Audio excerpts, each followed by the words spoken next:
Coverage of round 8 of this year's Club 100 Senior Sprint Championships. My name is Andrew Mather. Alongside me in the Club 100 commentary box here at Ellough Park in Suffolk is Howard Mitchell. Together we are DDMM Double Dash Motorsport Media.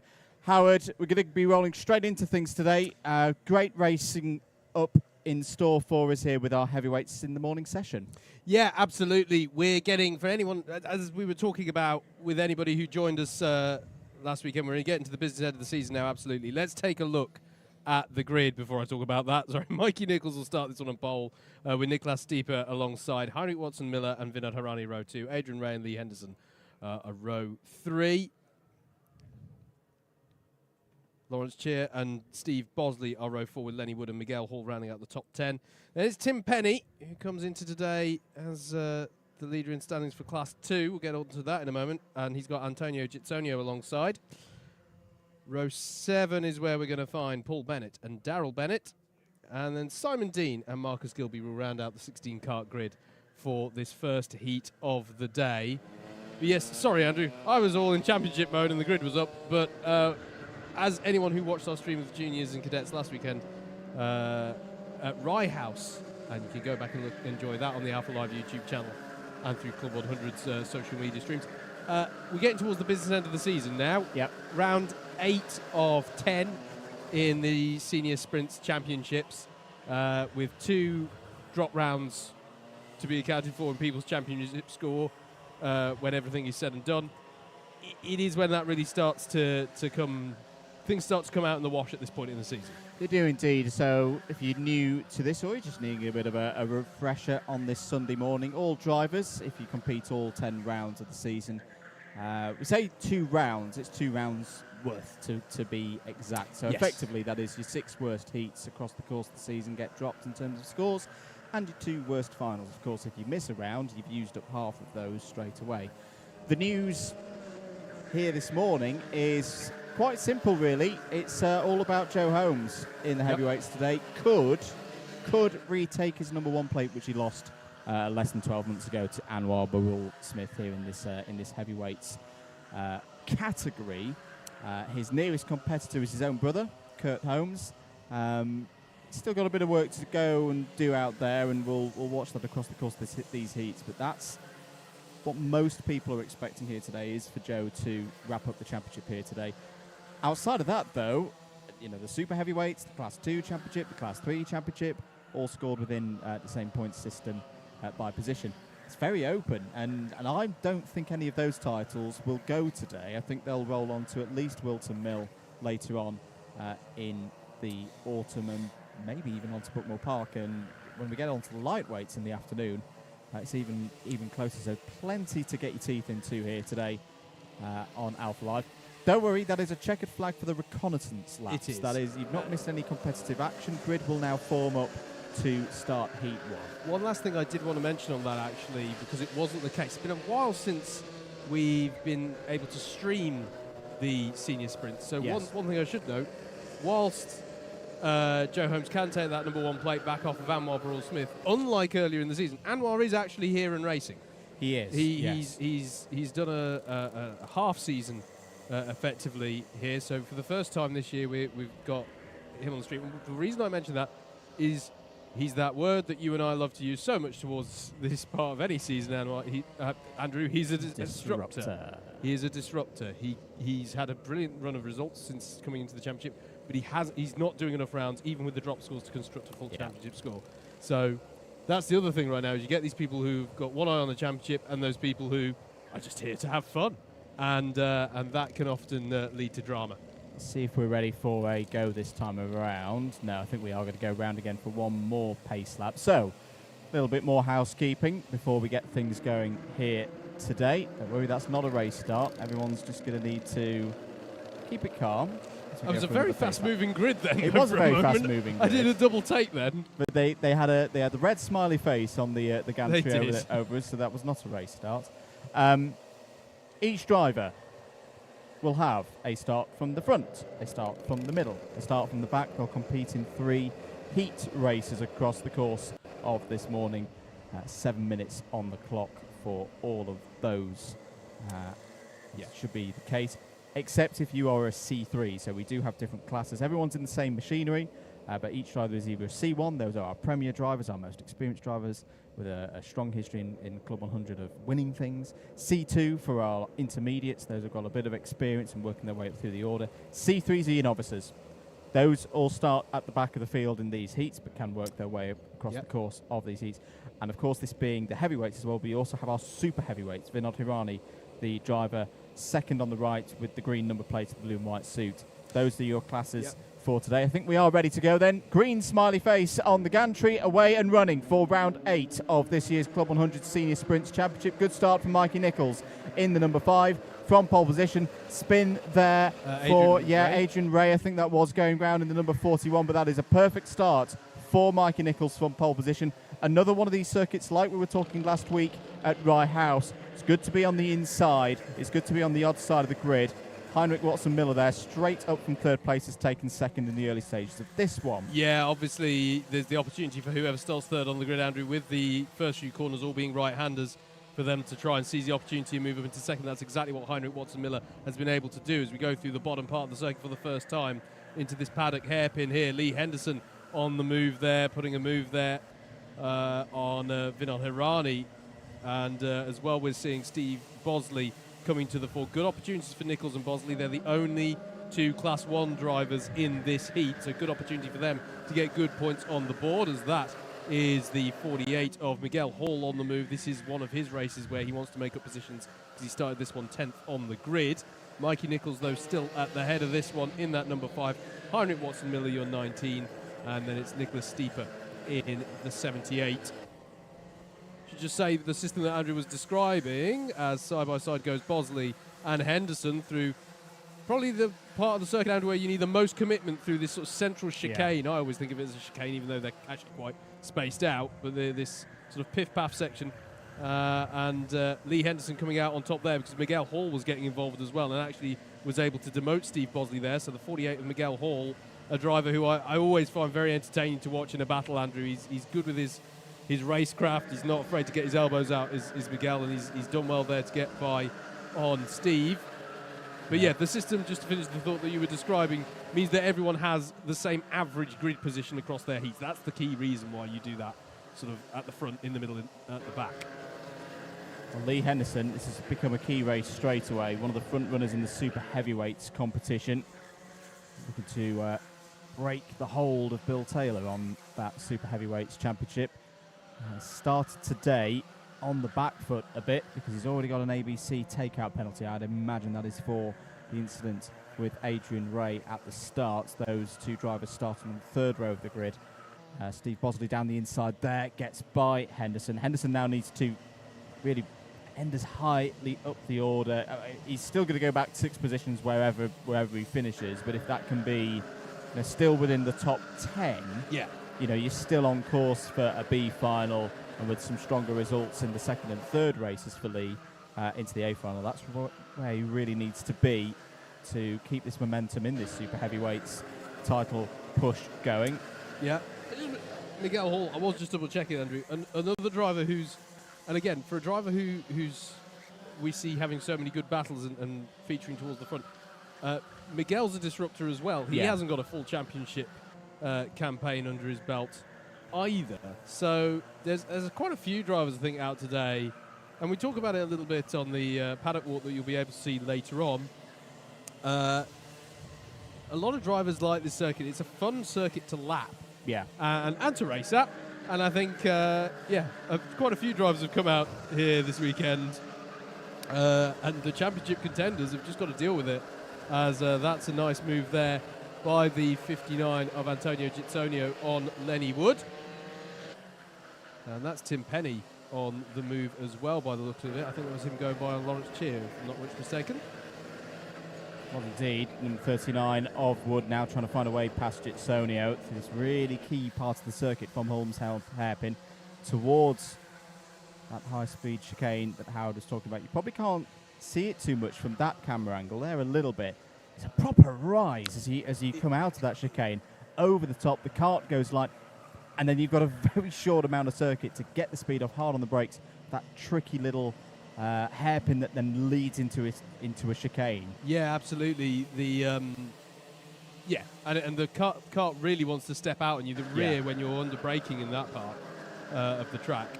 Nice little move, by the way, there by this driver here, the 41 of Adrian Ray, getting by Vinod Harani on that last lap on a bit of a recovery drive after the early spin, and that's contact with Lenny Wood. Was that Simon D? Around like Simon Dean area. Yeah, so we'll have to see what comes the way of penalties on that one, unfortunately. That was through, forgive me, folks, correct me if I'm wrong, I don't believe we've got formal corner names for a lot of corners on this track. That's through the bit I call Spoon, which is a sort of almost triple apex sort of, it reminds me for Formula One fans of sort of turn 8 of Istanbul Park, kind of, but it's a right hand and not a left. So difficult place to go for a pass like that, and indeed the penalty does come through. ABC takeout penalty for Simon Dean. That means that he's gained an advantage by making contact in a way which led to a kart becoming stationary. In this case, Lenny Wood going into the tyres. Those tyres have now been recovered, and the yellow flag I think is just coming in now. Lee Henderson here on Steve Bosley. This is for 5th place on the road, but the Boz has got good drive there along the intermediate straight. It's not really a back straight, that's more later on in the circuit, but Steve Bosley holds it to 5th place there. So at the moment, Henderson would fall to 12th place. Now down the inside of Bosley through the hairpin. Side by side, I can see coming out of the window. 1 minute to go. There is your race leader, Mikey Nichols. 2 laps. Mikey Nichols has not had a heat win so far this season. He's had a good number of second places, 4 of them in fact. So this would be a best result of the year so far from a heat race perspective. Regular in the A finals. It's a good start to Mikey's day. He's converted from that pole position, randomly drawn earlier on in the week. Not too much has changed at the front of this order. Watson, Miller and Steeper, 1, 2, 3. Miguel Hall, Lee Henderson did get through. Did get that move completed on Steve Bosley. So that puts him up to 5th place on the road. And would mean, at the moment, he'd be classified in the 11th place once everything shakes out. 15 seconds on the clock. Race leader will see the final lap board this time around. There it is. I can see still a good battle going on between Steve Bosley and Lee Henderson out there, by the way. This is over 5th place. I think Steve Bosley's got over 5th place indeed. Just coming out of the first corner now. That's a tasty little battle to keep an eye on in this last lap. Mikey Nichols, though, controlling this one nicely. Out of the Hall's hairpin he comes. Through the central, I'm going to call it Piff Path for today. I think that's fine. Down over the rise through this paddock corner. Just controlled this one nicely. And as you say, Andrew, it's going to bag him the first heat win of the year, actually. Is indeed. Mikey Nichols comes through the final hairpin now and will be foot to the floor around the final corner to see the checkered flag and takes heat 1 today here at Ellough Park. 2nd place is going to go to Heinrich Watson Miller. Good run from Heinrich there. 3rd place for Nicholas Steeper. The top 3 from the grid, all converting their positions on that grid into strong points. 4th for Miguel Hall. 5th for Steve Bosley. 6th for Lee Henderson.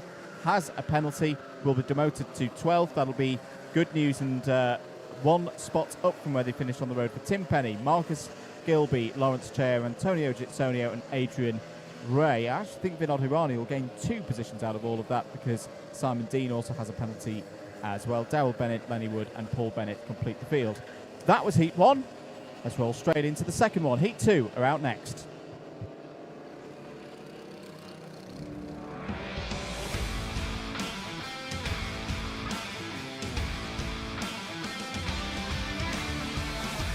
Here's your grid then for the second heat of the day. First appearance for all of these drivers. They've headed out for their reconnaissance laps right now. Alex Pritchard has pole position for this next one. Paul Williams, the ever-experienced Paul Williams, will be alongside him on the front row. Steve Lindley and Carl Walker, teammates yesterday in the Endurance, will form up the second row of the grid. Adam Wright and Glenn Orford will go from row number 3. Stuart Kirk and Callan Sigafus start in the middle of the pack for C1, C2s and super heavyweights on row 4. Scott Parker and Alexander Lamin are on row 5. Then we're into our C3s. Our novices, Ricardo Vitali and Tom Edwards, will be on the 6th row of the grid. Marcus Adams and Jason Kirkham on row 7. Jack Giles completes the 15-kart field for heat number 2 of 12. Indeed. Reconnaissance laps underway. Absolutely. And as Andrew was saying, if you didn't hear the drivers, the name of the driver you've tuned in to support, then don't worry. We've got a series of heats to cycle through. We'll be going through in, you can think of them as rotations, basically, as we go through them. So by the time we get to the end of heat number 4, all of the drivers will have done their first race of the day, and then heats 5 through 8 we'll see every driver contest their second, and so on and so forth, until everyone has done their 3 heats and we have assembled our grids. Don't forget though that there's still the championship points being scored in these heat races, and I say we haven't streamed too many rounds of the championship, so just as a reminder, there was change slightly coming into this season, weren't there? The balance between the heats and the finals, so it's 30 points for a heat win and 150 for a win in the final. So just as a reminder there. Hello to Joe Craddock, who's tuned in. Get your comments in. Let us know who you're supporting. He says thank you for the coverage last weekend at Rye House. If you did miss that, the cadets and the juniors both days at Rye House last weekend. Particularly the Sunday, saw a couple of champions crowned on that day, and we will have another stream for the cadets and juniors before the end of the year, which will be at Buckmore Park on the weekend of the 25th and the 26th of November. That was quite a racy practice. Yes, it was. It was quite. I was thinking that, but believe us, folks, that was just the practice laps for the drivers to get an iron on the track. The idea, there are some test sessions that are run before the day's racing gets going, but not everybody takes part in those test sessions. So these reconnaissance laps are for the drivers to get their iron on the track before they go into a racing situation. Quite a few big ones in this one. Yes. Going by absolute points here, so not necessarily counting any drop scores in, because that's the way I like to do things at this stage of the season. On absolute points, you've got 4 of the top 10 in this next heat. Alex Pritchard, Steve Lindley, Carl Walker and Adam Wright. They will all be looking for a win in this one. Pritchard has 7 so far this season, Lindley 2, Carl Walker 6 and Adam Wright 7 as well. And just to be clear, the reason why we look at those scores is because it tells us how much the drivers have already banked at this point this season, such that if they have a terrible day, they've still got some stuff cashed away. Oh, there's some cone abuse going on already, I'm sorry to say, on the warm-up lap. So Kurt Holmes and Adam Wright in their battle over second in this championship is a good example, because Adam has actually banked more points at this stage, but if you were to take the drop scores as they stand now, Kurt is ahead. So that tells us that it's quite a tight-run thing as we get towards the latter part of the championship. Just as well, Bit of gamesmanship going on here. A little bit of gamesmanship, isn't there? But we are good for the start. Alex Pritchard will lead them away in the number 7. Paul Williams is on the left, on driver's left in the 27, but already Steve Lindley in the number 9 has swooped through. It's a very strong start for the pole side of the grid there. I'm not sure that was the most disciplined start we've had, but it has at least stayed clean for now as they work their way through that spoon corner for the first time and head toward the Hall's hairpin. Adam Wright battling away there, trying to seize third, and that is Glenn Orford indeed spinning out on the hairpin. We've got another driver spun at the back there. We'll catch who that is on timing. In fact, I'll tell you now, it's the number 43 of Riccardo Vitale, as Steve Lindley is battling away there, trying to hold on to, well, it's third now, because Adam Wright has had a great second half of this lap, Andrew, and has got himself up into second place and left Steve Lindley and Kyle Walker to battle out over third. That was a great start from Adam Wright to deal with things efficiently to bring himself up into second by the end of lap 1. And Kyle Walker going down the inside of Steve Lindley now. He needs to get the job done, and has done exactly that. Good move from a driver very much in form this weekend. 2 wins yesterday in the heavyweight sprint 60 competition. So that's a race format that's a little bit longer. Down the inside now of Adam Wright for second place. Kyle is on it here. Absolutely flying up through the order. Sets his eyes on Alex Pritchard. Steve Lindley now looking down the inside of Adam Wright as they go through the piff path. Wright will have the advantage through the next part of the corner, but Lindley sticks it down the inside. Beautiful move into the hairpin, takes third place. Lovely battle between two of our Class 1 drivers, denoted, by the way, if we haven't said already, by the red plates. It's red plates for Class 1, blue for Class 2s and 3, and the super heavyweights carry those green number plates. But what a brilliant exchange that was. And Steve Lindley now in third place. Ironically, hasn't actually changed position on that lap, but you and I, dear audience, know that there was a bit of drama en route to that. Now the 24 of Callan Sigafus is getting involved, and well he might, Andrew, because he can see a Class 2 championship rival in Carl Walker up the road making hay whilst the sun, and we are quite lucky with the sun shining quite this much on this Ellough Park circuit. This is side-by-side between Stuart Kirk and Tom Edwards there going into the central pith path, as ahead of them Adam Wright is seeing if he can line up a move on to try and get the place back off of Callan Sigafus, who took fourth place off him at the start of the lap. As still, Tom Edwards is battling away there. Lovely start from Tom Edwards, It is one of great, isn't our it? novice C3 runners, mixing it up with drivers with a lot of Club 100 experience. Carl Walker is rapidly closed in on Alex Pritchard. Adam Wright now going down the inside of Callan Sigafus. Sigafus runs wide a bit. Difficult to turn in there. It's very much a single line through the first corner. If you're off it, you're going to lose grip. You're absolutely right, though, mate. We've got to keep an eye on the lead here. Heading towards the central pith path now, the number 7 of Pritchard leading this race. But he's under serious pressure now from Carl Walker, who's on the charges. Paul Williams goes side-by-side with Callan Sigafus now in that 27 and gets the job done. Nice little move there by Paul. Alexander Lamin also on the scene in the number 56. Really good racing here in this second heat so far. Sigafus looking down the inside of Williams into the pit exit hairpin. Half the time still left of this one, Andrew, and it's game on at the front for Very the much lead, so. I can see. But we've got brilliant battling throughout the field here. And I reckon Carl Walker goes straight for this because we've seen him dispose of Wright and Lindley very efficiently indeed. It will be harder though, of course. Alex Pritchard has been in good form so far this season. The form book would suggest that he's going to be the toughest adversary in this race, but the two leaders heading through the pith path now. Yep, they're on. Here they are then on your screens. The 7 is Alex Pritchard, and the 30 is Carl Walker, who you'll not be surprised to learn has the fastest lap of the race at the moment, a 50.694. It's also, we were talking with a few drivers earlier, difficult circuit to break away around. The slipstream can be quite powerful here.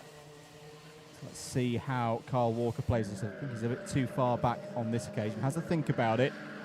Pritchard will hold the lead. Crucial to get the line right out of turn 1. That's absolutely spot on from Pritchard and Walker, slinging the carts into turn 2. Do the little kink of 3. Oh, you can see Carl Walker's thinking about this. Where does he make the move on Alex Pritchard? I think he got caught, yeah, and he knows it. He got caught in two minds there, thought about going for a move down the inside into Holmes' hairpin, didn't commit to it, ended up losing a tenth or two to Pritchard. This is a finely balanced race. It certainly is. I tell you, we haven't mentioned much at all at the moment, Andrew, but having a good one out there is Scott Parker, up in 5th place. Yeah. Really good drive at the moment from him.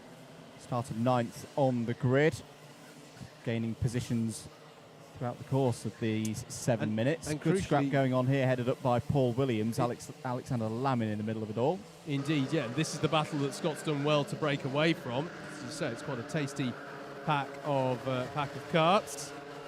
Paul Williams at the head of this in 6th place in that number 27 cart. Very experienced racer. I'd have thought at this point one of the most experienced Club 100 racers we've got on this grid, as the 56 of Lamin has a little look at Sigafus as the 56 on the 24, and side by side goes the 54 of Jason Kirkham with was that Glenn he was trying to get past? Glenn Orford was wide. Yep. And outside on the right-hand side.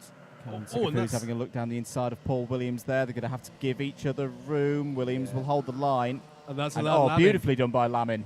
Lovely stuff. Brilliantly read by Alexander Lamin. He could see that they were about to have a little bit of a coffee morning meeting over who was going to go through there, and no, after you. And he went, fine, after me then. I'll go right through on that one. Thank you very much. And now Sigafus is under pressure as well from Glenn Orford, and that's a repeat of what we saw in Heat 1. happened to Lenny Wood, and that's a costly moment for Callan Sigafus, the driver who comes into today third in the Class 2 standings. That's a costly start to his day for certain. 23 seconds to go. Back at the front of the order. It's still Pritchard ahead of Walker, but they're about to see the final lap board. There's a penalty for the number 35 of Glen Orford. ABC takeout confirmed. 10 seconds remaining on the clock. Carl Walker, does he hold position? Got to remember this is a heat. A solid result here sets you up well to progress forward to an A final later in the day. That's where the big points are. Carl Walker's been on such good form. 2 wins yesterday in that SB60, those 30-minute long races. Here in these 7-minute long sprints, he does look at, it's one of those situations, he looks a tad quicker than Pritchard, but not at that rate where he can easily breeze by and pull away. Pritchard driving very nicely indeed. Yeah, it's a track where you can attack, but it's also one where if you want to put up a staunch defence, you certainly can. Although Pritchard not feeling the need to defend too much into this last hairpin. I think he feels he's got on top of this one. And as you say, Andrew, Carl may well settle for a solid point score here. They'll come across the line then to see the checkered flag. Alex Pritchard takes the win in heat number 2. Kyle Walker bagging some important points to get his day off to a good start as one of the drivers at the forefront of that Class 2 subclass. Steve Lindley finishes in third ahead of Adam Wright. Scott Parker with a very nice drive there to 5th place ahead of Paul Williams, who was able to hold off the pressure from Alexander Lamin. Tom Edwards, Glen Orford, who we know will carry a penalty for that incident we saw with Callan Sigafus. Jason Kirkham rounds out your top 10 ahead of Stuart Kirk, Jack Giles, Callan Sigafus in the end in 13th, Riccardo Vitale and Marcus Adams, how they finished up that one. That then was your second heat. We're ready now to look at heat number 3.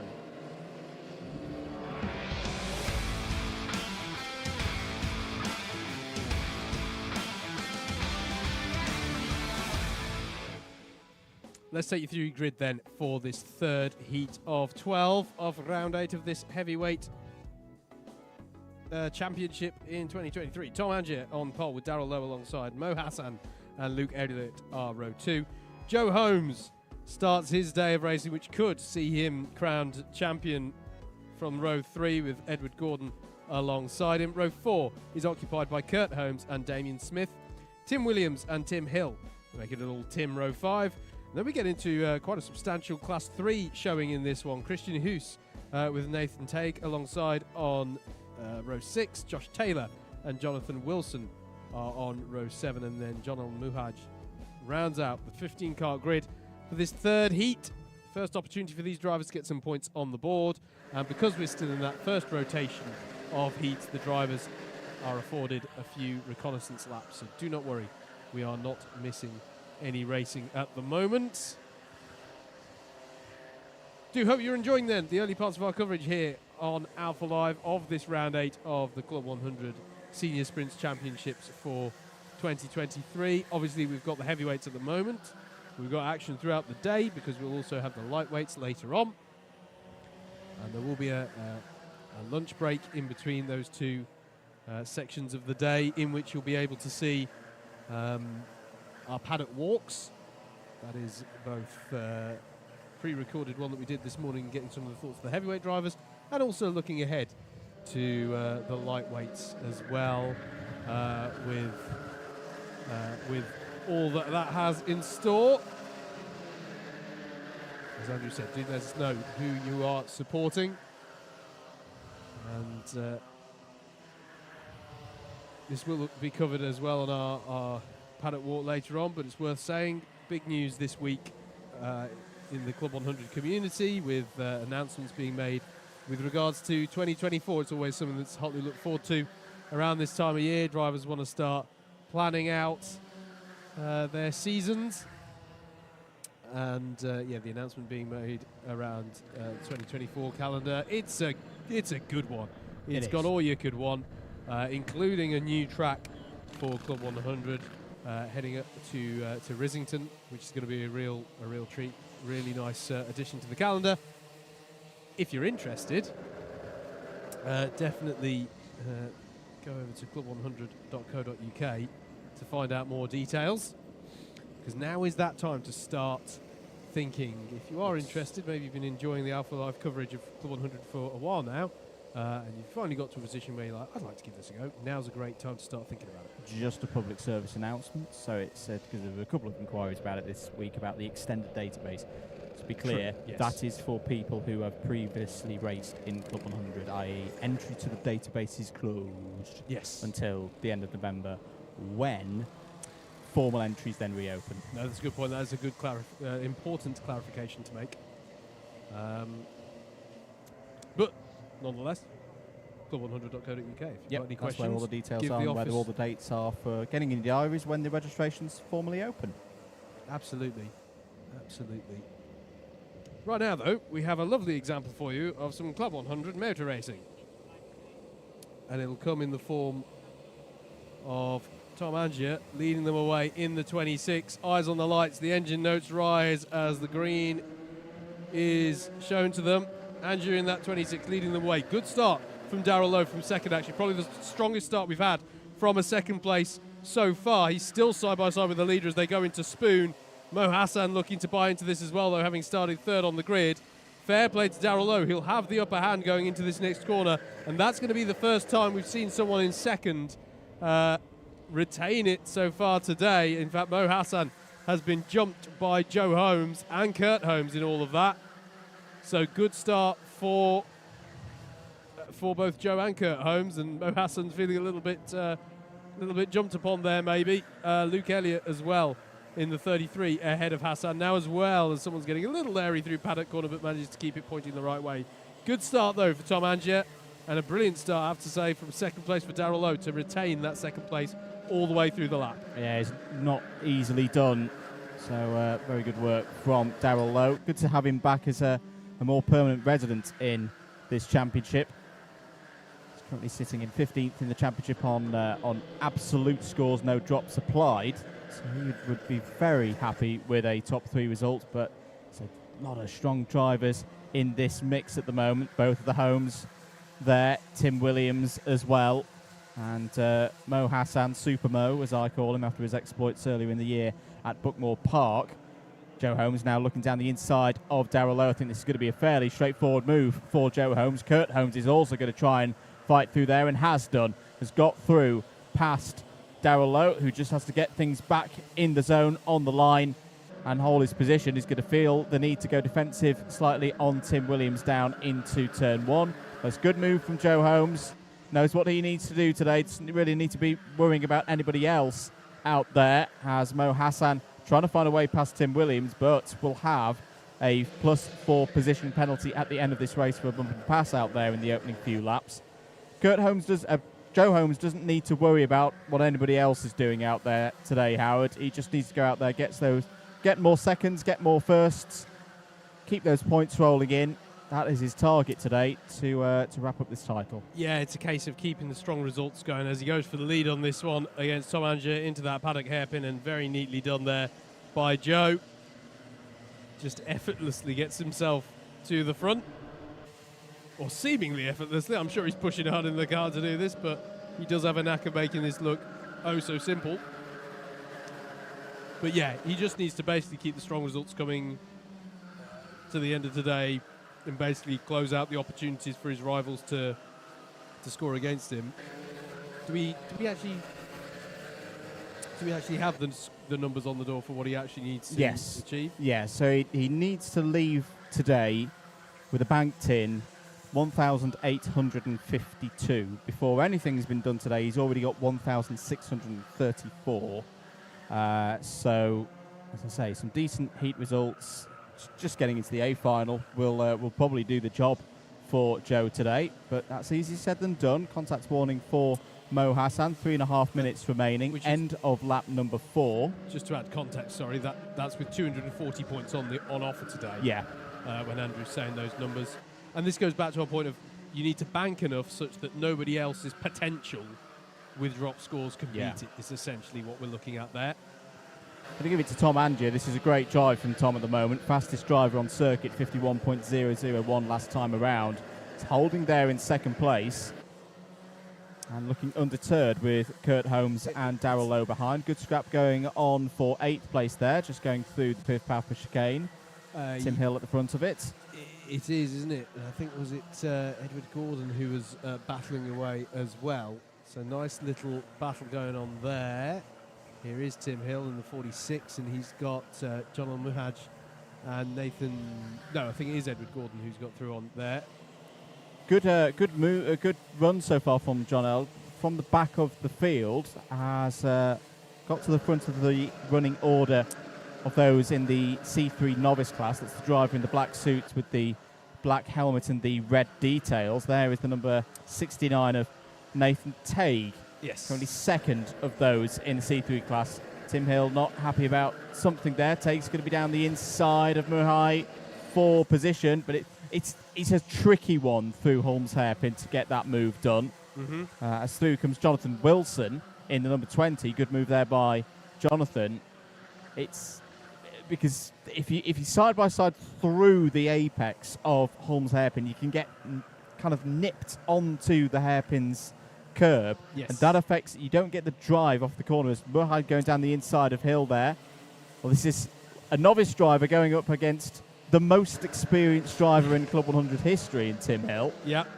And Jonathan Wilson trying to nibble back as well there. That's down the inside. Yeah, there's a bold one, Andrew. I think that was just from a little too far back. Good idea. Got to be a bit careful going through spin. We've already seen a couple of incidents, haven't we, as drivers try to battle for position through here. Yeah, earlier, sorry, I did say that Edward Gordon was involved in this fight. He's actually up the road enjoying a little bit of clean air to a certain extent as this battle comes through. Here, this is at the front, though. Joe Holmes, and as you say, Andrew, Tom Anger. Do you know what? There are many people in this paddock who would not necessarily elect to be in a home sandwich. Nope. And to be honest with you, many drivers who, if they were, wouldn't remain as such for very long. No. And I think Tom's doing a very good job at holding on to this one and indeed keeping Joe Holmes very honest here. This is fantastic to see from the driver of the number 26. Second place is the best result for Tom Anger in one of these heats so far this season. Just the single one of them has been in a finals. 15th is his best result so far this year when it comes to the big race. At the moment is between a driver who's won 13 of these heats so far this season and another who's won 8. This is a very good performance indeed. 25 seconds remaining on the clock. They will see the last lap ball. In fact, Tom Anger is going for a move on Joe Holmes, but is now going to be on the outside. Kurt Holmes will see the lane down the inside. Maybe that was a little bit bold from Tom Anger to try and go round the outside through the pit exit hairpin. It opened the door for Kurt Holmes, and through stepped the driver second in the championship. Darrell Lowe's not done as well, still there in 4th place. But for Joe Holmes now, that should be job done. He's got a gap to his brother behind. Doesn't need to push too hard. On his way to another haul of heat points. Darrell Lowe down the inside and takes 3rd place away from Tom Anger. Mo Hassan's coming into this as well. Edward Gordon's having a great finish to this race. He's currently the fastest driver out on circuit. The top 7 covered by less than 3 seconds.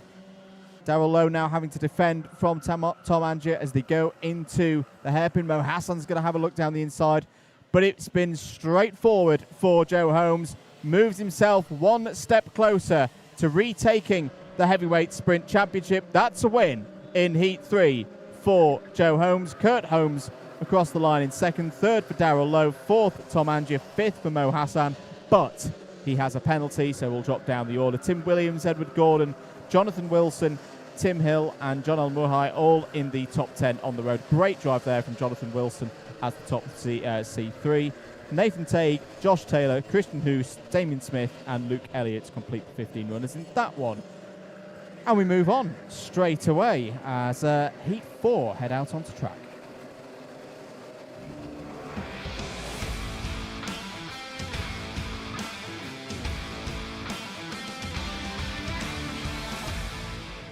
Here's your grid then for Heat 4 of Round 8 of the 2023 Heavyweight Club 100 Sprint Championship for our seniors. Anwar Barul Smith, we've not seen him on our streams of the championship so far this year, but he'll start off his role today in pole position with Joe Wright alongside Adam Nather and Vijay Patel on row 2, Elliot Alt and Kieran Chigsey on row 3. Row 4 is going to have Mike Bodner and Jacob Harris on it, with Stuart Jones and Bill Taylor rounding out your top 10.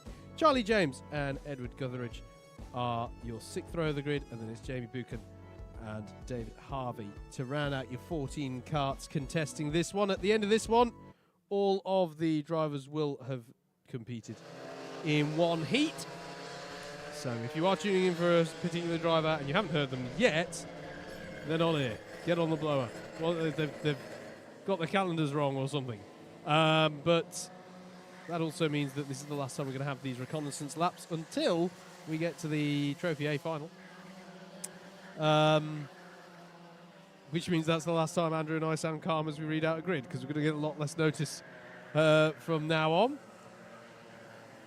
So, and we're on pole from this one. And as we say, could be a little bit of a disruption. He's actually the only Class 1 driver in this one. But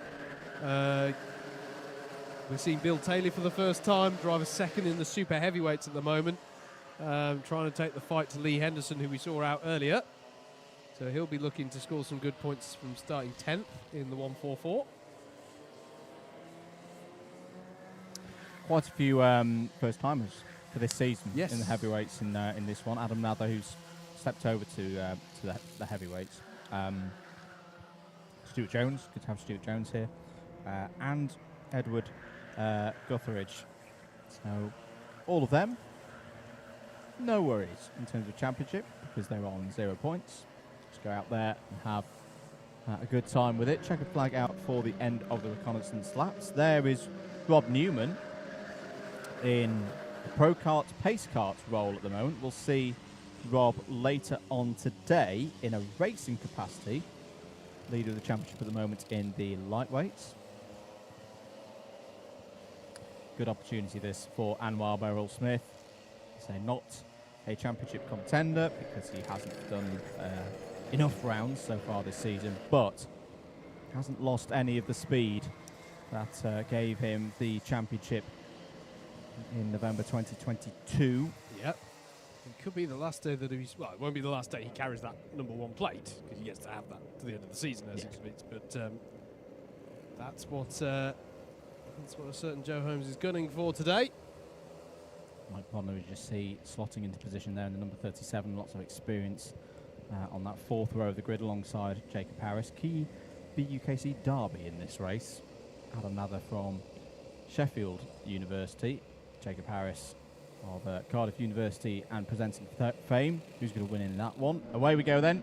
Green smiley face means we're ready for going racing here in heat number 4. Good start for those on the pole side of the grid. Beryl-Smith will lead out of turn 1. Now they're going down the inside of right for P2 and gets P2. Good start as well for Elliot Alt there. The black suit and the red, white and blue helmet is up to 3rd place. Once again, very good stuff indeed. It's Alt now going down the inside of Nather for 2nd place. Now that holds it in there. They're going to be side by side through the initial part of the pith path. Elliot Alt does get through into 2nd place. Good start for Elliot from P5 on the grid, gaining 3 in the early stages. Mike Bodner's involved there, as I think has gained at least 1 position, might have lost it now. And Jacob Harris at the back of that group as well in the number 10. Fierce start here in Heat 4, but look at that lead for Anwar Beryl-Smith. Yeah, exactly that. He's started really nicely there, has Anwar, and to a certain extent, as I say, he's the only Class 1 runner in this race, so it is the good opportunity for him to have, on balance, slightly less competition, but that's not in any way to take away from our Class 2 runners, as Mike Bodner is in pursuit there of Vijay Patel. There's Jacob Harris as well, who's made a few moves as well since the last checked in with him. I think he had a little bit of a tricky first lap. Some of the Class 3 drivers having a bit of a peck at him towards the back of the field. Very key race to feel for Bill Taylor, because we've seen for Lee Henderson not a great result from the first heats with that penalty. This is a good opportunity for Bill to take the initiative in the super heavyweight stakes. 5 minutes remaining on the clock. Beryl-Smith leads by, I imagine, about 1.5 2 seconds now ahead of Elliot Alt. There is Adam Nather in 3rd. It's been a bit of a a moment there on the entry into hairpin into the first corner, and that is going to give Joe Wright the opportunity down the inside. Adam Nather gives enough room, though, for Joe on the inside there.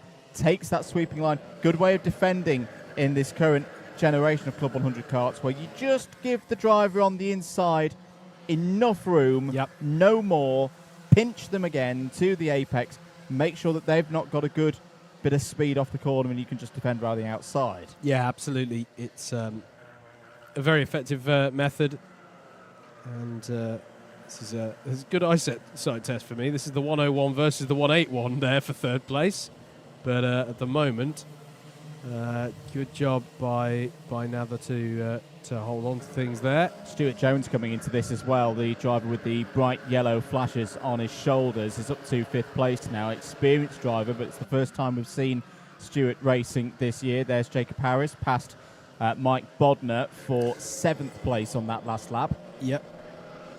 Trying to get, managing to get a little bit more momentum to his heat race now is Jacob, who, as Andrew said, many will be familiar with of many a legendary BUKC grid walk over the years. Now they're trying to hold off Wright here. This is the main battle on circuit for third place. Is right down the Jones down the inside of Wright. Apologies, and that's beautiful from Stuart Jones. Well, he's not lost any of it. He's been out of sprint racing action for a while. He's got straight back on the horse up to P4. 3.5 minutes remaining. Yeah, really nice stuff there from Jones. And it's a nice little pack in general, this one, isn't it? Adam Nather absorbing all of this pressure just a little bit back, a few kart lengths back from Elliott Alt in that second place, number 18. But yeah, everyone back to Bill Taylor. Nice little pack here, the main body of the field through paddock chicane they go. We aren't endurance racing today. It's actually, in quite a few ways, I think, one of the harder pit entries on our calendars. So it is. Drivers don't want to be collecting any black flags or such. There's a slight bit of contact involving Stuart Jones because he's had a warning for it. Look at this, 2x2 down the pit straight. Mike Bodner to the inside, and poor Vijay Patel is going to be losing a number of positions there. Loses out to Harris, loses out to Bodner, and to Bill Taylor as well. Burrell Smith seriously starting to stretch his legs now. Another fastest lap of the race, a 56.34, taking him to a 5-second gap out front ahead of Elliott Alt. I get the feeling that now that Jones and Wright in that 3rd, 4th and 5th are just pulling away a little bit on this battle we've got on the screen now. They're trying to work together, I think, Andrew, to possibly reel in Elliott Alt if they can in the last couple of minutes. There is Alt. Actually, no, they're going defensive and battling away. Well, that one ended quickly. But still, it is Adam Nather as they come out of that final hairpin. But that is a nice tuck underneath there from Stuart Jones. He'd like to put a move into turn 1, and down the inside of the 101 goes the 181 goes the 182, and Stuart Jones is up into 3rd place. And that was really nicely judged. It all started, Andrew, out of that final hairpin all the way running onto the next lap. Did indeed. I did quite like how Adam Nather responded to that, though. Didn't try to fight that one too hard. Recognised I'm going to lose 3rd place here. Let's not lose 4th place as well. Tucks in behind nicely. Makes Joe Wright's life a little bit harder. And Jacob Harris closing in here. So that battle that we talked about with Adam earlier on, this is the heat where they're both out on circuit at the same time. Jacob's coming for you, Adam. He has, yeah. He's sort of been able to get just a little bit of breathing room over the likes of Bill Taylor and Mike Bodner on this lap. And he's going to get, bear in mind, one of the things that these drivers, because Anwar is significantly out in front, there's 2 laps to go in this one with just 52 seconds on the clock, because Anwar crossed the line with over a minute to go on the clock. So these drivers have those 2 laps now to battle away. Yeah, Anwar's doing the Max Verstappen job at the moment. I mean, he's so far ahead of everybody else, we're not actually seeing him.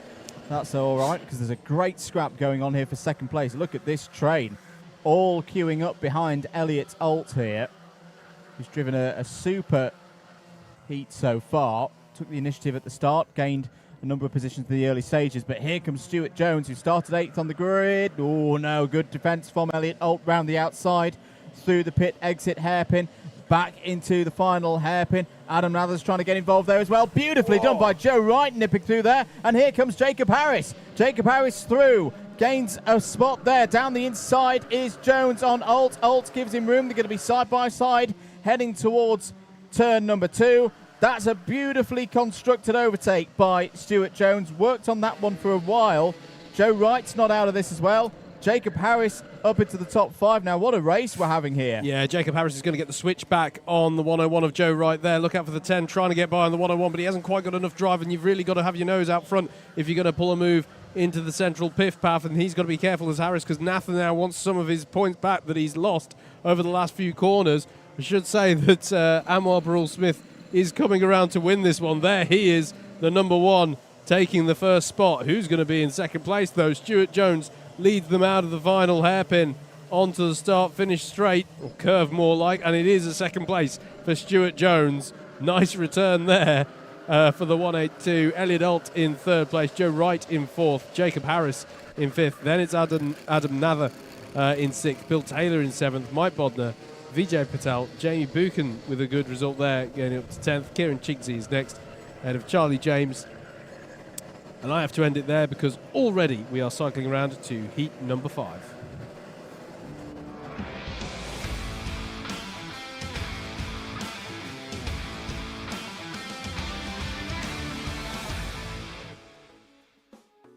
Let's take you through the grid then for this 5th heat of the day.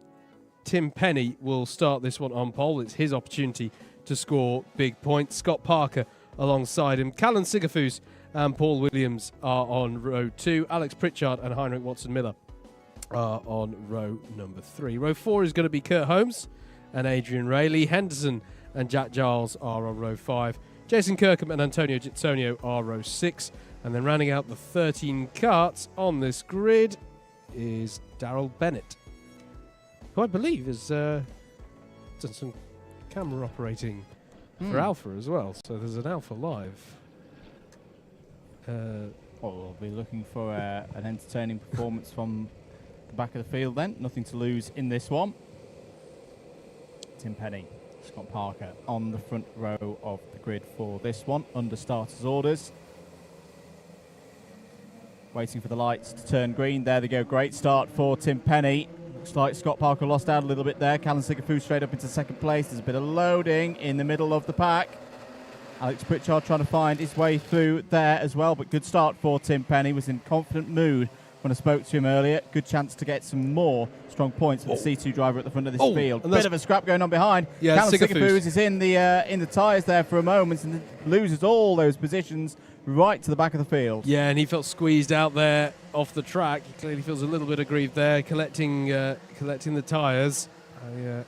Be interesting to see how that one's called. I'd be surprised if that was called as a cone penalty, because I think the implication, certainly from his perspective, is that he was run out of road. Don't forget a driver who's under a bit of pressure as well here. Adrian Ray had that incident on lap 1 of his first heat, and so he'll be looking to get up the field from 8th on the grid. At the end of lap number 1, though, Tim Penny has held on to that pole position. Alex Pritchard and Kurt Holmes have got to 2nd and 3rd, as we've come to expect from our experienced drivers in the Class 1 ranks. Scott Parker in 4th and Lee Henderson rounding out the top 5 as there are the tyres being replaced by one of the officials. But yeah, exactly the start that Tim Penny needed to this. We've very quickly gone into this second rotation of heats. And such is the nature of this sprint format in Club 100, giving the drivers plenty of opportunity to take to the track, do some racing. There is Lee Henderson down the inside of Scott Parker into the paddock hairpin. But Parker's fought back there, and actually it's left Henderson exposed there to the 54 of Jason Kirkham. This is the thing with Ellough Park. You do need to... This is a track that needs commitment. If I could summarise this track in one word, it is commitment. And that includes when you're putting a move on somebody. But that is Heinrich Watson-Miller who's got by on Jason Kirkham there. And now Paul Williams fancies a chance, but he'll be on the outside and run off there by Kirkham out of Hall's hairpin, so we'll have to find somewhere else. But that's been a costly few corners for Jason Kirkham in the number 54, who has dropped back somewhat now from Heinrich Watson-Miller, who bested him for 6th towards the start of the lap. It's been a good start for Jason Kirkham, though. Top 10 in Jason's first heat. Clearly the words from Harrison Kirkham doing nicely in all of this. Harrison's been having a great season. We'll see in the lightweights later on this afternoon. Tim Penny still at the front of this order. Alex Pritchard already with 1 win so far today. Kurt Holmes has got a 2nd already today. Lee Henderson down the inside, side by side with Scott Parker, but will be on the outside now. Here comes Heinrich Watson-Miller to try and take 5th place. Oh, it's all getting a little bit rough there. And the tyres getting clipped by Lee Henderson's number 13 kart. It just felt to me as if the two drivers not quite fully willing to give each other the sufficient room through the corner. Track limit warning for Jason Kirkham, number 54. Yeah, it's an interesting one, isn't it? Technically, we should mention cone penalties, although they're called cone penalties, do refer to any form of track furniture, is the sort of umbrella term people like to use. So that includes tyres and such. But generally speaking, we do see leniency given in situations where the drivers can be run out of road like that. Not that I'm encouraging any of that, because we should be giving each other plenty of racing room. Here is the change for the lead indeed. Tim Penny bested there by Alex Pritchard in the first sector. So the number 7 of Pritchard to the head of the field. Kurt Holmes is right there with them as well. Tim Penny in the 36. Still driving nicely here. Unlikely to be intimidated. He is, he's been mixing up with Class 1 drivers pretty much throughout the season. Has been. It's been a very strong campaign for Penny. Comes into today with the highest score of the Class 2 drivers. That one definitely won't get wrapped up today. No cone warnings or penalties from that incident earlier. So nope. The officials agree with yourself, Howard, that there's no jurisdiction to be required there for Lee Henderson. There have been track limit warnings to Pritchard and penalty, and now track limits penalty. So to use up all the warnings, Jason Kirkham, the number 54. 2 minutes remaining in this one. Alex Pritchard looking in really good form this weekend. Very energetic in the paddock, and has got 1 minute and 48 seconds remaining here in this one. Hasn't got this one done yet. There has been a warning for track furniture contact for Tim Penny, so that's his one get out of jail free. It's a change at the start of the season.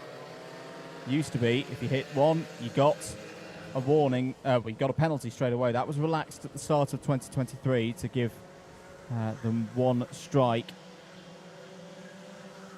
1 minute 20 remaining on the clock, and Pritchard just seeming like he's able to hold Penny at an arm's length right now. Kurt Holmes in a bit of a curious position, seemingly not able to close up to this top 2 right now. Heinrich Watson-Miller, meanwhile, has dropped the likes of Henderson and Parker behind, is comfortable in 4th. Yeah, it's an interesting one. It's not something that we're saying very often of Kurt Holmes, is it? But he is a little bit off the back of these top 2. Still on for some decent points there in 3rd place, come what may. Should note as well that all of these results are making it tiny bit easier, but easier nonetheless for Joe Holmes to secure the title today. All the maths that we've been doing have been based off perfect runs between now and the end of the season. Track limit warning for the number 91 of Jack Giles. So over 20 seconds to go in this one then. Pritchard still leading from Penny. Could it be a 2nd win of the morning so far for Alex Pritchard? We'll see the last lap board this time around. Just looking further down the order, you can see there's a good scrap going on between Paul Williams in the number 27 and Lee Henderson in the 13. Yep. I think Williams has got through in that. Yes, he has. So Paul Williams up to 6th place. Final lap then. Alex Pritchard, 4/10 in the lead over Tim Penny. Looking for what would be heat victory number 9 for 2023. Tim Penny, meanwhile, has had a great season. Very much a contender for moving up to C1 next year, I would say. He's had 4 wins so far this year. Pritchard, very professional job so far from Alex today. Has utilised his grids well. Will have to start from the lower reaches in his next appearance, but from the first 2, it's 2 wins. Great stuff from Alex Pritchard. Tim Penny, 2nd. 3rd for Kurt Holmes. Heinrich Watson-Miller, 4th. 5th for Scott Parker, 6th Paul Williams. Lee Henderson holds on there to 7th place ahead of Jason Kirkham. But Jason will fall down a bit because he's got a penalty. Jack Giles and Callum Sikafus in the top 10. Antonio Gitsonio, Adrian Ray, and Darryl Bennett completing the 13 runners in that one. Well, there we go. That's Heat 5 completed. Heat 6 is up next.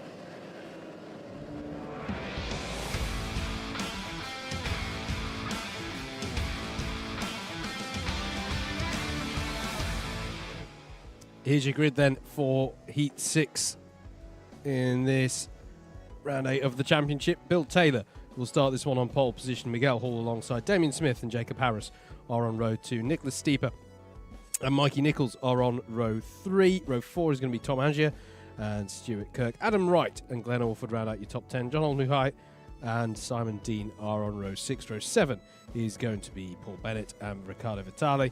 And Edward Guthridge rounds out your 15 carts, taking the start of this one. And we'll be halfway through the sprint heats at the end of this. My goodness, these are coming thick and fast here at Ellough Park. And, such is the fantastic schedule that they're able to run here in Club 100 senior sprints. This heat system maximising the racing that we're able to do. Away we go then. Bill Taylor in the 144 leads them away. Good start from Miguel Hall from grid 2. They will stream through the corner, the first few corners for the first few times, as Jacob Harris is there defending hard against Mikey Nichols, who took the heat win earlier on. Nichols holds hairpin for the first time. Harris, I said, was defending. He's half defending, half in attack there against Nicholas Steeper ahead of him. But Bill Taylor doing well here to hold on to the lead at the start of this, breaking away slightly from the main pack with Miguel Hall for company. Actually, that is Steeper through on Damien Smith as well. So really nice start there for Nicholas Steeper. Bill Taylor then leads them across the line at the end of lap 1. It is Taylor from Miguel Hall. Nicholas Steeper doing well there in 3rd place in the number 78. Damien Smith and then Mikey Nichols in 5th place. This is Mikey Nichols putting the move in on Damien Smith, though, and that's going to open the door for Jacob Harrison as well. Really nice opportunism there from Harris. Meanwhile, at the head of the field, it's all kicking off all of a sudden. Miguel Hall to the inside of Bill Taylor at Hall's hairpin and gets the job done. And there's a contact there at the back. Or they're certainly at the back now. I think that's John Olmuhai, one of them, and possibly Simon Dean. It is indeed, and they're side by side actually on the recovery. So that is a costly moment for Dean Muhai. Dean, of course, already carrying that penalty. We saw him involved in that contact with Lenny Wood in his first heat of the day. So this is not the strongest day at the races so far for Simon Dean. He'll be looking to pick that up. Meanwhile, Steeper on the move here, down the inside of Bill Taylor, but he's going to go too deep. Taylor's going to be able to get back on the switch, back out of the corner, and that's opened the door for Mikey Nichols in the number 5 as well. The 5 of Nichols down the inside of the 78 of Steeper, and through he goes.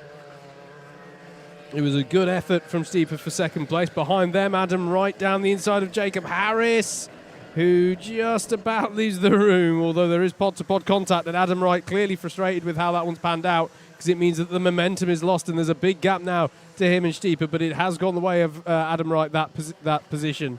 He knows he needs to get on up the order.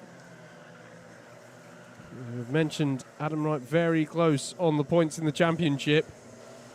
We're talking about how Joe Holmes can wrap this championship up today. Well, one of the drivers who would like to keep the pressure on him such that he can't do it would be Adam Wright. Miguel Hall, new fastest lap of the race, in the lead of this one, just to open up a bit of a gap over the now 2nd place Mikey Nichols, who was on the move that last time around. 35 there of Glenn Orford, having a look at Tom Angier Orford, another driver who, if memory serves, picked up a penalty earlier on and needs a good, solid score here to get the momentum back behind his campaign for today. Really liking this drive from Nicholas Stieper, though, as well. Applying that pressure to Bill Taylor in third at the moment, just a little up the road from what we're looking at right now. There's Miguel Hall, there's Mikey Nichols, and there's the battle for third place between Bill Taylor and Nicholas Stieper. The key thing for Stieper as well, similar to what we just saw with Alex Pritchard, you've got your front of the grid start and your middle of the grid start in the first two heats, maximising those points, taking the pressure off what Nicholas would need to do in the third heat, which would be the one where you start a little bit lower down the order. He's definitely doing that right now. There's Tom Angier. We've already seen Tom have a good run earlier on this morning in the top 5, trying to challenge Jacob Harris for his 6th place at the moment in this one. There's the number 35, Glenn Orford, having a look down the inside into the piff path. It's bold. Langier gave him some room there. Yeah, and it worked. That is through for Orford, and that looked bold but fair to me. That was racing room given, and through he went. Brave and committed. Like you were saying earlier, Howard, that's what you've got to do round here. Can't really go for a 50-51 round at the moment. It's one of those circuits. It's very hard to put somebody off round here with a little jink to the inside or whatever.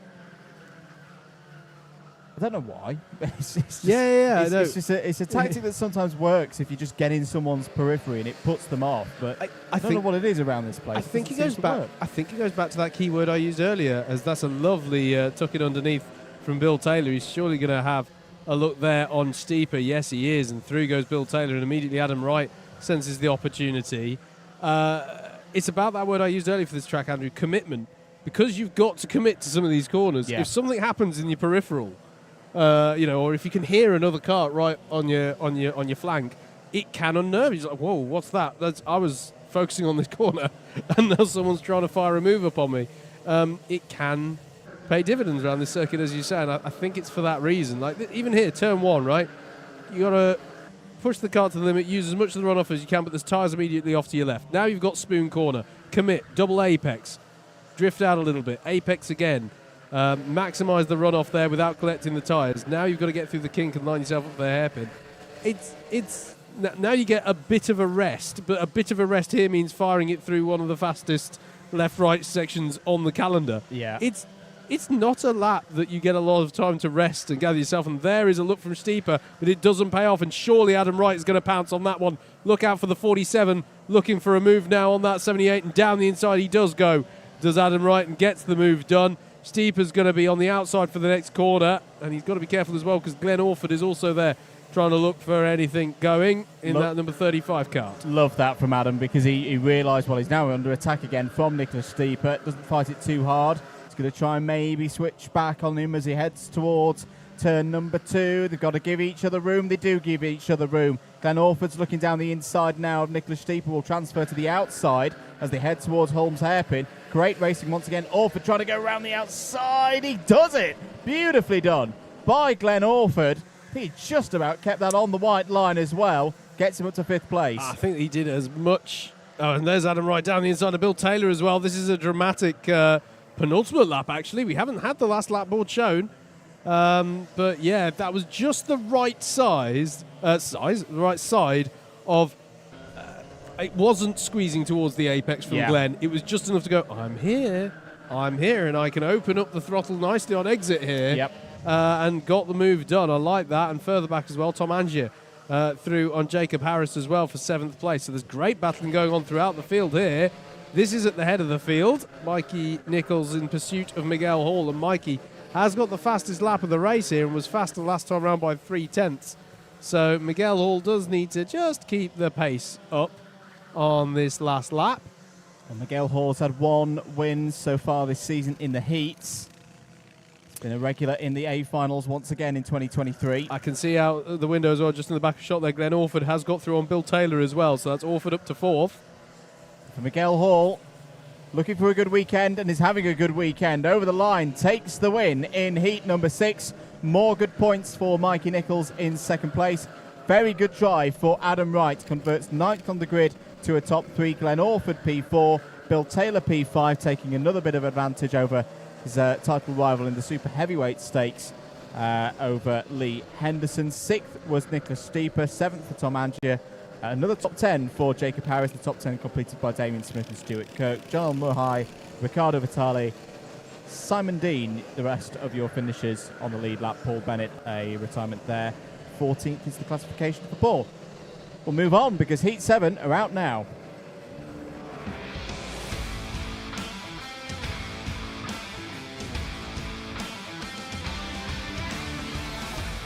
Let's have a look at the grid then for heat number 7. Plenty of experience on this one. Tim Hill starts from pole position. Stuart Jones alongside on the front row.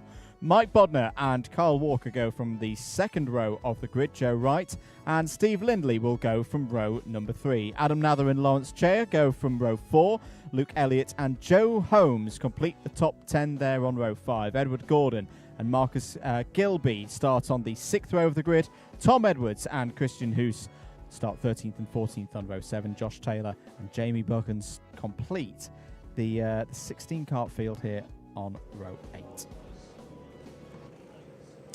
I can't believe we're in the second half of these heats already. It really is flying by. Time flies when one's having fun. Thumbs up from Rob Newman would indicate I think we're good to start this one this time around. Tim Hill. It's interesting this with Tim starting, isn't it? Yeah. Well, the most experienced driver in Club 100 is going to be on pole for this one. How's he going to play this one? He's gone.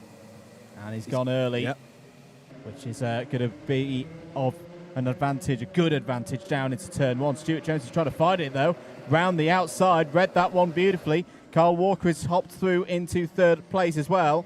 Hill holds down the inside, gets a little bit of help from Walker into turn 2 and takes 2nd place. Good move there from Carl Walker. Carl Walker now trying to look around the outside of Tim Hill as they go through Holmes Hairpin. They run a little bit wide. Well defended by Tim Hill. Will hold on to the lead. Stuart Lindley's had a poor start. Has fallen down the order. Had to take the escape road there around the outside. I think he's lost 4, 5, maybe 6 positions from where he started. But for Tim Hill, this is what he was looking for. Starting from pole position, has the lead. Or does he have the lead? Because down the inside goes Carl Walker into the pit exit hairpin, and he's got the move done. Brilliant first lap from Carl Walker. The man in form here at Ellough Park this weekend has gone from 4th to 1st in 1 lap. Yeah, he's on a mission, isn't he?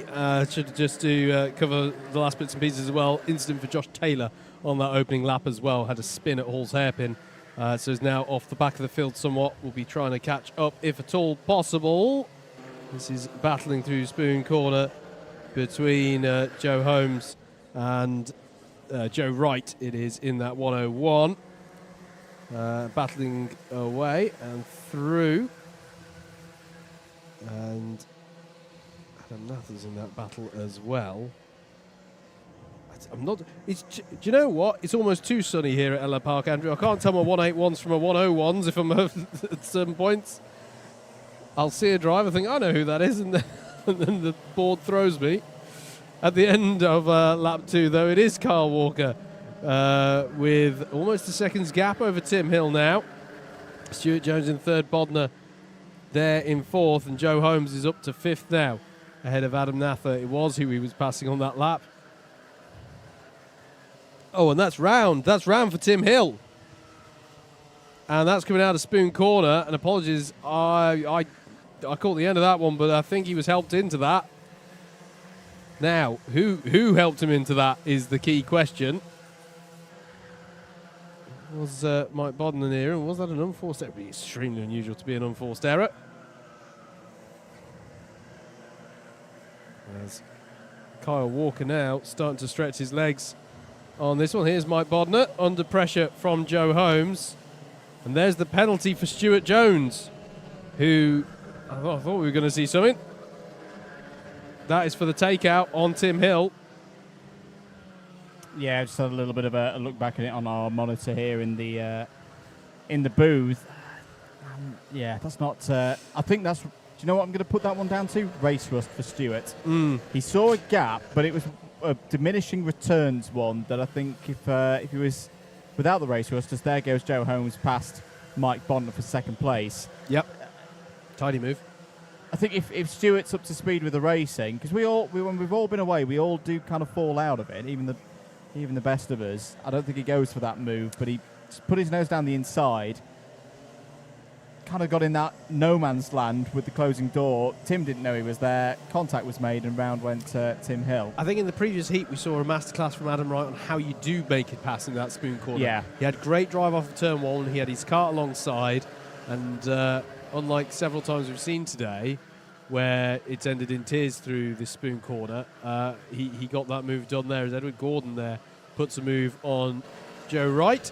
That's Edward Gordon up to 8th place in his, I always like seeing the Elio De Angelis tribute helmet.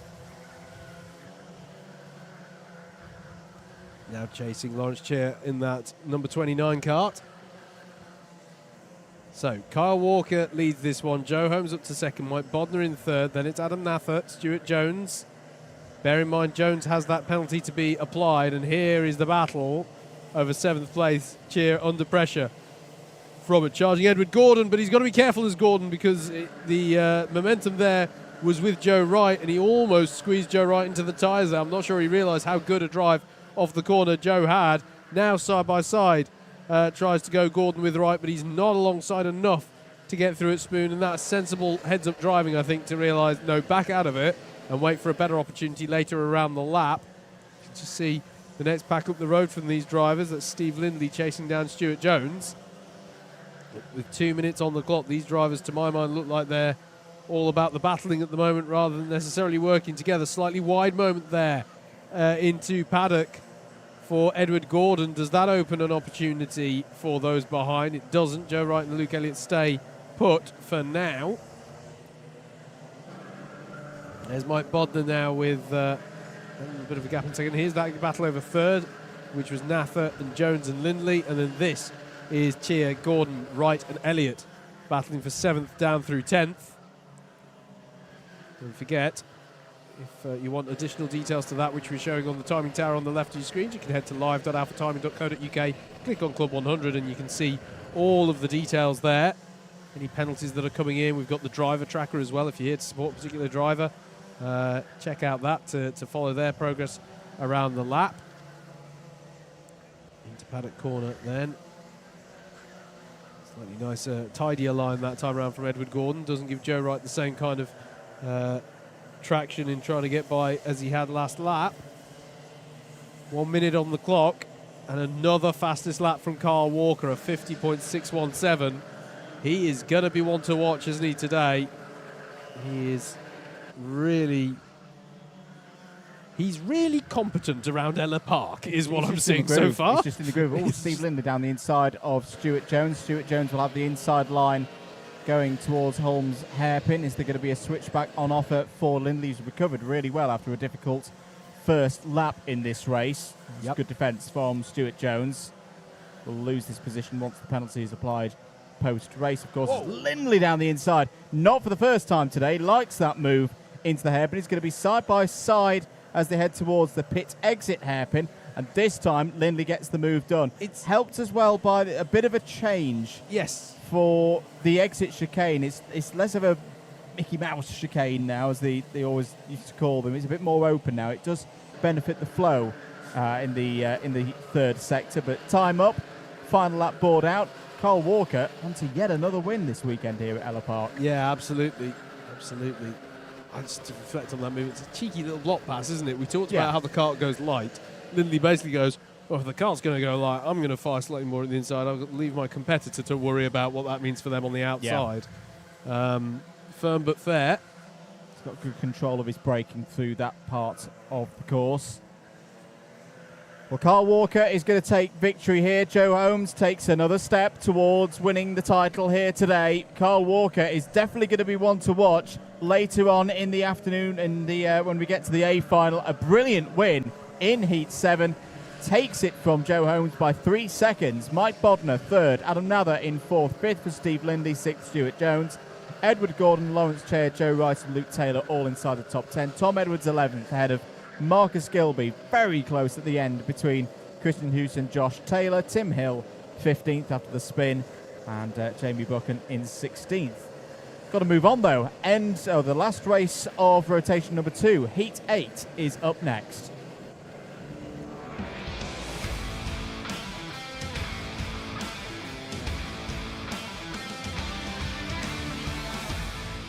And here's how they line up for that 8th heat. Then Alexander Lamin will start this one on pole with Tim Williams alongside. Steve Bosley and Lenny Wood make up a very experienced row 2 there for this one, with Vinod Harani and Darrell Lowe on row number 3. Row 4 is occupied by Anwar Barul-Smith and Mo Hassan. Kieran Chigzi and Vijay Patel are on row 5. Elliot Alt and David Harvey are on row 6. Row 7 is Jonathan Wilson and Nathan Tague. And it's Charlie James and Marcus Adams to round out your 16-car grid for the last heat of this second rotation. So by the end of this one, all drivers will have competed in 2 heat races. They'll have just one last opportunity in the third rotation to maximise their points, both from a championship perspective and also from the perspective of how high up on the grids they go in whichever final they've managed to qualify for across these heats. There's an A, B and C system, which we will get to in due course, but right now it's eyes on the lights. And engine notes rise for heat number 8. Alexander Lamin's in the 56. The 96 is Tim Williams alongside him, and away they go into turn number 1. And it's there's contact there from the mid-pack. 2 drivers at least entangled up in that one. So a little bit of loading going on into turn 1 there. Tim Williams has got the better of Lamin whilst that was all going on as well. Tim Williams in that 96 to the head of the field. Nice stuff there as Steve Bosley seeks to try and start to apply some pressure to Lamin. And he would as well in that 39, defending against Anwar Barul-Smith at the moment as they head towards the paddock hairpin for the first time. And there is Anwar Barul-Smith up the inside of Lenny Wood in the number 39.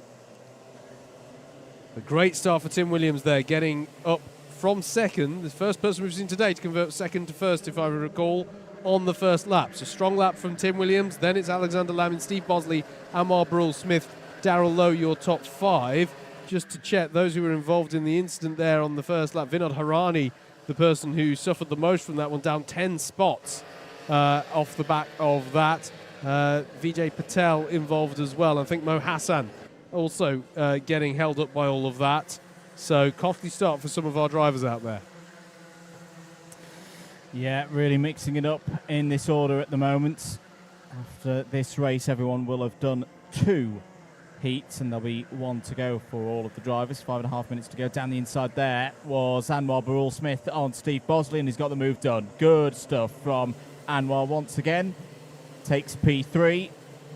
Sets about trying to catch up to Alexander Lamin ahead. There is Tim Williams leading at the moment by just over a second. He's had 3 wins so far in heats in 2023. Alexander Lamin, meanwhile, has had 1 win in these 7-minute races. Also moves to report. Elliot Alt has got past Kieran Chigzi for 7th place. There's also been a move for Mo Hassan past Charlie James. 5 minutes remaining on the clock in this one. And Tim Williams looking comfortable out front. Yeah, I can see slightly further back. Vinod Harani is trying to work his way up the order after having the first lap incident. And there too, you can see Kieran Chigzi was battling away in that number 49. He's in a battle at the moment with, I think that was Mo Hassan recovering. There is Mo Hassan recovering from a difficult start, as that's quite a wide moment there out of turn 1 for Nathan Tague. That's in the battle with Kieran Chigzi. That's slightly heart in the mouth stuff. I don't know if the camera angle made that look more hair-raising than it did, but you only have so much runoff on that turn 1 before the tyres start to taper back towards the track. Yeah, it's a tightening exit, and it's why for a lot of the drivers, they're taking different lines on the entry to the corner to make the exit not necessarily easier, but just with a little bit less risk, perhaps. 3.5 minutes to go. Lamin now having to deal with Barul-Smith in that fight for 2nd place. It's all bunching up here behind the number 49 of Kieran Chigzi. Down the inside is Barul-Smith for the 2nd place rather. He's got through. Good stuff from Barul-Smith. Alexander Lammin tried to fight that one round the outside, but in the end has to concede second place to the reigning heavyweights champion. Absolutely. It's just as the backer shot here. So you can see to the back there was Mo Hassan. I have to say, yeah, I've got one eye out the window at this battle, because you'd be forgiven sometimes for thinking this was a 2x2 formation lap sped up the way they were going through sector 1. But I think Jonathan Wilson has been able to get by on Kieran Chigsey here, and now Chigsey under pressure again from Taig, and through 2 goes Vijay Patel, who's trying to recover this one from that first lap incident. There is Vijay going up the inside of Kieran Chigsey.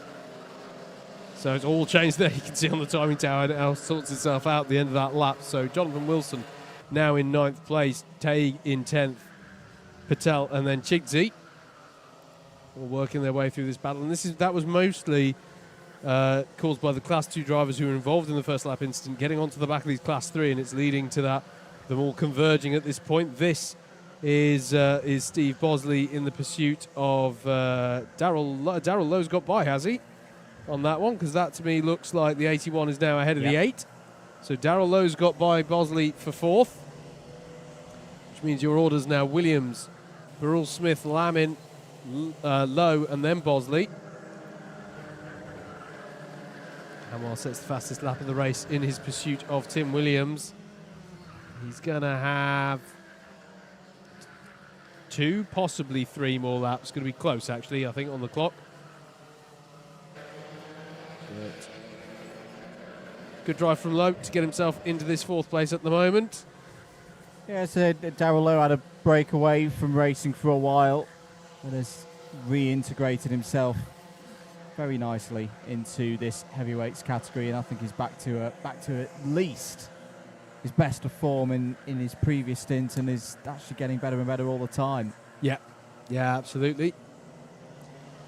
Tim Williams then might be a risk coming under pressure. What's the gap this time around as they go on to not the final lap? So it was going to be 3 more laps. It's now 2 more laps, and that gap is down to 1.4 seconds between Williams and Burrell Smith. This is the battle developing over 3rd place, Alexander Lammin and Darrell Lowe.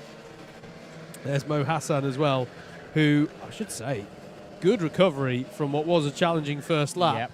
He was down 3 positions on the opening lap, and he's got himself back up into 7th. There he is. And won't be deterred by having to race through finals, of course, because we saw him do it at Buckmore Park. We from certainly C did. to B to A. We absolutely did. Good point. Well made. There's Elliot Alt as well is coming on to the back of Steve Bosley. I think there's a few things about this race yet to be written on the last lap, and that last lap has now begun. Tim Williams has crossed the line. Great run from Tim Williams. You know, I'm sure he's aware that it's Anwar Burrell Smith directly behind. To keep your focus, not make any mistakes, keep the pace up. Very much easier said than done. Through Holmes hairpin for the final time in this heat. Has a check over the shoulder, can see Anwar is there, doesn't need to worry. The gap is over a second. It's way too far back for Anwar to have a go, or a chance to have a go, if Tim can do these remaining corners cleanly, and he's done exactly that through the little dipper into the pit exit hairpin. 2 more corners to go, and it's going to be another heats victory for Tim Williams. 4th of the year, round the final corner, has a little bit of a slide out of the final corner and takes the win. Takes heat 8 by 1.3 seconds ahead of Anwar Burrell Smith. Alexander Lammin 3rd, Darrell Lowe 4th, Steve Bosley, Elliot Alt, Mo Hassan, Jonathan Wilson gets 8th place right at the end. You were right how there were things to be decided on that last lap. Lenny Wood and Vijay Patel completing the top 10. Nathan Taig, Kieran Chigsey, Charlie James, all inside the top 13. And then it'll be Vinod Hirani and Marcus Adams to finish 14th and 15th.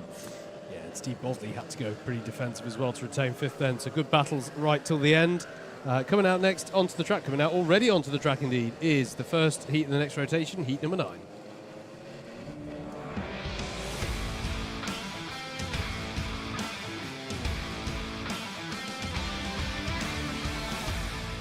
Here's your grid then. Lee Henderson will start this one from pole position with Adrian Ray alongside. Stuart Kirk and Scott Parker are row 2, with Miguel Hall and Bill Taylor on row 3. Row 4 sees Heinrich Watson-Miller start ahead of Paul Williams, with Mikey Nichols and Josh Taylor rounding out the top 10.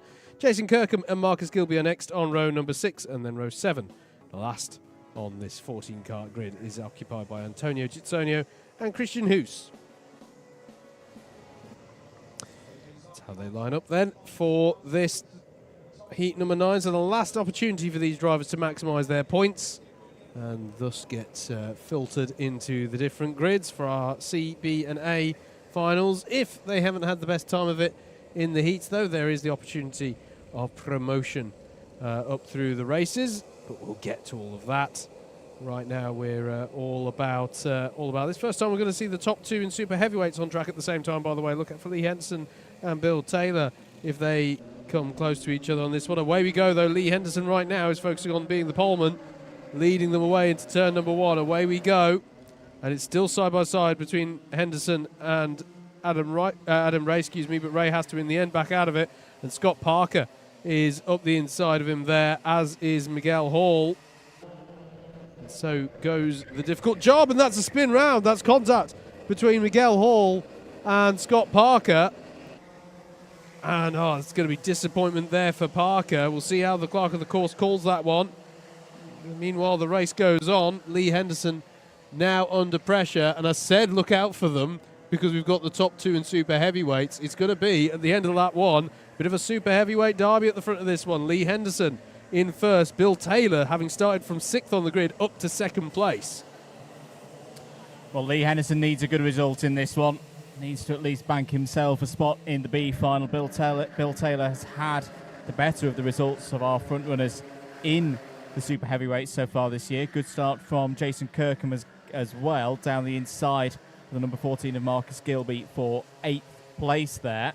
Good start from Heinrich Watson-Miller as well, Andrew, up to 3rd place. Here is the move on Paul Williams by the number 12, Stuart Kirk, trying to get back to where he started this one in 3rd, but hasn't had the rub of the green over that first lap. This is the battle for the lead then, between the man who comes into today highest placed at the super heavyweights, Lee Henderson, versus the man who's 2nd highest in the super heavyweights, Bill Taylor. And it's not, at the end of the day, it's a point. It's not that much. But psychologically, Andrew, this is an interesting one to have lined up for us. Yeah, today could be a turning point of the season for the super heavyweights. Bill Taylor has been in this position before. Champion for the last 2 years in the super heavyweights, and it's Lee Henderson who's pushed him closest in both of those seasons.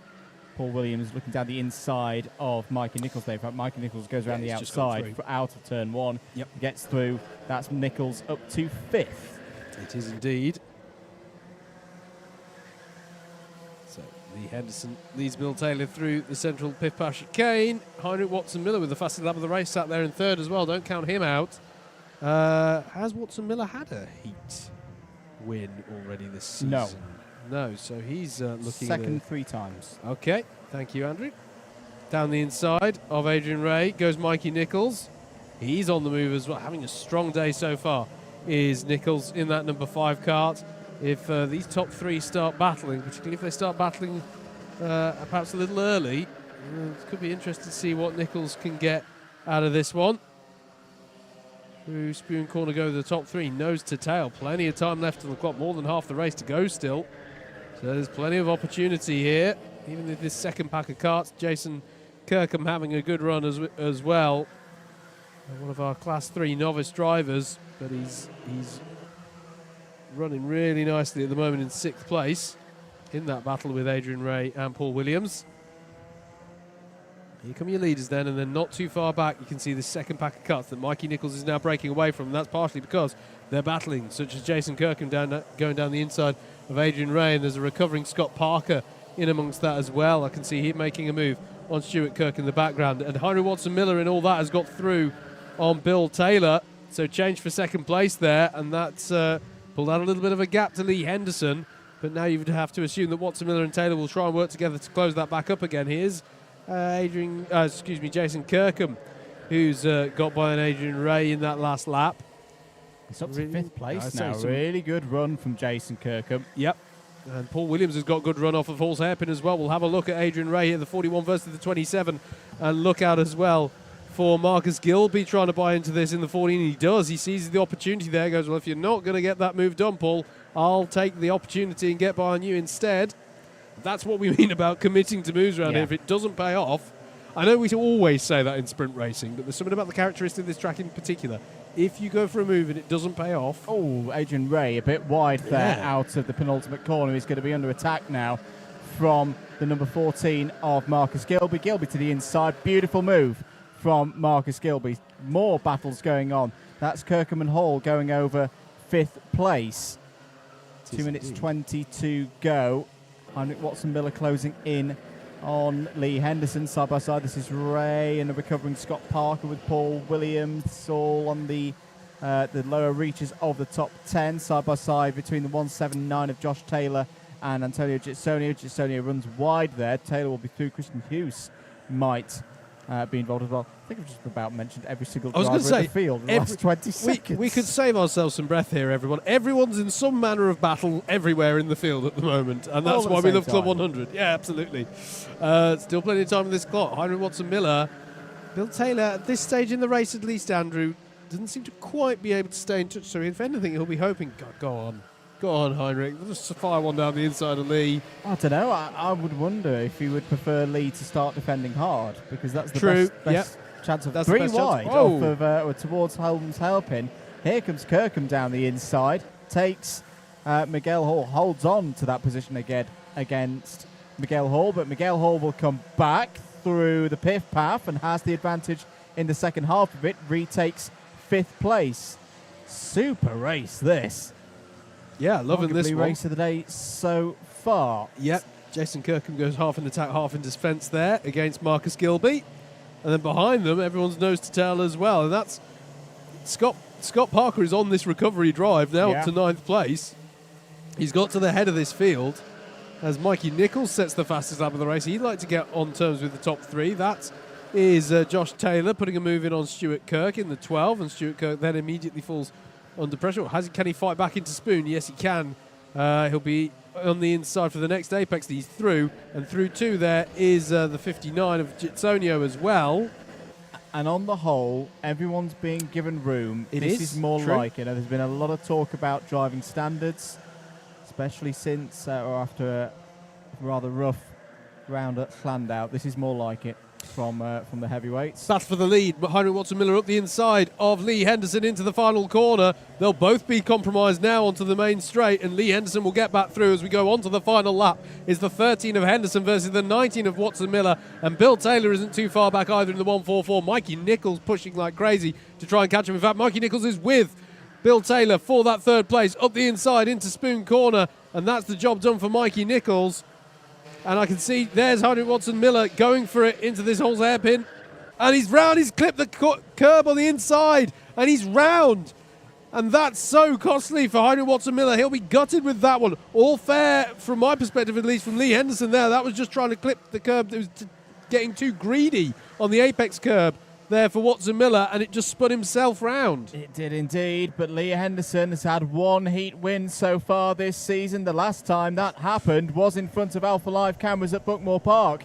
He likes racing in front of the cameras, because here at Ellough Park, it's a 2nd heat win of the year for Lee Henderson, 2nd for Mikey Nichols, 3rd for Bill Taylor, 4th Miguel Hall, 5th for Jason Kirkham. What a drive from Jason. 6th for Marcus Gilby, joined in the top 10 by a recovering Scott Parker. Heinrich Watson-Miller finishes in 8th. Paul Williams and Adrian Ray complete the top 10. Antonio Gitsonio, Josh Taylor, Stuart Kirk and Christian Hughes complete the winners in that one. Fantastic Heat 9, but we've got to move on. Heat 10 are out next.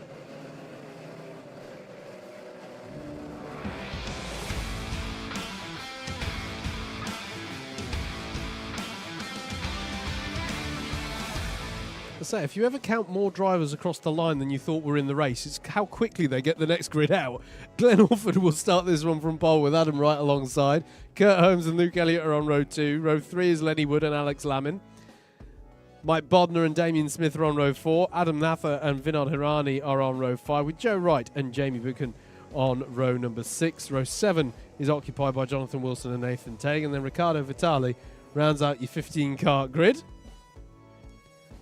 And that's how they line up then for the anti-penultimate heat of the day for our heavyweights at least. Don't forget, we've got all of this fun and action for you again once we're done with the heavyweights with the lightweights.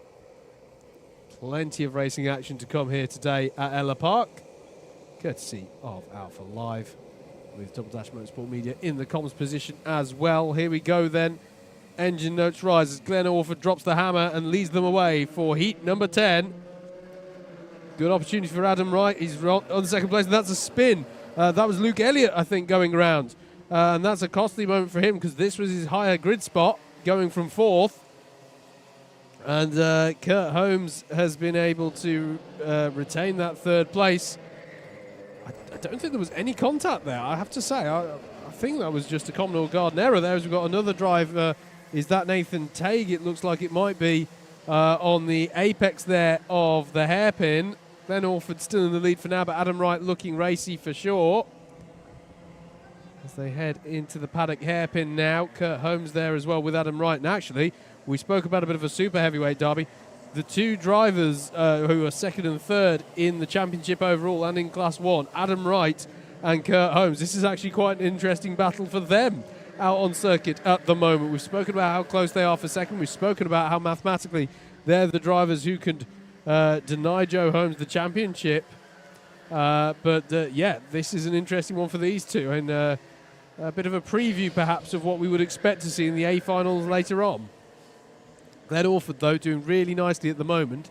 It was Nathan Tague who was involved in that spin on the apex of the hairpin on the first lap, and the turn 1 spinner was Luke Elliott, but no penalties have been forthcoming, so I think we do have to conclude that both of those were unforced errors. As Kurt Holmes down the inside of Adam Wright, had good drive off of paddock and is through the 6 now ahead of the 47.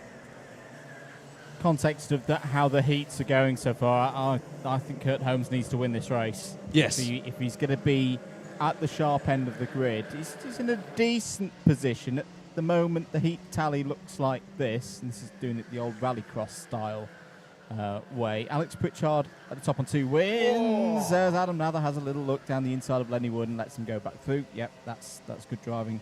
A good response from Adam after that attempt to the move. You've got 3 drivers on 3.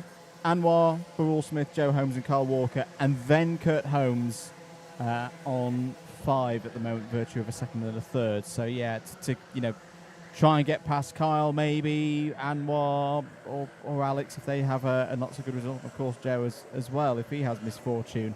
Yeah, I think he's got to go out and win this one. Oh, there's someone taking a slightly different line through the last corner there. Yeah. Adam Nather fighting his way through. He's got past Lenny Wood, and also Joe Wright has got past Lenny Wood in all of that as well. Means Nather's up to 5th place, Wright 6th, Wood down to 7th. Fastest lap of the race, though, for your race leader, Glenn Orford, giving it some here, 50.809. Some nice pace for Glenn in that number 35 kart. Yeah, absolutely. I mean, he had the penalty in his first heat, so he has to make up for that somewhat. But, yeah, great. So we are good.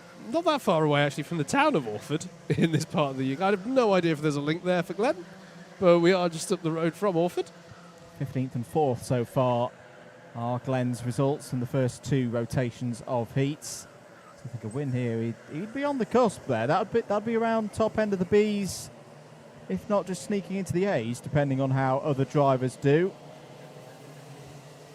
Adam Nather and Joe Wright going over start finish there, 5th and 6th for them. If they could work together, I think there's a chance that they could catch Alexander Lamond, because Lamond's on his own. There he is in the black suit and the white helmet.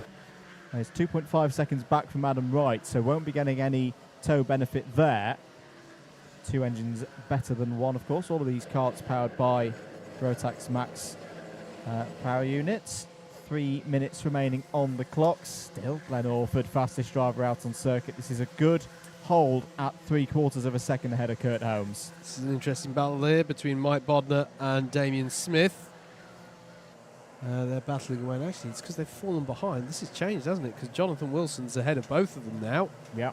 So more changes happening. I tell you what, Andrew, I reckon we're in for an extremely competitive B final. I feel like the mid-pack here is close, really close. I mean, it's always close in Club 100, but that B final and those last 2, the last few promotion spots up onto the A category grid. Going to be interesting here. This is Adam Nather and Joe Wright.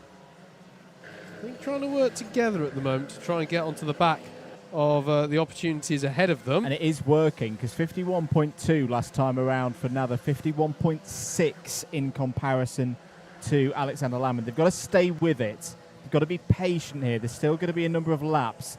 But if they keep going at that rate, they are going to catch Alexander Lamond, probably going on to the last lap of the race. 2 minutes remaining on the clock. It's had a problem for Vinod Hirani. It's been overtaken there by Nathan Teague and Riccardo Vitali. What's the gap this time around? It's, well, actually, they've lost a bit of the pace that time around. Both of them, both Lamond and Nather, both in the 51.5s. Still say they've got to stay with it, though. Good amount of time remaining on the clock, 90 seconds of it. Glenn Orford, gap is still at 0.7 ahead of Kurt Holmes. Adam Wright in a bit of a lonely third place right now. Here's the number 20 of Jonathan Wilson ahead of Lenny Wood. So that is a change for 7th place. It is, yeah. I just saw out the window. They passed the line just a tenth apart. It was a nice bold move into turn 1 for Wilson that got the job done. Driving well, I think, is Jonathan Wilson. Yes, he is. Very much so. Good support for Jonathan in the chat as well, I'm sure. There's Jamie Buchan. Jamie Buchan's had a good race in this one, up 3 places so far in the 6 minutes gone. Jonathan Wilson's move confirmed.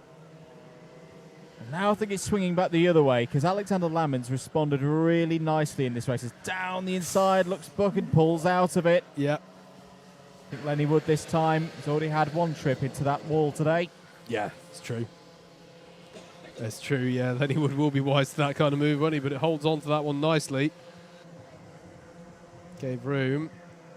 There's your leader, Glenn Orford.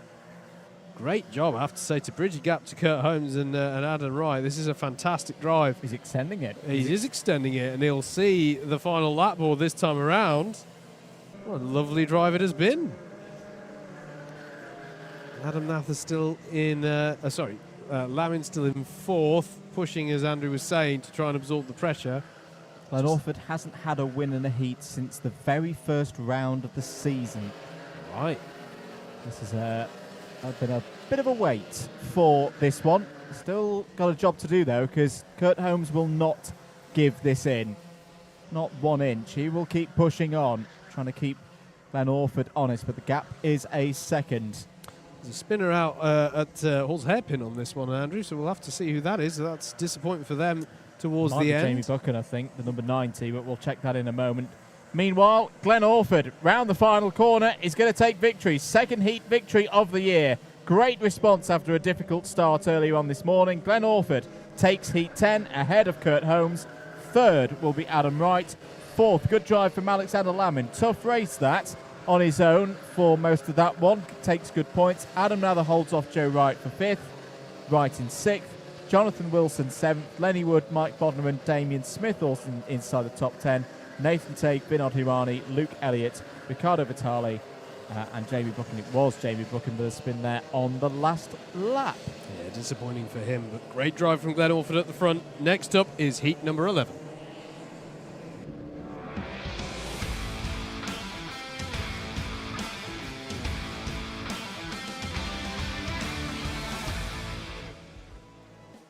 Here's how they line up then for the penultimate heat race in the heavyweights. Edward Gordon starts this one from pole with Joe Holmes alongside Kieran Chigsey and Tim Williams are on row 2. Tim Hill and Steve Bosley are on row 3. Callan Sigafus and Mo Hassan are next with Carl Walker and Darrell Lowe on row 5. Tom Angier and Daryl Bennett are on row number 6. Simon Dean needs some good points on the board in this one with John El-Muhai alongside. Tom Edwards and Charlie James round out the 16 karts out for their last opportunity to seal the best positions that they can on the finals grids.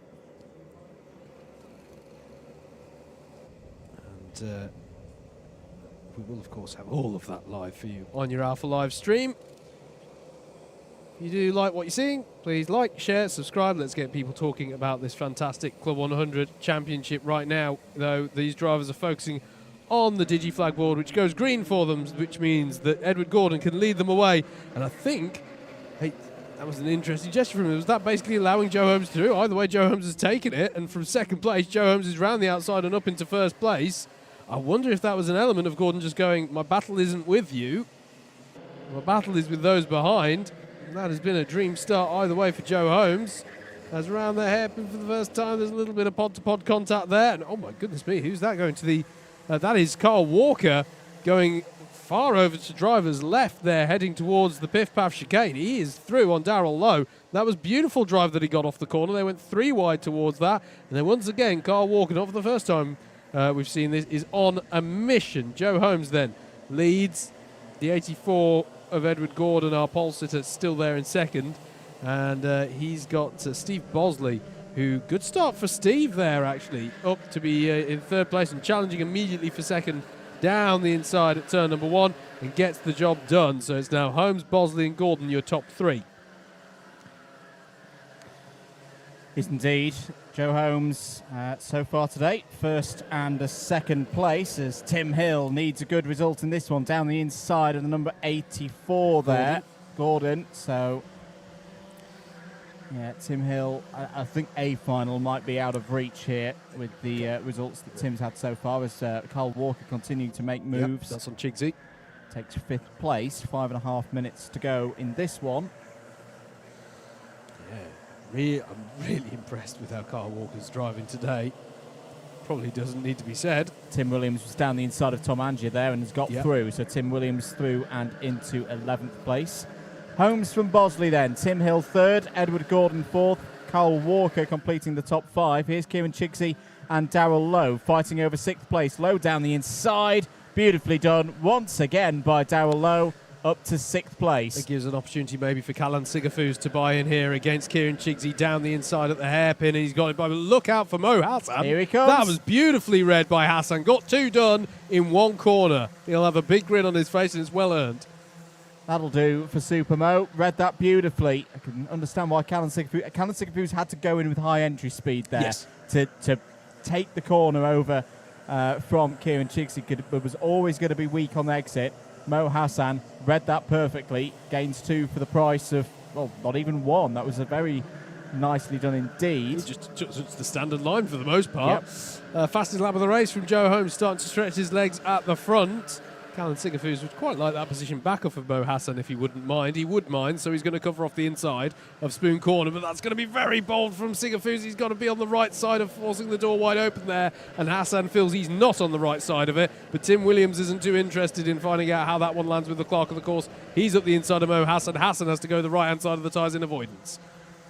Yeah, points Tim Williams through in all of that. Didn't want to be seen to be gaining advantage by leaving the race circuit. 3 minutes and 45 to go. 2.9 seconds is the lead for Joe Holmes. Mo Hassan picks up a track limit warning for his troubles. Nicky Richardson heading out on circuit to test a kart. Don't worry about him there. That's not a competitor going slowly. Good scrap here for second place. Bosley, Hill, Walker. We've got to be aware of Gordon and Lowe 2 behind. I don't know, have we noted a forcing driver wide penalty for Darrell Lowe that came in a few minutes ago? So Darrell will have some positions to be dropped at the end of this race. 3 minutes and 10 remaining on the clock. There is Mo Hassan. It was an interesting one, that one between Sigafus and Hassan, because Sigafus was there. His kart contest, it was tough because he had the overspeed coming out the first apex of the corner, but it is a tough one to call there, I always think. Yes, indeed. Joe Holmes, my goodness me, the pace at the moment, 50.5, now 4 seconds clear of the rest of the field. He's on his way to another really good grid slot in an A final, as down the inside goes Lowe on Gordon, through and into 5th place. I think there's been a change for 3rd as well. Yes, Carl Walker has got past Tim Hill for 3rd spot and will now try and trying to get past Steve Bosley. Steve Bosley, again, one of the most experienced drivers on this grid. Best result. Has had a heat win so far this year. It's been another solid season for a driver ranked in the top 10 in 2022. He's trying to hold onto that once again here in 2023. Yeah, he's got his hands full, though, trying to keep Carl Walker at bay, I think, at the moment, as that was Was that Tim Williams doing battle back there? Sorry, I'll double check up who that. It was Tim Williams battling away with Sigafus. Yeah, Williams has got by on Sigafus for 7th place. You'll just see them sweep into the back of shot there. There is Tim Williams on the move in the 96. May give an opportunity for Mo Hassan to try and, from his perspective, redress the balance. If he could get onto the back of Sigafus, that could be an interesting battle, given how that went earlier on. In the background as well, you can just see John Muhai and Tom Andrew and Tom Edwards quite close together on the same bit of track as well. That's over 10th place. Tim Hill's coming back into this. He's Yeah. not giving this one up at all, especially if Bosley and Walker start fighting a bit harder. Just over a minute remaining on the clock. Another lap completed by Joe Holmes. There'll be 2 more, including, 3 more, including the one that they've just gone on to. 6.3 seconds now the lead for Joe Holmes. This is it's one of those where I've just had a time warp in my head. As I said earlier on the in the paddock walk, which you've not seen yet on the stream, that I think Joe Holmes has actually stepped up his performance level this year. This is a case for the jury, I think. Steve Bosley, Carl Walker, Tim Hill are not slow drivers. They haven't been messing around and defending hard. Joe Holmes is just on another level right now. I will say as well, not to completely preview the interview you do with him, but your opening question was, as Carl Walker goes to the inside on Bosley and he's going to get the job done, I think that looks nice and clean. He'll have the inside line now through the left-hander, and provided that Bosley doesn't get a switch back out of it, which he doesn't, that'll be job done for Walker, unless Bosley has a response into turn 1. He might have a response into turn 1. The final lap board has gone out, by the way. But yeah, one of the questions that you ask him, Andrew, is whether today's the day he can do it. I'll pre-warn everyone of the continuity error we may have there. He may have done it by the time we ask him. It is absolutely imperious at the moment at the head of the field here from Joe Holmes. And it will be a very interesting one to see when we bring everyone together in the A category grid, how they all fare against him, because he is on form. But Carl Walker's on form as well here. Up into 2nd place. And as you say, Andrew, Tim Hill isn't out of this one. Has he got one last effort against Steve Bosley to attempt here? And Darrell Lowe's right with them. Joe Holmes, though, comes through to win the heat and see the checkered flag. And through for 2nd place. There's the gap. Carl Walker takes 2nd place. Steve Bosley holds on for 3rd against Tim Hill and Darrell Lowe. Edward Gordon with good points in 6th. Tim Williams in 7th. Callum Sigafus in 8th. Mo Hassan in 9th. John Muhai will... No, he won't. Tom Andrews beats him across the line. Beautiful stuff there by 65 thousandths of a second.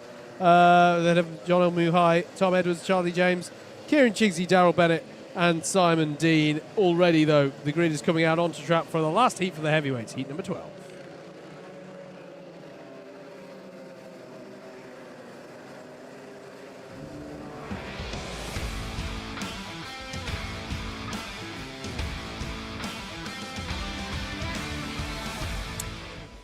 Elliot Alt will take this one from pole position, and the grid for the last heat for our heavyweights. Last opportunity to maximise your points and your position on the grids for the finals. Nicholas Stieper. Oh, excuse me. That's we've jumped the page there. Elliot Alt will have Vijay Patel alongside him on row 1. It'll be Lawrence Cheer and Jacob Harris on row 2. Stuart Jones and Tim Penny on row 3. We pick up then here with the graphic with Steve Lindley and Nicholas Stieper on row 4. Alex Pritchard and Anwar Brawl-Smith are on row 5. Marcus Adams and Edward Guthridge are on row 6. And then it's going to be David Harvey and Jack Giles on row 7. Paul Bennett rounds out the 15 carts in this one. And like clockwork, I think we're already going to be good for a start. Here they are then. Elliot Alt is your pole sitter in the 18. Vijay Patel alongside in the 40. Then it's Lawrence Cheer and Jacob Harris. And away they go. The last heat. And that is a clip between the top 2 as they head towards turn number 1. Which didn't bode well for a clean turn 1, but they did all get through pointing in the right direction. That was an interesting chop across there. I think Vijay Patel has seen too many people from 2nd on the grid lose out, and he was very keen to get across. But at the same time, Elliot Alt thought he'd open up the line a little bit for turn number 1. Interesting there, we've got contact at the hairpin. Drivers round. We'll double check who those are as they come through, as the rest of the field fights through the paddock. At the bottom of that, Jacob Harris putting a move in there. I think it's Nicholas Stieper and Marcus Adams, and Stieper's pulled off to driver's right on the straight from Holmes hairpin. That's costly for a driver who I think has been going well today, Hashtipa. He's had some really good battles out there, scored some decent points. So maybe a driver to watch if he's going to have this score dropped. We talk about drop scores. There are no drop scores across the heats. Steve Lindley has pressure from Anwar Barul-Smith here. And Alex Pritchard. And there's problems. Problems for Anwar Barul-Smith. The kart's slowing. And he's just lost power from his CLUB100 Rotax Evo car. That is extremely unusual. Chain's gone. Yeah, okay. Chain's gone. Yeah. I think that's what's happened there. I was having a little look to whether there was, well, pretty sure there was no chain under the chain guard. And, well, I wonder if he's just clipped a curb there, as Anwar. Either way, he's out of this race, and that could really shake up things in the A final order. Yep, Jacob Harris and Vijay Patel doing battle here. Vijay Patel's in the front. Oh, that was a Mansell-esque switchback from Harris, but it was such a snap that it put him into a spin, and somehow he managed to gather that up without collecting anybody else. That was an incredible moment there for Jacob Harris. As I say, it was almost Mansell-esque how he was going to do the switchback, but he just snapped. It just snapped under braking, and he went into the spin. Quite you picked that one up halfway through. He was helped there by, I think, Steve Lindley putting him in the back in the right direction. Entertainment guaranteed when the cameras are pointed towards Mr. Harris. It was a costly moment for him, but he's still in this one. He's just joined at the back of this pack, really. So it's Elliott Alt in the lead by 3 seconds. There's a penalty for Alex Pritchard for bump and pass. I'm trying to think. Okay, I don't think. Was the contact initiated? A little bit of a. Didn't think there was for Jacob. Maybe.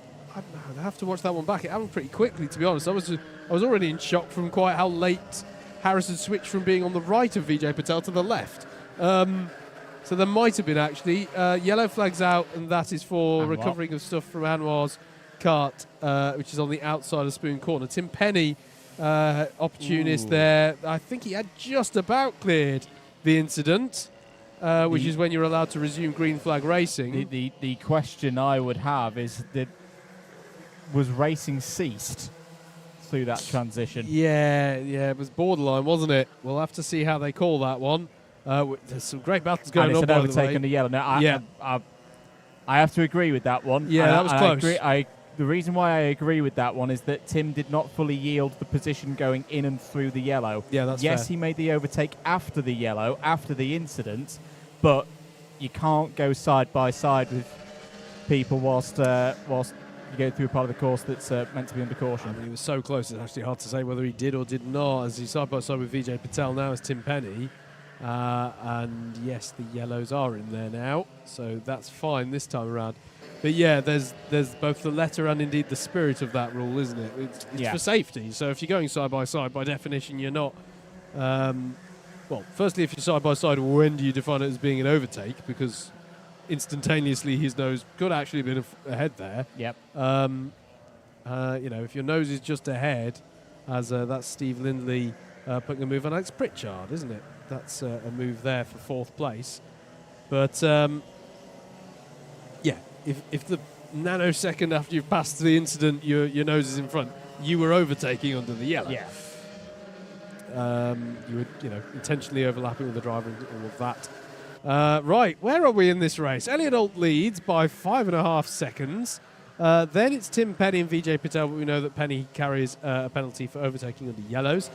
Steve Lindley is ahead of Alex Pritchard. And then there's this battle, which is Lawrence Cheer going up the inside of Jacob Harris for 6th place. And the 91 of Jack Giles is with them as well. And Jacob needs to be careful because as he comes across there, he almost ran Jack a little bit out of the road. But Jack, I thought for a moment, was going to try and carry a move around the outside, which would be a new one for today. But it stays as they were. Jacob Harris, I think, wants to recover some of the positions lost. Cheer goes defensive there. And Stuart Jones is coming up onto the back of this party as well.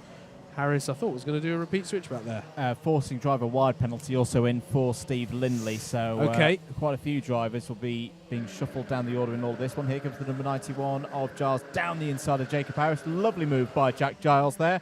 But Jacob Harris may have a return here. No, has to slip behind Jack Giles. Another one of our novice C3s having a really nice run here. We're going to get, I think, quite a few of our C3s into the B final today. Yeah, I think good opportunity for them. Yeah, and well, I think this can be a track that perhaps throws the pecking order a little bit out if you've got drivers. It's fair to say as well, you know, we this is the only time that we come to this part of the world as well. Perhaps a circuit where drivers have less experience, or if a driver is from this particular part of the world, has you know, an inherent advantage here. This is Jack Giles challenging Lawrence Cheer into turn number 1, still side by side. Love that commitment from Jack Giles, and the 91 is through and up into 6th place. And that is a lovely run, as you say, Andrew, from one of our drivers in that novice Class 3 class. It carries, of course, the disadvantage that they start from the back of the grid because they're Class 3. So by definition, he's had to work his way up the order from 14th on the grid to be challenging for 6th. I am very impressed by this drive for Jack Giles. Elliott Altzel still leads this one. You'll see the last lap board the next time around. Note on Anwar Barul Smith. I think he's going to be okay. So in the first, a second, and a 12th. And depending on whether there's any drivers with penalties ahead of him, he may gain more out of that. I think he is going to be in the A final here. 5 seconds to go. We are going to get one more lap in here because Elliott Altz was over the line before the clock hit 0.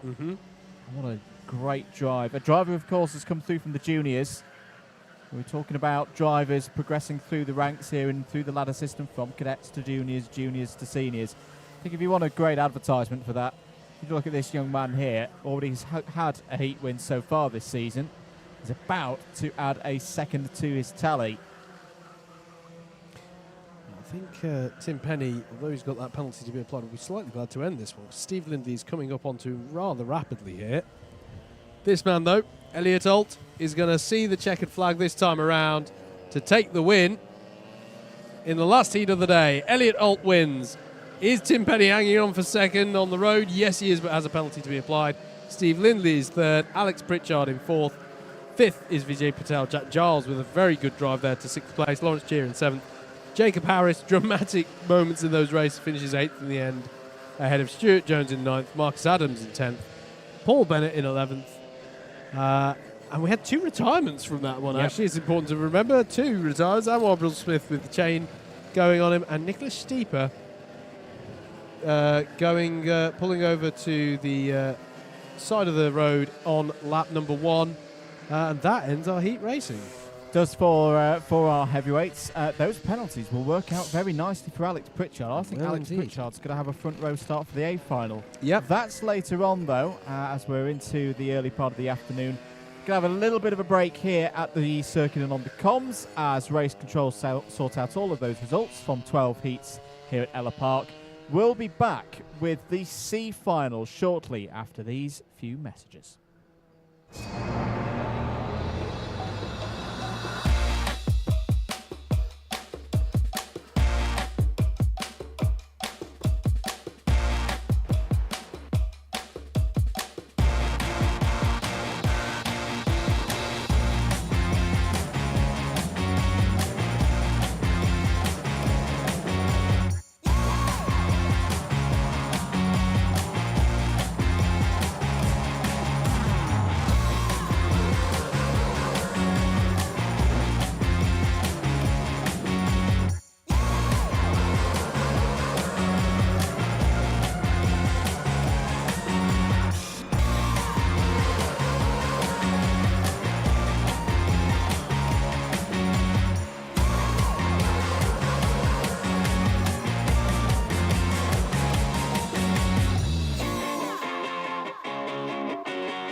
Side by side, who's going to be the bigger man? Oh, big off! Straight in the gravel trap, both cars out. Is it going to work for Sean? He slides up the inside, it's getting very close, he's not made it. Have you ever seen a championship decided like that?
Welcome to Alpha Live, the live streaming service where you can be part of the action from home. You can watch via your smart TV, phone, tablet, or even your gaming console. We've got you covered. Just head to the YouTube app on any of your devices and search for Alpha Live. Here you can watch all of the events as they unfold, or you could choose from our vast library for those lazy days in, all in beautiful HD. Be sure to hit that subscribe button and click on that notification bell so you don't miss out on any future videos.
Side by side, who's going to be the bigger man?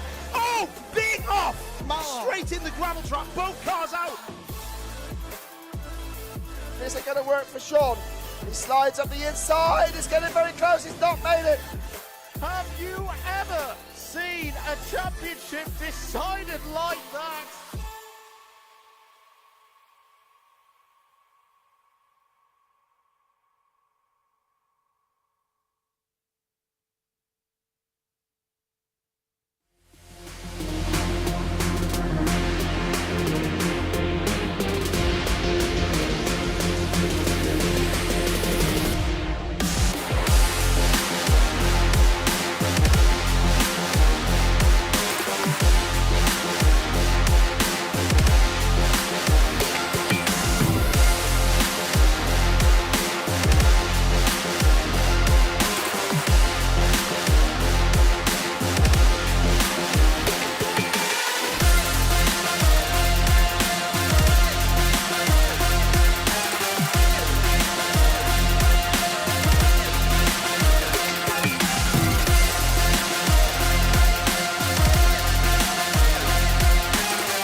Welcome to Alpha Live, the live streaming service where you can be part of the action from home.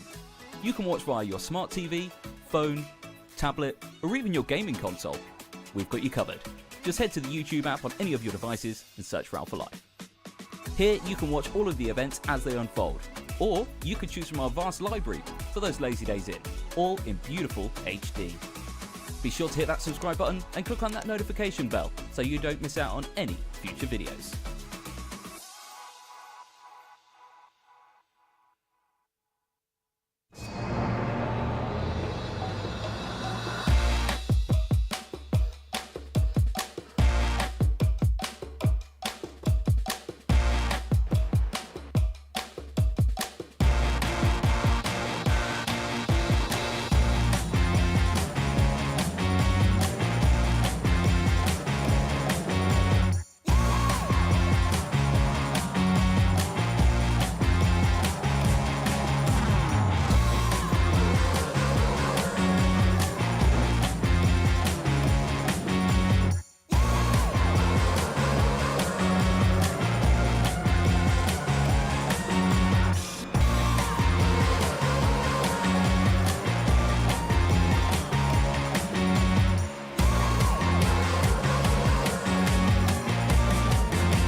Welcome back, everybody, to live coverage of Round 8 for this year's Club 100 Senior Sprint Championships. We're getting ready for the Heavyweights and Super Heavyweights Sprint C final. 12 drivers on the grid for this one, with opportunities to drive up through into the B. Charlie James has pole position for the C final. Vinod Hirani alongside on the front row. Luke Elliott and Josh Taylor on row 2.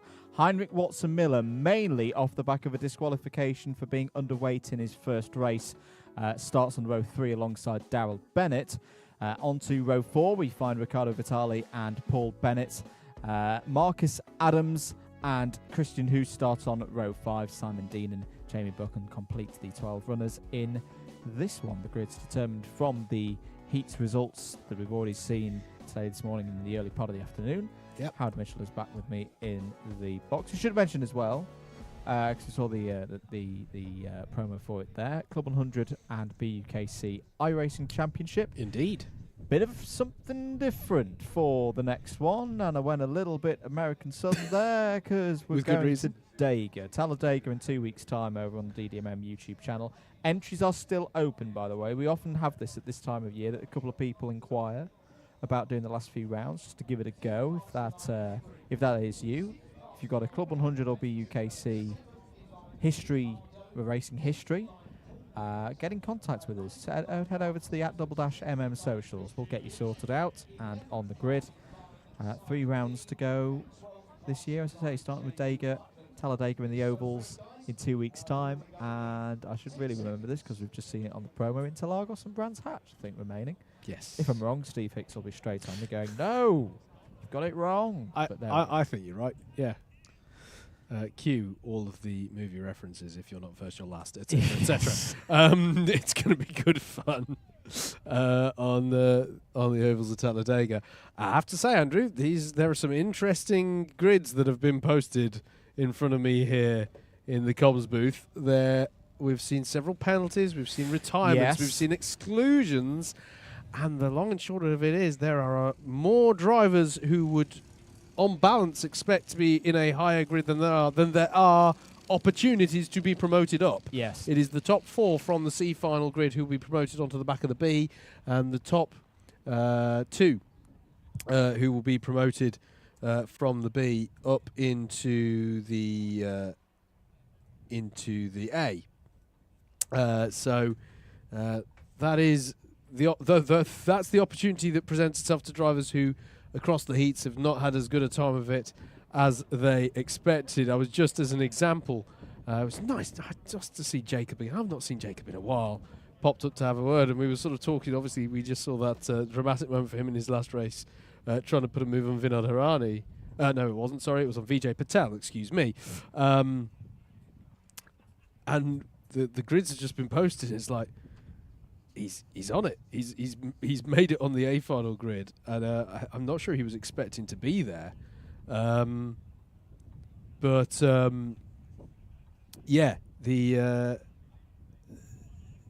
I think he's got. I mean, he's got that partially because he's been driving well, but also some drivers have had a few incidents and accidents, yeah, I think the order is slightly shaken up here for our drivers here at Ellough Park, and it's going to mean the pressure will be on in these races. We're furiously dealing with the fact that we've found some corner names. Thank you, David Sullivan. Thank you. I say we've found some. Thank you, David. Although I've got a problem straight away.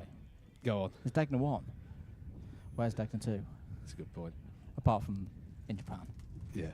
Well, that's quite that's electron entanglement levels of connection across the globe. That is. Also, I don't know how to break it to anybody, but they've got their own Degner 1 there as well. Yes. Right, we'll get to that. Does Degner mean turn? And I'm just being very linguistically ignorant. I don't know now. Anyway, as we embrace the corner names,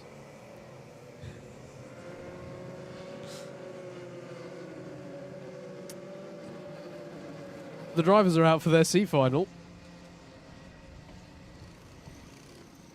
So that will be coming up for you next. They're going to go straight into formation.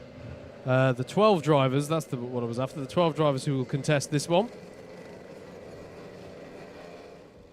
Just as a reminder, Charlie James will be on pole, Vinod Harani alongside, Luke Elliott and Josh Taylor, Heinrich Watson-Millen. And was it, did you say it was exclusions that meant that we were seeing Heinrich here? Yeah. So that's going to be interesting. Disqualified from his first heat because he was on the way. Aha. So, 12 drivers, slightly smaller field, but our experience so far, Andrew, has been that does not mean any less entertainment. Nope. So here we go then. 4 opportunities, basically the top third of the field get to go through into the B final. Eyes on the lights, engine notes rise. And I think that they got caught napping, and there's an instant towards the back before the race has even begun. Yeah, and 2 drivers. And that's a full involved. start. Yeah, full start will go again. I'm surprised that we've. Normally, when we see the instance here on our start, it's actually going through turn 1, Degner 1, but that'll restart. I'm trying to establish whether the drivers have actually recognised that this is well, a false they've start. not been shown a full now. start now. I mean, they were shown yellows. I'm not sure that there was a full start. They'd passed the first marshal post, and I'm not sure if the second post had actually got the full start flag to hand. That was a bizarre incident there, but there was a big difference between the 2 sides of the grid, it felt to me. We've got a driver who's out there who's got power issues, got no drive. Yeah, he's pulling off the road. Yeah. I think it was Marcus Adams. Yeah. One of our drivers had a problem on that first start. So we might have a bit of a delay here just whilst things are sorted. Rob Newman back to the front of the order in the pace cart. Yes. Now, I would imagine that the driver, apologies, we can't quite identify exactly who it is, and we don't like to speculate too much. I would reckon with the hit into the tyre wall on the right-hand side, it is Marcus Adams. Yeah, I'm very confident it is, because he's got a red race suit, and we saw the issue. Bent steering. Yes. It's going to be bent steering because he went in, and probably on the front right as he went in. Yeah. No, it didn't. Towel. It's so hard. Towel did its job, of course. It did, and it's so hard for us to call because it sort of happens all quickly and everyone's condensed in that situation. But I'm not sure Marcus had anywhere to go. No. I think he was like the last person sort of get entangled with it. It meant he had to go the widest in avoidance, and that's why he got collected into the tyres. But yeah, it is Marcus Adams indeed. And the full start will mean that time is taken off this race, by the way. I'll take it from a 12-minute... Well, it would nominally take it down to the 10-minute, although it is at the race director's discretion as to quite how much they reduce the time by. And it is 10 minutes being shown on the start gantry clock, although how are we getting away again? We're going to go round again. Well, I guess yeah, there's still recovering the cart. There may be a recovery of the cart, but also a attempt going on to get Marcus another cart. There may well be. It should be clear here. Marcus seems to be fine. Yes. Perhaps a bit befuddled by quite what happened, but I think everyone's in that position right now, so we'll leave that as it was. I think Jamie Buchan might have been involved in it as well, because he had... all we had to go on there really was the sort of who was there is Marcus. There's a bit of a forlorn look. I don't know if they're going to get him another cart. No. I don't think they are. I think that might be... yeah, with thumbs up, we're ready to go. We are, yeah. So, we're going to run this one.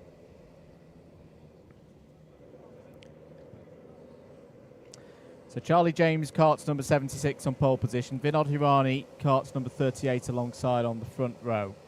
Luke Elliott and Josh Taylor on row 2. Heinrich Watson-Miller, who surely would be the favourite for this race, based on the pace that we've seen Heinrich have so far today, alongside Darryl Bennett on row 3. Ready to go racing, hopefully for a better, cleaner start this time. It is a better, cleaner start this time. Down towards turn 1 we go. Good start for James, good start for Elliott as well in the number 33 on the inside. Heinrich Watson-Miller holding there as well. The number 179 of Josh Taylor has hopped across to retain 4th place, is now challenging Vinod Hirani for third as they head to Holmes Hairpin for the first time. There's going to be an open door there for Heinrich Watson-Miller down the inside for fourth place. We'll have the inside now through Rossi's. That's a good start for Heinrich Watson-Miller. Gets himself straight into that fourth place. That's where you need to be, fourth or higher, to move up into the B final. Absolutely. Into the Ellough hairpin then. And Heinrich Watson-Miller with that start up to third place. At the end of lap number one then. Sorry, up to fourth place, excuse me, because it's Charlie James who leads, Luke Elliott in second, Vidal Harani and Heinrich Watson-Miller in fourth place. And that is a move for fifth as well, for third, excuse me. 90 of Jamie Buchan challenging Josh Taylor there, challenging Harani now. So yeah, so Heinrich Watson-Miller through into third place. The 179 of Taylor hopping back up. Vinod Hirani now has work to do on the outside. Jamie Buchan's had a really good start here. Yes. It's up to sixth place, 8.5 minutes remaining on the clock. Down the inside goes Buchan. Charlie James and Luke Elliott, simple job now. Work together, push off the group and solidify your way. There is a little trophy available for a C final win, which always looks nice at home on a mantelpiece, but really getting through into those B final places is the more important thing to do, and you can race through that B final. We've seen that already this season in the heavyweight sprints, that drivers can get 2 promotions in one day. That's the number 98 of Daryl Bennett trying to find a way past Vinod Hirani. And Christian Hoos it was a costly lap for Vinod last time around, down to sixth place. And Christian Hoos is a driver on the move, Andrew. Fastest lap of the race. He got by on Paul Bennett last lap, and now he's all over the back of this battle ahead of him. Daryl Bennett has not been able to convert that move on Vinod, so he's fighting away. That is Jamie Buchan getting by on Josh Taylor, and that, Andrew, is significant because that's the last of the promotion spots. That's the battle where it really counts for who's going to get into a B final grid, as there is Daryl Bennett up the inside of Vinod Hirani. Hirani's got to try and gather up some momentum here. There's Christian Hoos through as well on Vinod Hirani. So the driver of the 86 now ahead of the 38. We saw Buchan move up through the order in one of Jamie's heats earlier on today, but then have an incident towards the end of the heat and not really get the reward that was deserved. And this is good to see that Jamie Buchan is now coming back through the order and putting that number 90 kart in a position where it could be in the B final. 6.5 minutes to go. Longer races when we get to the finals, of course. James, Elliott, Watson-Miller and Buchan all just doing what they need to do now. If you're outside the top 4, it's imperative to work together. While Christian Hoos wants to get down the inside, he's got to push away from Daryl Bennett. Now, as Daryl Bennett nearly finds himself on the grass there. Yeah, it's an interesting one because Hoos, former fastest lap holder a few laps ago, probably feels like he's got some good pace there. And this is also Riccardo Vitali trying to buy into this because he's got by on Vinod Hirani as well. So Vitali up to 8th place. Yeah, Hoos really needs to push now. It's Charlie James who leads. Here they are coming through the Ellough hairpin. Charlie James leading, Luke Elliott, Heinrich Watson-Miller in third, and then fourth is Jamie Buchan. Josh Taylor just about staying with them. And then Christian Hoos in 6th place leads the next charging pack, who are trying to get onto terms with the top 5. It's a longer race, meaning that they have got the time to pull that back if they can keep at good pace, and particularly if there's battling up ahead, such as Buchan trying to get by on Watson-Miller, potentially. Charlie James has not been into a B final so far this season. The best result is arguably the worst result of all. 5th in a C final, 1 place outside the top 4. Slightly reduced entry today, which I've got to say I think it's a shame. I understand why. It's quite a long journey out here. The road network of East Anglia hasn't quite caught up to the rest of the country. But what I would say to anyone looking at calendars for next year, this is such a good circuit. It is. It's so good. one of my favourites to drive around and race upon. And all credit to those who've made the trip out here to Suffolk, not just from a racing perspective and commitment to the course, but also they're going to get rewarded today. There's going to be some drivers getting best results so far this season as a result. And also, because we're not against the East Anglia part of the world, it's a very beautiful part of the world as well.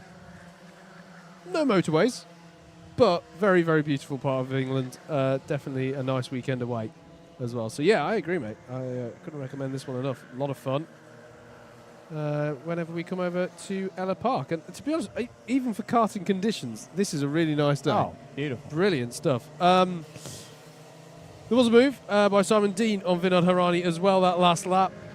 Vinod struggling to gather up the pace in this one. This is an interesting pack that's developing, though, because Josh Taylor, I think, would like the last of those promotion spots. And, well, from his perspective, you've got to picture it this way. Even if there's no championship points advantage to doing so, and there is, what you're basically doing is you're dangling in front of him going, hello, would you like an additional race free? Oh, yes.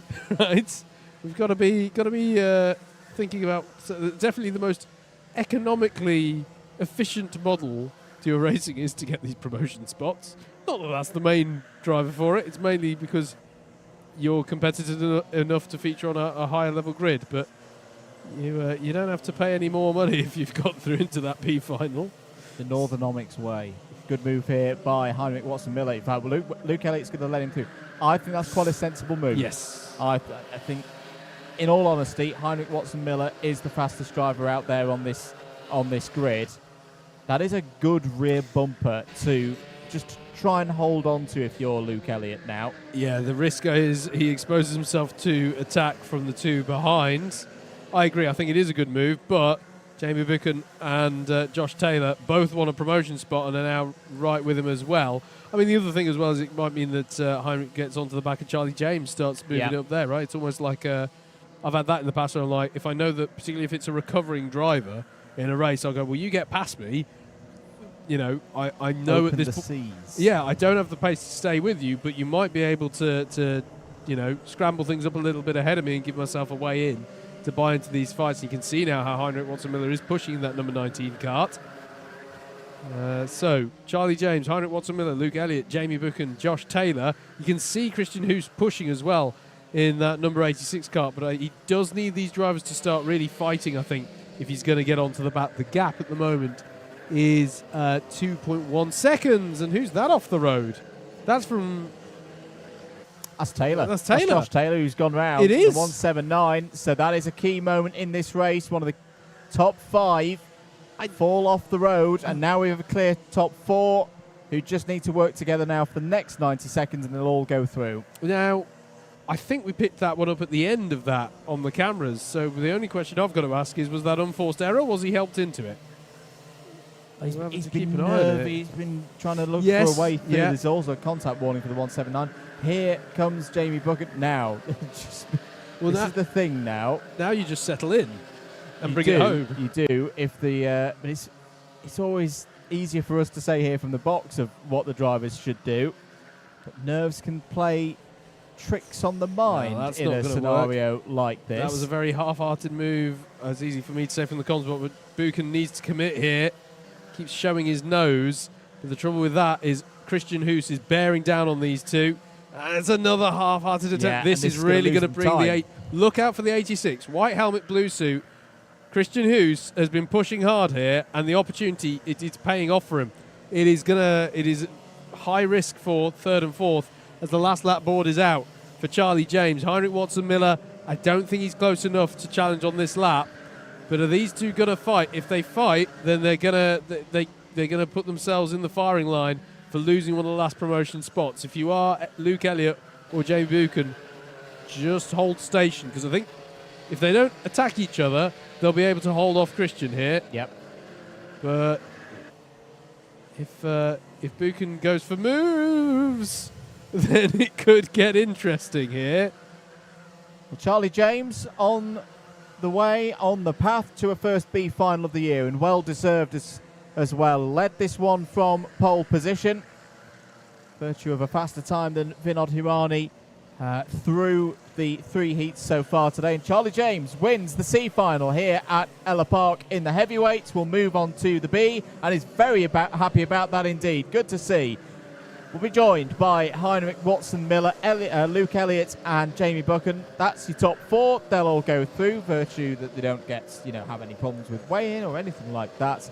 Christian, who's just outside, finishes 5th ahead of Darrell Bennett, Simon Dean, Riccardo Vitali, Josh Taylor, Vinod Hirani, and Paul Bennett. One non-starter after a false start in the first attempt to get that C final underway. Marcus Adams did not then retake the restart of the 10-minute C final and will receive points for 12. There's many ways that could have shaken out, but you've got to think if it hadn't been a full start and there'd been the extra 2 minutes, I feel a bit sorry for Christian Hoos there, because the way he was driving was strong, but we've got to look ahead anyway for the next one quite promptly here. The B final is out next here at Ellough Park.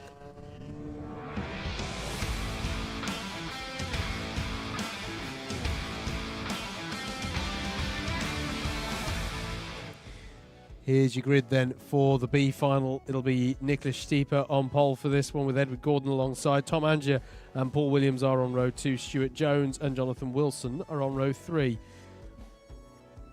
Jason Kirkham, Jack Jobs, Jonathan Wilson, the first of a host of Class 3 runners in this one actually. Jason Kirkham and Jack Giles, both Class 3, start on row 4. Marcus Gilby as well, a Class 3 runner with Mo Hassan alongside. Vijay Patel and Tim Hill will be on row 6.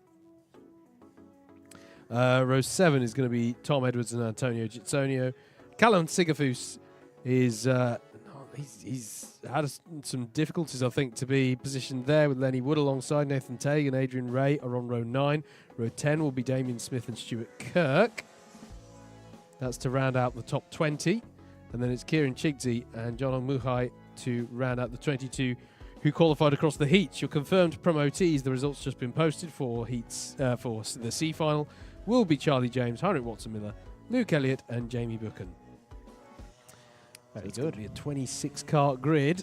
So if there wasn't enough, we got drama before the start line when we had 12, 26. And bear in mind, because of the size of the heat grids, this is the largest grid we've had so far today. It is indeed. Rob Newman's sat there. He's got no friends. He's got no one. Sam Dimlow's just driven straight past him. He's in a pace car. He's got no one to pace. Lovely day here at Ellough Park. It is. Would not imagine when we look back at this one, pull the archive out for the next time we were at Ellough Park for a stream. I'm going to have to remind myself, this weather was October. Yeah. Not like late August. A very lovely day here. The whistle has just gone, so the drivers will be coming out onto track. No reconnaissance laps on this one. They will go straight into grid formation. There will be some reconnaissance laps for the A final. 2 spots available in that A final for these 26 drivers. So for 24 of them, the day is going to finish after this next race of 12 minutes in length. Nicholas Stieper had a good start from the front row of the grid in the very first heat of the day. I think we'll take some confidence from that one earlier on. Edward Gordon as well, Tom Angier. These are all drivers who have had good runs in at least one of the heats so far today. Have had imperfect scores. That's why they're here in this B final. It's a stacked B final. Paul Williams has good experience through these races. He's been able to get promotions before. Stuart Jones has been fast, maybe a little bit rusty on the racecraft today, but he'll get that off soon and could be a good shout for the top 2 in this one. Jonathan Wilson as well on the first that run of C3s that Howard was talking about earlier. There's lots of intrigue, I think, in this one. Should note as well there are no C3s, no novices in the A final, so if the C3s all finish outside the top 2, the C3 trophy will be decided in this race. Last kart's just coming round Alan Warren's corner. But I think we are ready to go then for the B final. 12 minutes on the clock. Nicholas Stieper in the number 78 takes his from pole position down towards Degner 1 for the first time. The number 84 of Edward Gordon trying to find a way around the outside. This is going to be one of the difficult parts of the race as round goes. I think that was the number 84 of Kirkham. And other carts may be involved as well behind. And I think that's going to be a restart. Yes, it will be a restart. Not that the drivers have realised at the moment. Now I think they've realised that that's going to be a false start. That all seemed to come from Jason Kirkham in the number 54, apologies, going round on the exit, and then other drivers followed in. So we'll go again. Second false start in a final in a row. For Tom Angier, that was a really good run from P3. He's got we saw this a lot at Rye House last week with, would you rather start on the front row and say, yep, I'm in a position where if I hold it for the course of the race, I'll go through, or would you rather start P3?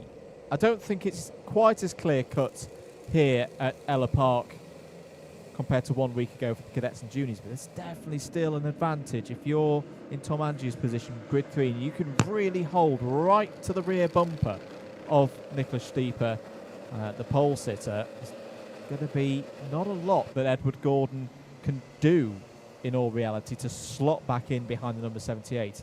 For Gordon, it's got to be sling it round the outside or just concede that you're going to be at best third as you're heading towards turn 2. Yes, indeed. So a couple more drivers. Sorry, Howard. Sorry, well, I was just going to say, it's we did talk as well about the large sort of block of Class 3 drivers you got in the middle of this as well. And as I said, the biggest grid that you see of the day. And now we've had a full start. And the one I always reflect on in these full start situations, Andrew, is the psychological aspect of, you've hyped yourself up, ready for the race start. And now you're in rolling up again. I think the record I've ever been involved in personally was, 5 starts for a race, which was for a BUKC Graduates Championship race at Rye House, I seem to recall. Which I think we got to the point where we were like, will there be any race left? We're good, though, for hopefully the only restart needed in this one then. Eyes on the lights, engine notes rise. Stieper leads them away in the 78. Away we go then. It's a good start for the anti-pole side of the grid. It's a great start for Edward Gordon. He's going for the lead. He's got the lead. And Paul Williams fancies second place as well if he can hang it around the outside in the 27 against Stieper. He can, Second and fourth on the grid are now first and second on the road. They are indeed. But is there going to be a question? Was it too good a start for Edward Gordon? Now, there is a tolerance zone. That's true. Jonathan Wilson with a cracking start as well from 6th on the grid. So it is fair to say, Andrew, that the anti-pole side of the grid got a surprisingly good start on that one. 3 wide coming out of Barney's. It is all indeed. very, very tight in there. Reduced time is confirmed. 10 minutes for this one. Not seen any jump start penalties come through at our end, Howard. So I think that was the perfect start by Edward Gordon. Yeah, that was brilliant stuff there. If it's called clean, and they might still be analysing that. I'm delighted to say, by the way, the rest of that lap superbly clean. 3 wide, 4 wide, no incidents. Everyone's still running in this one, which is great to see.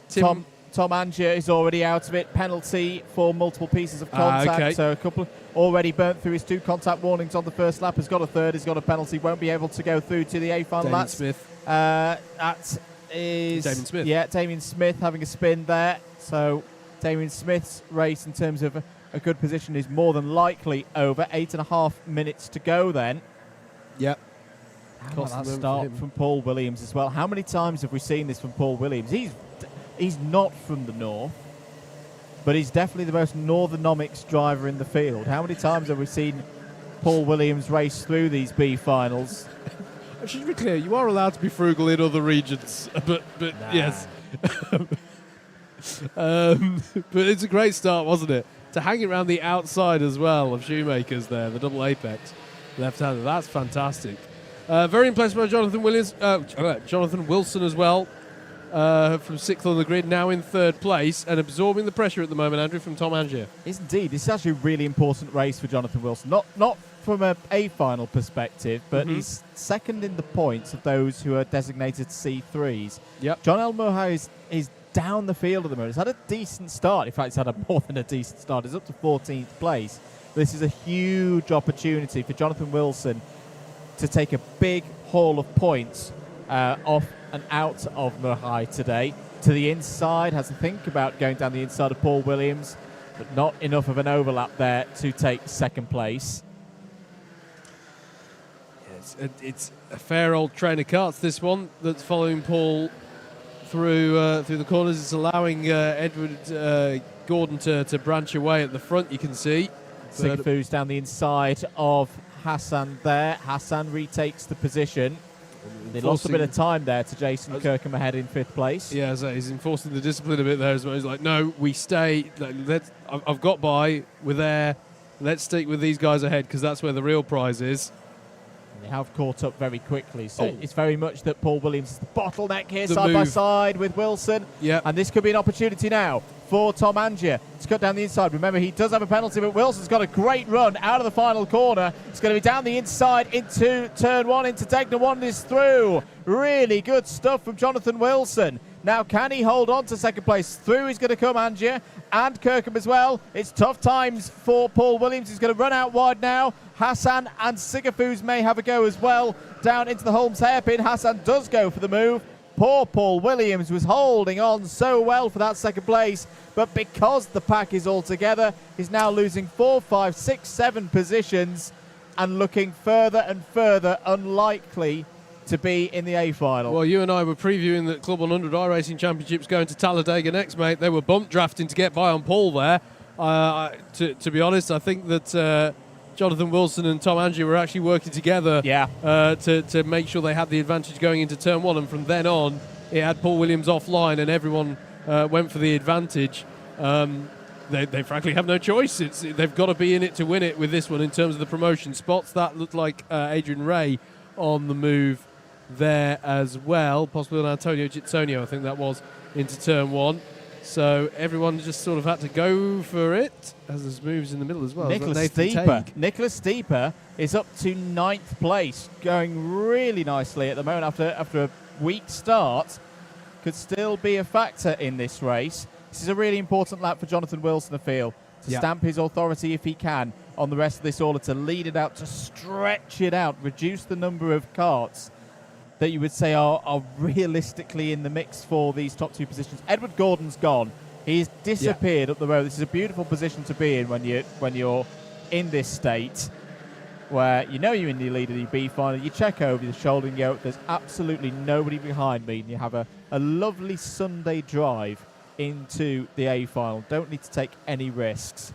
4.5 minutes remaining. Wilson is stamping his authority on this. It's absolutely fine, Tom Angier following him at the moment, because remember, that's a driver with a penalty. So even if they were to change positions on the road, it would still be Jonathan Wilson taking the second spot into the A final. He's got some difficult drivers to keep behind him, though, Andrew. How about Callan Sigafoos? I don't believe Sigafoos has failed to make the A final yet this year. The pressure is on here for the driver who's 3rd in the Class 2 standings. Yeah, and this is the kind of day where if you can recover back from this, it can make a championship bid. We spoke to him earlier. You'll see the paddock show for the heavyweights up after the A final. We're saying how he's trying to defend 3rd place in the C2 standings right now. He's got a bit of a job on here with 3.5 minutes remaining. Wilson now starting to defend. Tom Angier goes down the inside. Now, I was going to say Wilson would be wise here to just sit behind the number 26. But again, that's not bad either, because he's got that rear gunner in the position in the form of Tom Angier. Mo Hassan needs to go for the move now. He is going for the move now. Spot on from Super Mo. And he's through into 3rd on the road. This is where Wilson needs to push, though, Andrew. Yep. When they're having these little contretemps behind him, he needs to be on it and using it to gain an advantage. Now Kirkham's down the inside. And this, just like we saw with Paul Williams, the momentum is lost now for Tom Angier. Although we knew he couldn't get the promotion with the penalty. No one else, well, those battling him don't know that. They just know that he's in their way and they need to be higher up the field. Callan Sigafus in the number 24, now on the back of Tom Angier. So realistically, we're down to 4 now. Kirkham and Sigafus going side by side. Can Sigafus do a switch back here through and out of Holmes? No, he can't. So remember, Andrew, with that penalty, will not go through, even if he wins the race, even if something happens to Edward Gordon ahead, and Tom Angier finishes first on the road. A contact warning is more than one position. Won't make it, well, won't be classified in the top 2 at the end of this. 2 minutes 20 to go. Down the inside goes Sigafus on Kirkham. That's an important move. Yep. But Kirkham's going to come back here. Back down the inside. Lovely stuff from Jason Kirkham. Really nicely judged. And this is allowing Mo Hassan to break away with Jonathan Wilson. It's allowing Hassan to isolate off the driver he needs to pass for the last of those promotion spots. These drivers, Andrew, need to fall back into, they basically need to fall back into line and work together for a bit, because they're denying themselves. And you mentioned that Callum's trying to defend third in the championship from Class 2. One of the drivers he's defending that from is Edward Gordon, who's at the head of the field, and Darrell Lowe, who's already in the A. In the A. So there is the drop scores. Callan has missed one round though, so that automatically becomes one of his rounds worth of dropped scores. Jason Kirkham then in the 54. And then here is the battle for second place. Now they'll get plenty of laps go at it because Edward Gordon is so far out front that we've probably got another 2, possibly 3 laps here, actually, given how far ahead Gordon is. Mo Hassan having a look though into Shoemaker. That's a bold place to go for it. He's picking an interesting moment, and that's going to put Jonathan Wilson out a little bit wide there. I think that was the right side of robust, but we'll see how that one's called by Clark. Of course, the more notable thing for me, Andrew, is that it's allowed those behind to have a sniff of an opportunity here, because suddenly Jason Kirkham, and they've stopped battling, they've gathered up their discipline just as the opportunities are starting to come their way out, ahead of them. Mo Hassan has had a contact warning already in this race. That was before the pod-to-pod moment that we saw in the latter stages of Shoemaker's. Nothing has come up on my screen at the moment. I would call that one fair. That was one of those where they were pod-to-pod. It was a bit of a meeting, but I wouldn't say that Mo's number 53 was driving through. I always say, look at the front end of the cart. Is it pushing out of control and into the driver on the outside? I would not say that was the case. There was overlap. There was overlap. Overlap ahead of the turn-in as well. And that's Sigafus up the inside of Kirkham. So and that's a nice little move there into the hairpin. So no more messages on the screen. So yeah, I think we are fine here. Mo Hassan, time is up. Yeah, it'll be the final lap board this time for Edward Gordon. I say that still means plenty of racing because the gap is, what is the gap now? 7, 8 seconds? Checkered flag. Oh, checkered flag, sorry. For Edward Gordon. Okay, so that's it for second place then. It goes the way of Mo Hassan. Super Mo is through. Jonathan Wilson, that was a brilliant drive from Jonathan. I know he's just missed out, but he shouldn't be disappointed. Third place is great there. Callan Sigafus, fourth on the road. He will miss out on the A grid. Jason Kirkham with a good drive to fifth. Makes him the top of the Class 3. We're going to have to double check that one, but I'm pretty sure he is. So great stuff there for Jason. Tom Andrews in sixth. Then it's Paul Williams, Stuart Jones, Marcus Gilby, John El-Muhai, Dikla Stieper, Tim Hill, Jack Giles, Adrian Reid, Jamie Buchan, Heinrich Woxit-Miller. Some good drives there from those who qualified up through from the C final ahead of Lenny Wood, Kieran Chigzy, Vijay Patel, Tom Edwards in 20th spot, and Stuart Kirk, Nathan Tague, Damien Smith, we saw having an incident and had to recover, Charlie James, Antonio Gitzonio, and Luke Elliott. And Marcus Allen wasn't able to take the start in the end. That's no, sorry, that was the C final. He wasn't able to take the start of the B final, but he also didn't take the start in the C. And that's how they line up on that one. So plenty of competition in that one. I'm really looking forward to this A final. I think it's going to be super competitive, and that is coming up for you next here at Ellough Park.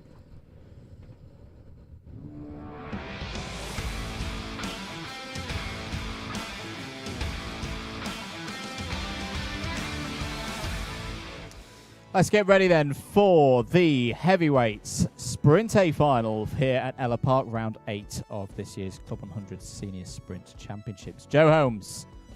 The championship leader has pole position. If he stays there, he will become the 2023 Club 100 Senior Sprint Heavyweight Champion. Kyle Walker, winner yesterday in the SP60 competition for the heavyweights, joins him on that front row, and I think he's going to be a real challenge to Joe Holmes here today. Mikey Nichols has had a really strong day. Has gone under the radar, perhaps, and is on the second row of the grid alongside Alex Pritchard, who did have a penalty in his third heat, so that's why he's not on the front row of the grid. But Alex has been very quick today. Keep an eye out for him in the number 7. Miguel Hall starts on the third row of the grid alongside the driver second in the points at the moment, Kurt Holmes. The number 6 starts in 6th position. Elliot Alt starts on the fourth row of the grid. Great drive from Elliot Alt in his third heat in particular. Has Tim Williams for company on that fourth row. Steve Lindley and Adam Wright completes the top 10 there on row 5. Anwar Barul Smith, can never count Anwar Barul Smith out. Starts this one from the 6th row of the grid, mainly virtue for a technical problem in his third heat, and has Tim Penny for company there, 11th and 12th on the grid. Steve Bosley and Alexander Lammin will be next up when we go to row number 7. Adam Nather's had a good day so far. The driver who switched over to the heavyweights, the Sheffield University BUKC driver, has Bill Taylor for company on that 8th row of the grid. And we should mention that Bill is the top super heavyweight on this grid. Immediately behind him is the second highest running super heavyweight. Lee Henderson had a difficult start to the heats in heat number 1. And I think we'll actually be quite happy to be there on the A final grid with Darrell Lowe alongside on the 9th row of the grid. Good opportunity for points yet again. Scott Parker and Glenn Orford start on the 10th row of the grid. Joe Wright and Lawrence Chair go from row 11. Jacob Harris just sneaks in there with his Jim Carter-like driving through the third sector. We'll start P23 on the grid with Mike Bodner, the other driver on the 12th row of the grid. Those were your automatic qualifiers through based on the results from the heats. Confirmed your results from the B final. Edward Gordon and Mo Hassan complete the 26 runners in the A final here for the heavyweights. And it's a spicy one. That is a nice grid. It is. For a number of reasons. You've got championship leader, Joe Holmes, could become champion, or at least champion-elect with a good result in this one. Carl Walker alongside on that front row of the grid has been supreme this weekend and would love to finish on the podium here. His best result so far in an A final in 2023 is 4th. So he's yet to visit the C1, or the overall rostrum, I should say. I really want to make clear, these are just warm-up laps on your camera shots at the moment. Calm down, boys. They're the most racy reconnaissance laps I've seen anybody do all year. Alex Pritchard's been strong today. Yes. Starts P4.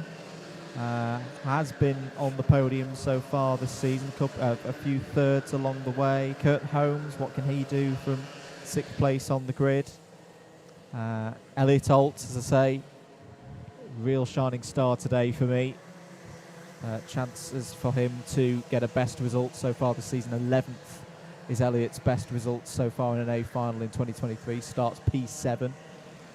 Would be very deserving of a top 10, maybe more. Anwar down in 11th. Nothing to lose, of course, from championship because he's used up all drop scores and more. But you never rule Anwar out of competing for a race victory, even if he is 11th on the grid. The super heavyweights, that battle between Taylor and Henderson, we've seen them go toe-to-toe here before in previous years. They're going to do so again here in this one. And then you look through the C2s. I say I've mentioned Walker. Miguel Hall's well positioned on the grid for this one. There are so many different stories in this one. And just to throw another one in there, with Jonathan Wilson didn't get through. Apologies. Cancelled that one. He's got as many points as he can get today. But I will mention Supermo again, because we've seen how he can come through fields. Can he do it again from the back of the grid? This is also the stage, ladies and gentlemen, that sometimes we see drivers change karts. Have we got anyone in pit lane changing their karts? 2 drivers have changed karts. It's both the Holmes brothers. Okay. Kurt and Joe have both seen fit to switch out for a different kart. That, by the way, is part of the purpose of this. Why are we doing reconnaissance laps again? Surely the drivers have got used to the track by now. and indeed have demonstrated quite a good level of competitiveness around it. Yes. Well, basically, I like the phrase, when you get into the A final, they've earned the right to be slightly more discerning customers. CLUB100 do a cracking job of race preparing these karts and having even competition, but all karts are going to be subtly different, slightly unique characteristics. It's the same as in any form of motorsport. And by getting to this stage, the drivers have earned the right to shake down the kart and make sure that they're happy for it to be the one that they pick, the one that they use to try and get as good as try and get the win, of course, the trophy final win for the day. So by getting to the A final, they've earned the right to shake the kart down and make sure that everything is ship-shape and Bristol fashion for them. Kurt Holmes and Joe Holmes both making the call that they would like to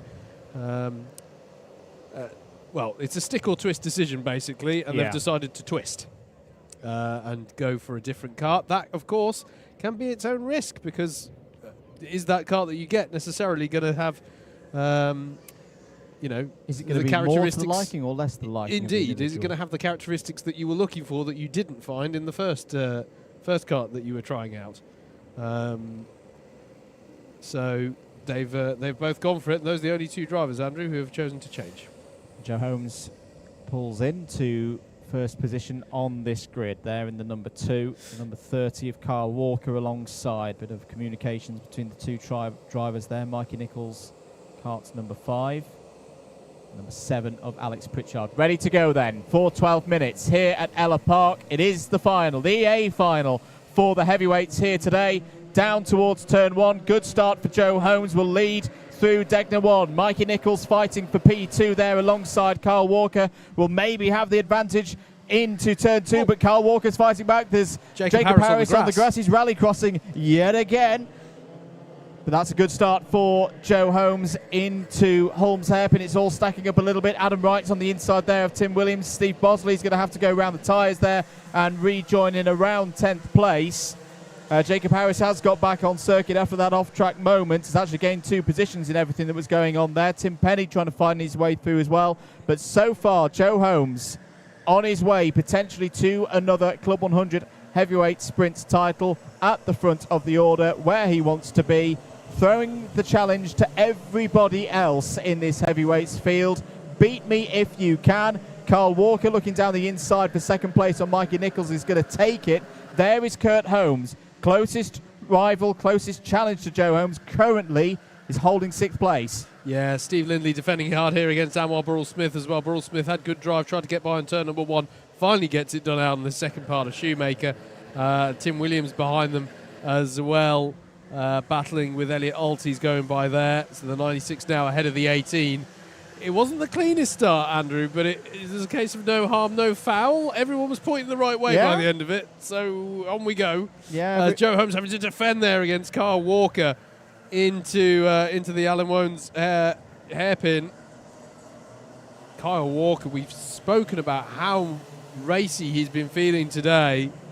Bear in mind that you know, there's real opportunity here. Tim Penny currently running in 14th place as his Class 2 championship rival. This is a superb opportunity for Kyle. It is indeed. I'm sure he will have picked up on things from earlier on in the day when he was in this position in one of the heats. Kurt Holmes was just behind. Didn't quite pick the moment right to try and get through and past Joe Holmes. Holmes has been in this position so many times. He will know where to place his kart. He'll know what to do. Yep. But Carl Walker's having a look down the inside. Is that the move? It is. What a move into Barney's by Kyle Walker to the lead here at Ellough Park. 9.5 minutes to go. Further back, the drivers placed 2nd and 3rd in the championship, Andrew, are together on track. Kurt Holmes and Adam Wright are now together, and that's because Tim Williams has just got a move done on Kurt Holmes. So the battle over 9th, here it is. Adam Wright to the inside of Kurt Holmes and through, and that is a statement of intent from the driver in the 47. These two, if they can't deny Joe Holmes at the championship, are battling over 2nd and 3rd, and that was an important move there for Adam Wright. There is Carl Walker. Joe Holmes is next. Then it's Mikey Nichols in the 5. The 48 is Miguel Hall, and the second highest place of the Class 2 drivers. Anwar Burrell-Smith is next in the 1 in the green and white suit. Alex Pritchard in the 7 is in 6th. Then it's Steve Lindley, Tim Williams, Kurt Holmes, and Adam Wright, and then Kurt Holmes to round out your top 10. Here is Miguel Hall under pressure from the number 1 plate of Anwar Barrell-Smith. Down the inside he goes on the final corner and gets the job done. Miguel Hall gets the memo and wants to push forward with him now because Alex Pritchard is right there as well. And Tim Williams under pressure now from Adam Wright, as too is Kurt Holmes under pressure from Adam Nather as well. Really good drive from Adam at this point in time as Mikey Nichols is coming onto the back of Joe Holmes. It's not. Joe Holmes had some amazingly dominant performances in the heats earlier on, Andrew, but his pace at the moment at least is matched by those around him. And indeed, as we've seen so much from Carl Walker today, he's got impressive pace and he is starting to show a fresh pair of heels to these two. He is indeed. To be clear, this would be more than enough for Joe Holmes to move his points tally beyond anybody else. If results finish like this, by my calculations, he'd be on 1,866 leaving Suffolk here this afternoon. That would still, before we even put any more scores in, 14 points clear of the cut-off to make it championship winning position here today or not. Tim Williams down the inside of Alex Pritchard. Adam Wright's in there as well, and Alex Pritchard, nothing Alex could have done there. Forced down 2 positions. Yep. Here's Tim Williams now on Steve Lindley. It's all bottling up behind Miguel Hall, who's not been able to hold on to the rear axle of Anwar Barrell-Smith. It's all getting a little bit feisty out there. Back comes right on Lindley, goes through. Pritchard round the outside. Beautifully done through Clinton's. And that is Pritchard back up into 8th place. Yeah, costly moment there for Lindley, I have to say as well. Pritchard, the back tried to step out of him on him, I think, through turn 1, and that's what meant that the deal was on, as there's a change for 3rd there. Anwar Barrell-Smith is through on Mikey Nichols. Meanwhile, Miguel Hall under pressure from Adam Wright now. This is for 5th place. Down the inside goes Adam Wright, and Wright is coming good here in this A final. If he can retain that one. And this is an important A final for Adam Wright in his own championship battles. Pritchard out very wide. Very wide out there for was Alex that contact Pritchard. with Lindley? Yeah, I think it was. Lindley was definitely waving him back through there as if to say, I don't want to get an ABC penalty for that one. Kurt Holmes caught in behind this, side by side with Nather. Still that battle going between Kurt Holmes and Adam Nather, and Nather getting through there. And that's a nice move there from Nather on the man who is 2nd in the championship. Yeah, and it's further strengthening Joe Holmes' position as well of wrapping up the championship today. Just to go back to Adam Wright, has used up 1 set of his drop scores, was absent from one of the rounds earlier in the year, round 4. But when he has been here, he hasn't been outside the top 10 so far in A finals in 2023. Lindley down the inside of Pritchard. Pritchard returns the favour, so holds on to 8th place for now. But if Adam Wright can put another top 5 in here, he's again strengthening his position. Still side by side between Lindley and Pritchard, 2 very experienced drivers who are going to go to war once again. Here comes Adam Nather, and it's big contact with the tyres there for Lindley, and that's going to be broken steering. That is Steve Lindley out of this race. Adam Nather had the run round the outside, committed to it, takes the position, but for Steve Lindley, he is going to be out of this one. I hope he's okay. He is okay. He's out of the kart, obviously very frustrated that that's the end of his day, and it's going to be 26th and last position in this A final. Yeah, costly moment there for Lindley. Been going well. There's one less driver there in the equation for these drivers who are battling in that pack. Kyle Walker, another fastest lap of the race, a 50.626. Really impressive. 2.4 seconds the gap now as yellows are out. As well, Lindley's kart is being recovered. It's not a place where we see that many karts going off, Andrew. So actually, he's not. I mean, there is an official in that part of the circuit, but he's getting underway again now. Actually, is Lindley. Credit to the circuit, and it's something I noted yesterday when I was out on circuit doing some filming for the Endurance, that since the last time we were here for a streamed round, there have been changes to how the tyres have been placed. It's a very, very good point. And where you've got 2 layers of tyres, but then a bit of a gap between the 2 of them to almost act as that conveyor belt wrapping mechanism. You see it at the very top of the sport, of course, in Formula 1. And those tyres, simple way of doing it, but did things very effectively there of keeping Steve safe. They did indeed. They did indeed. Here's Mikey Nichols. with Joe Holmes. The battle for second place. It's not the battle for second place. It is the battle. It is the battle for second place. Sorry, because Anwar's ahead of them in second place. So the battle for third. I'm just wondering, did we? I don't think we caught. I don't think we caught Anwar getting to that point, did we? That's what's thrown me there. There's your leader, Carl Walker. Tim Williams down the inside of Miguel Hall. This is over 6th place overall. Should remind as well that the points in the championship are attributed to the overall position. So for Miguel Hall, second of those at the C2s, indicated on the timing tower with the blue placards, will get points for the position where he is on the road. So he has lost in terms of that of slipping down one spot. With Tim Williams going through, some championships would do it based on where you are within your own class. That means that this is a very, very good day for Carl Walker. Not only is he leading this race, he's also taking a big chunk of points over his Class 2 rivals. Fastest lap of the race for Carl Walker, 50.579. He has been in such supreme form this weekend. I think that's got to be one of the fastest we've seen so far today. Yeah. Very, very few have gotten to the 50.5s. Brilliant stuff. And for a circuit where we talk so much about the toe, he's doing this in clean air. Yeah. It's not like he's got a friend out front helping. Anwar Brule-Smith there in second, then Joe Holmes in third, Mikey Nichols in fourth. Adam Wright, Andrew, trying to push hard to get onto the back of these as well. As you can see there, Tim Williams and Miguel Hall would fancy getting in on the act as well.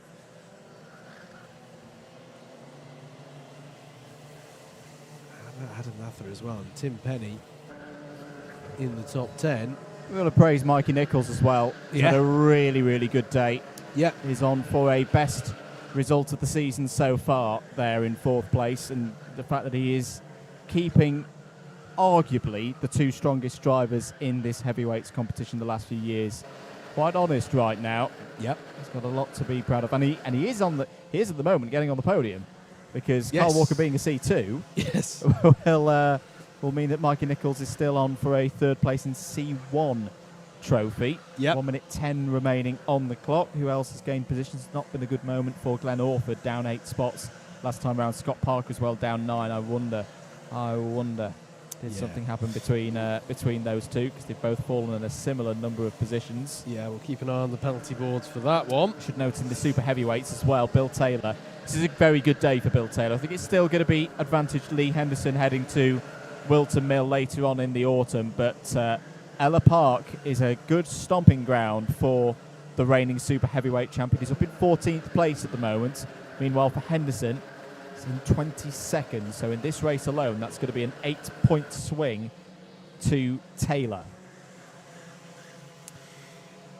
We're on the penultimate. There's a penalty there for Scott Parker for the ABC takeout. We will see. So there's Carl Walker, who will see the last lap board this next time around. So is there going to be a battle for second place, or can Anwar keep them at arm's length? A disruptor, as we say, in a sense, coming into today, insofar as he's not got a full championship campaign going on this season. Another fastest lap, a 50.56 dead for Kyle Walker. He's showing off now. Just bringing it home, Carl. It's fine. I don't think Joe's going to get close enough to Anwar here to put in a move. As I said, Carl Walker on the last lap of this one. Coming down towards Alan Wones for the last time. Well, what a drive, what a weekend this has been. Took the win in the SP60 yesterday. Hadn't been inside the top 3 so far in 2023. He's only gone and won it. Carl Walker wins at Ellough Park, takes maximum points. Second to Anwar Brule-Smith, but third for Joe Holmes. And Joe Holmes becomes the 2023 Club 100 Senior Sprints Heavyweights Champion. The 2 returns to the number 1 spot for 2024. A very well-deserved championship run. He's done the job that he set out to do at the start of this season. And in some ways, Howard, it's quite appropriate that he's almost brought over the line by Anwar Barul Smith, who he had that great fight with 12 months ago. Still plenty to be decided this season, of course. Mikey Nichols, 4th, will be 3rd of those in C1. Adam Wright, 5th. Tim Williams, great run for Tim Williams there to finish 6th today. I'm just having a look. It's not quite his best result of the season so far, but it's a very good one indeed. Miguel Hall, 7th. 8th for Alex Pritchard. 9th for Adam. Now the good result there for Adam on a first run in the heavyweights. 10th, Tim Penny. Good recovery there. He had a difficult start to things today. 11th for Steve Bosley. Another good result for Elliot Alt in 12th. That top 10 is coming. Kurt Holmes in 13th. 14th for Darrell Lowe. 15th for Bill Taylor, top of the super heavyweights. Edward Gordon, good drive for Edward Gordon from the B final, finished 16th. Alexander Lamb in 17th. Mo Hassan, another driver up from the B final, finishes 18th. 19th for Jacob Harris. Gained a number of positions through that race with Jacob in another top 20 in an A final. Joe Wright completed that top 20 ahead of Glenn Orford. Lee Henderson, 22nd. Interesting for Lee because I think at the start of the day, he had a a penalty on turn 1 of his very first heat. In some ways, he'll take 22nd in the A final, another good haul of points, and 2nd of the super heavyweights, but he has dropped a number of points to Bill Taylor today. Lawrence Chair, 23rd. Mike Bodden, 24th.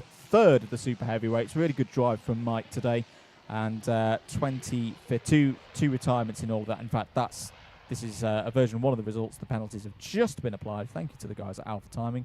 This is something new for Alpha Timing at the moment. So Steve Lindley will be classified 25th because Scott Parker had a place penalty, demoting him to the bottom of the order. Not the most dramatic final, Howard, but not the most dramatic, but a significant. A significant one. Carl Walker really, really has been superb this weekend. A double victory in the heavyweight categories of SB60 and sprints. Absolutely, absolutely. And also, I mean, really good battling still there. And, it's maybe not so many passes, but there's always the threat. A lot of drivers absorbing a lot of pressure in that one. We saw, Steve Lindley is not a driver who makes many mistakes. No. And that all, ended with him making contact with the tyres there. But, yeah, amazing days driving for Kyle Walker, taking that win. Going to make things very, very interesting with Class 2 as well, with Tim Penny in 10th. And what a way to seal up the championship from Joe Holmes. And as you say, that's going to make a nice shot, isn't it? The sort of number 1 leading across the line. No, really enjoyed that, mate, and I think as well, as I should say, because you mentioned earlier, there's been some discussion. By and large, better driving standards from our heavyweights. Yeah, a lot better, and they have been read, the Riot Act. I don't think JV minds me saying that. We're very open when the driving standards aren't good enough, then we need to talk about that, and I would agree. I think the heavyweights have heeded that, and still, of course, need to keep going. This is one round. Need to see that, for the rest of the season. But some really good racing here this morning in the early afternoon. Right. So we're going to wrap things up for the heavyweights. Well, actually, no, we're not going to wrap things up for the heavyweights because we've got the paddock show coming up after this. Yep. We do it all again this afternoon. This is when I furiously go to my timetable. We will be back probably around 2:30. The heats for the lightweights go off, or due to go off, at 14:40 British Summer Time, so we'll be back about 10 minutes before that. In the meantime, keep it locked here on Alpha Live. If you've enjoyed the commentary, at @MM across your social media networks. If you've not subscribed already to the Alpha Live YouTube channel, do it now. Plenty more Club 100 action coming up for the rest of the year. And today, of course, we'll see you after the lunch break and after the paddock shows back. We'll keep it locked here for those paddock shows, and we'll be back with more live action for the lightweights later on this afternoon.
Hello everyone, welcome to the Paddock Show for Ellough Park Seniors Round 8 and the Sprints Championship here today. A lovely day in Suffolk. I'm pleasantly surprised. Normally when we come here later in the year, it's your classic autumnal round, bit of rain, bit of wind, but no, it's feeling more like the back end of August. Exactly, not too far inland either, so you tend to get quite a sea breeze across the track, but at the moment at least, again, you'll be watching this later in the day, so, you know, points for how much we're going to mess up continuity. But right now, it's looking lovely, mate. Great for another day's karting.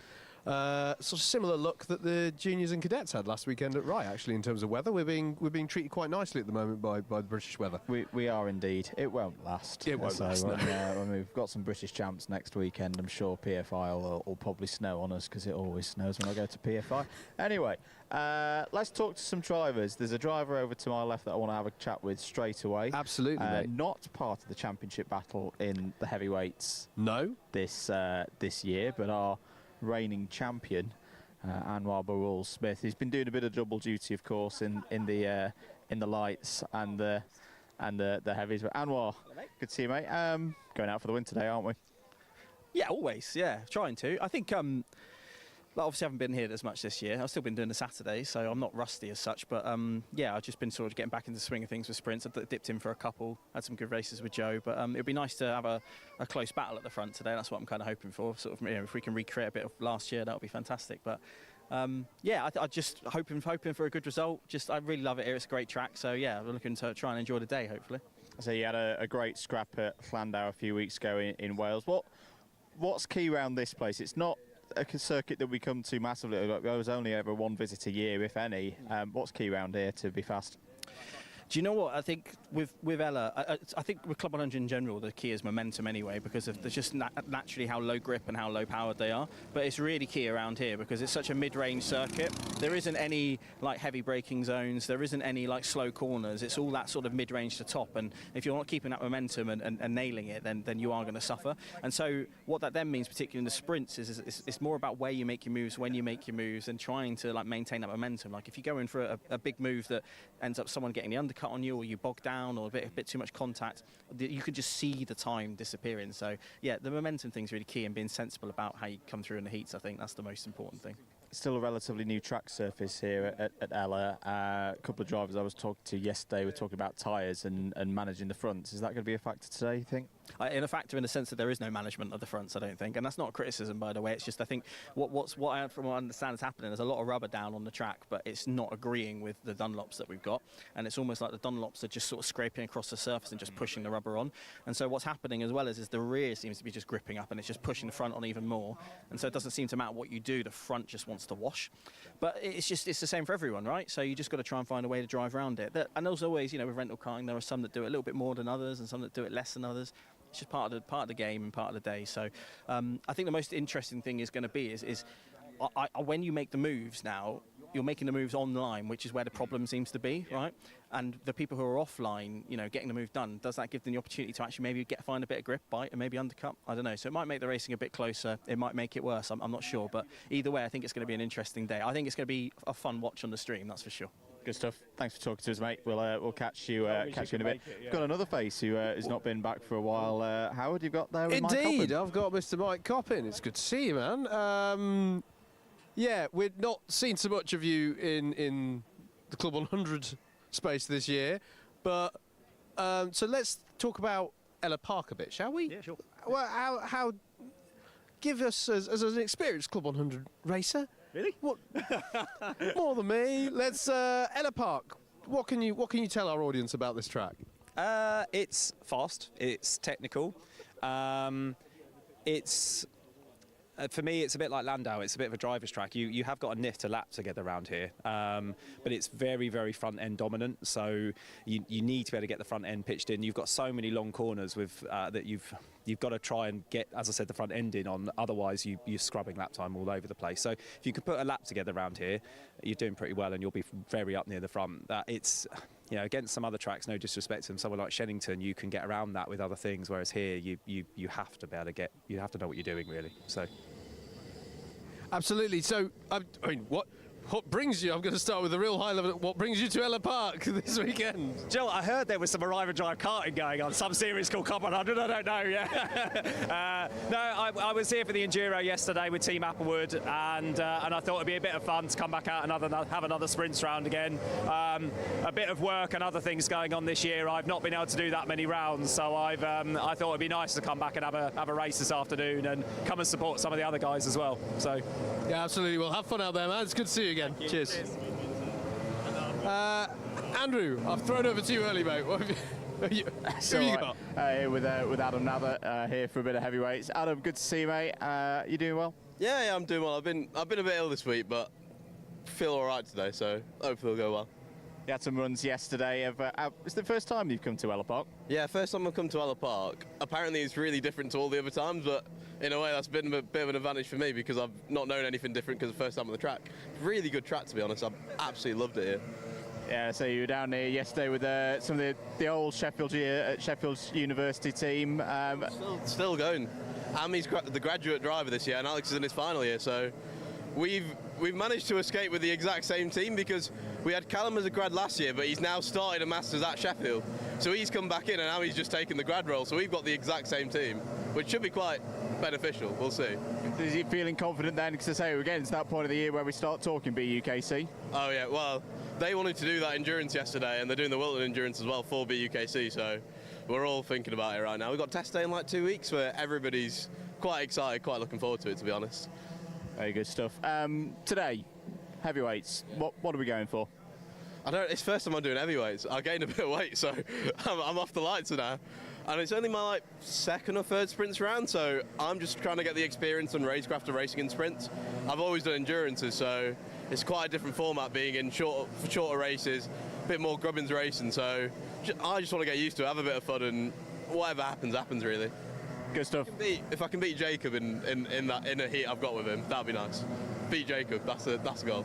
There we go, we'll watch for that later. A good BUKC derby. Good to see you, mate, and we'll catch Adam and Jacob Harris later on. As I say, it is that time of year. It is. You retired from it now. Technically, I've retired from it as well, but we never quite let the BUKC go.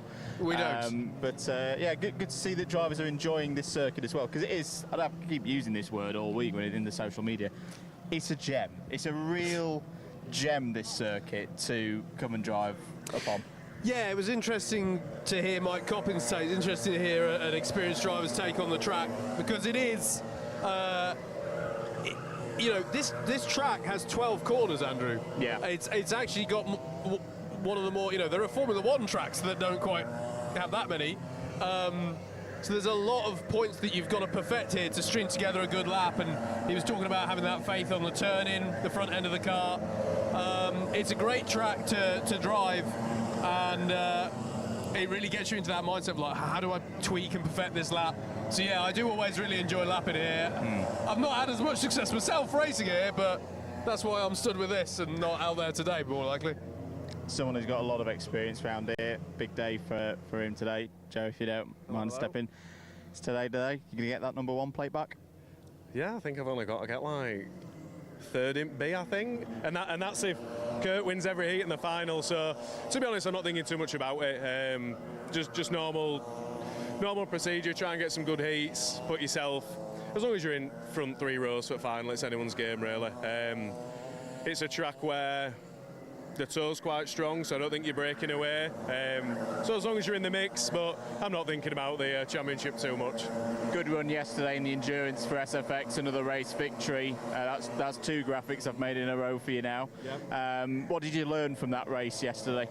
Oh, I mean, the big thing with the tyres, to be honest, you could overdrive them, they were just overheating, so you're having to almost slow into the corners that much that the tyres could kind of handle it. If you were pushing too much and you were scrubbing the fronts, they'd overheat, and it were making even the flat out corners, you'd have to like lift on them. So I don't know if we'll struggle with that as much today because of the length of the races, whether tyre preservation is going to be a thing, but I think it probably will be in the final. So I think just not overdriving the car is going to play quite a big part, especially for the finals.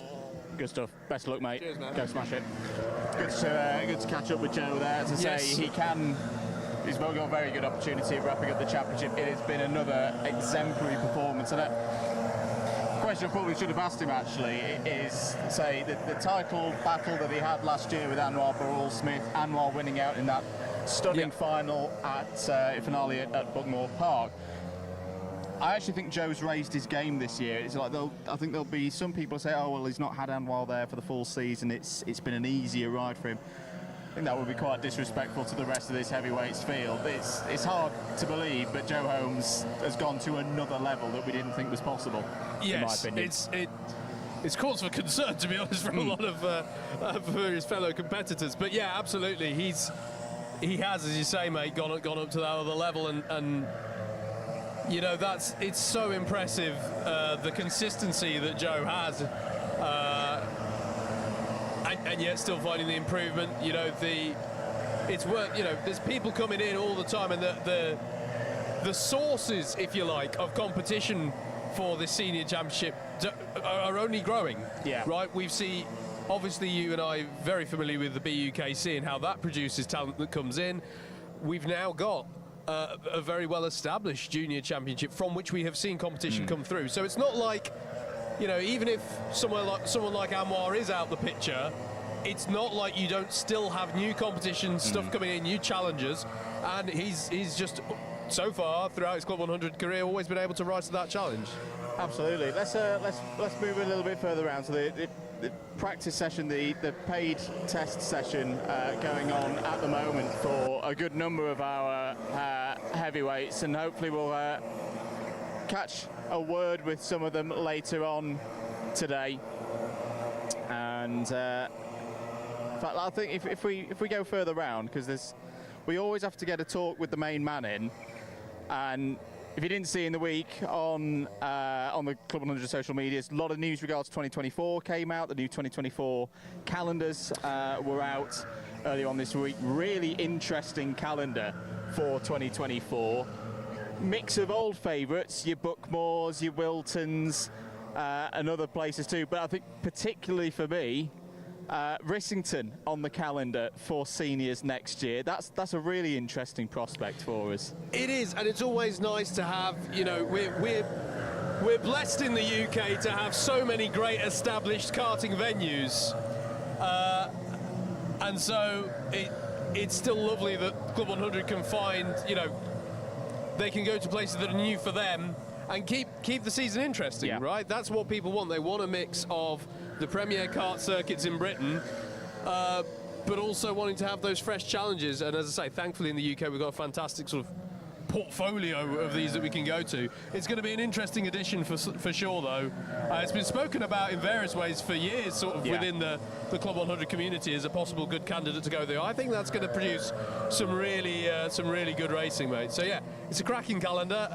Plenty for the drivers to get their teeth into. Putting my social media hat on, the abridged version, all drivers who've raced this year, even if it's just been one event, they'll obviously get priority for entry for next year. They'll start getting invited to express their interest for 2024 at the end of the month.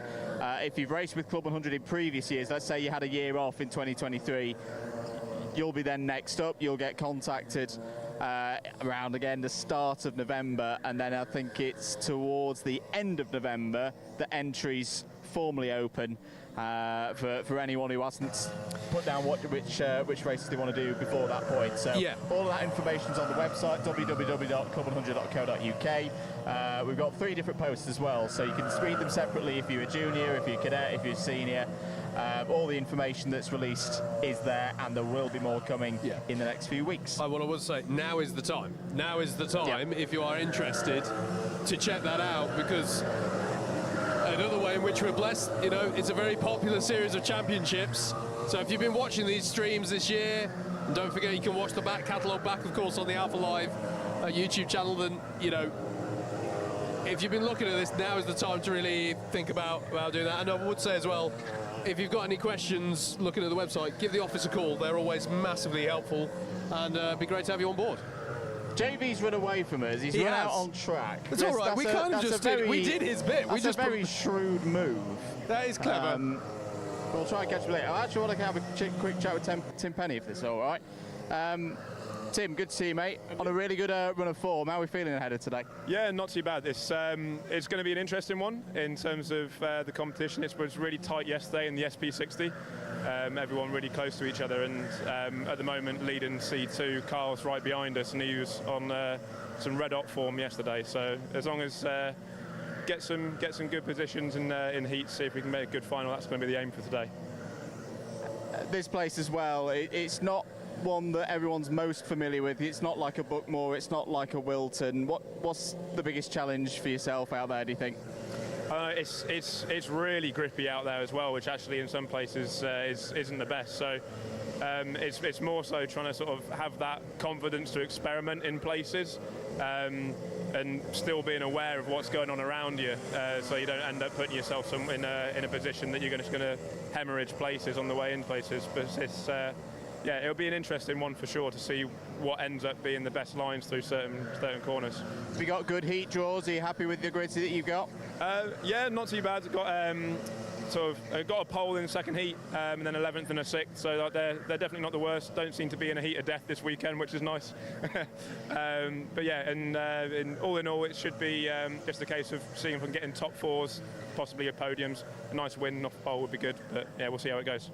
Slight aside, we had our CLUB100 iRacing winners from last year in endurance yesterday, did really well. They were saying how the racing that they've done in the sim world has really helped here in the real world. Is that the same for yourself?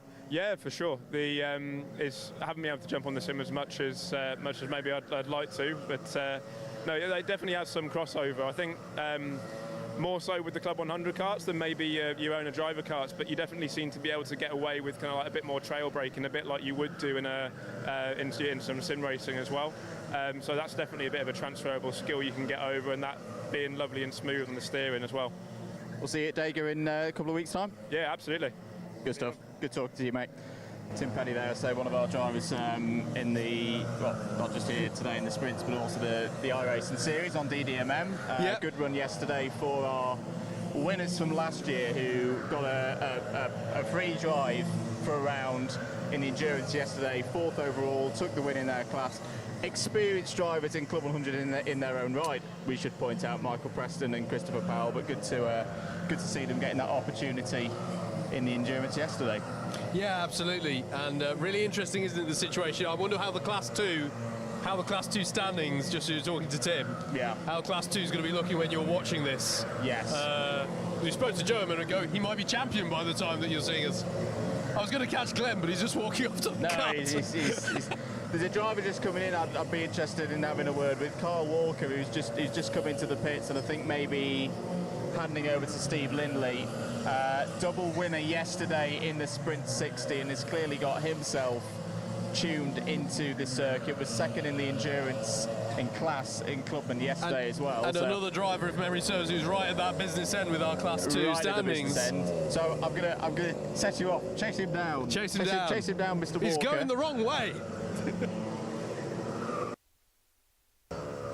So whilst Howard's doing that, I hope you're enjoying the stream.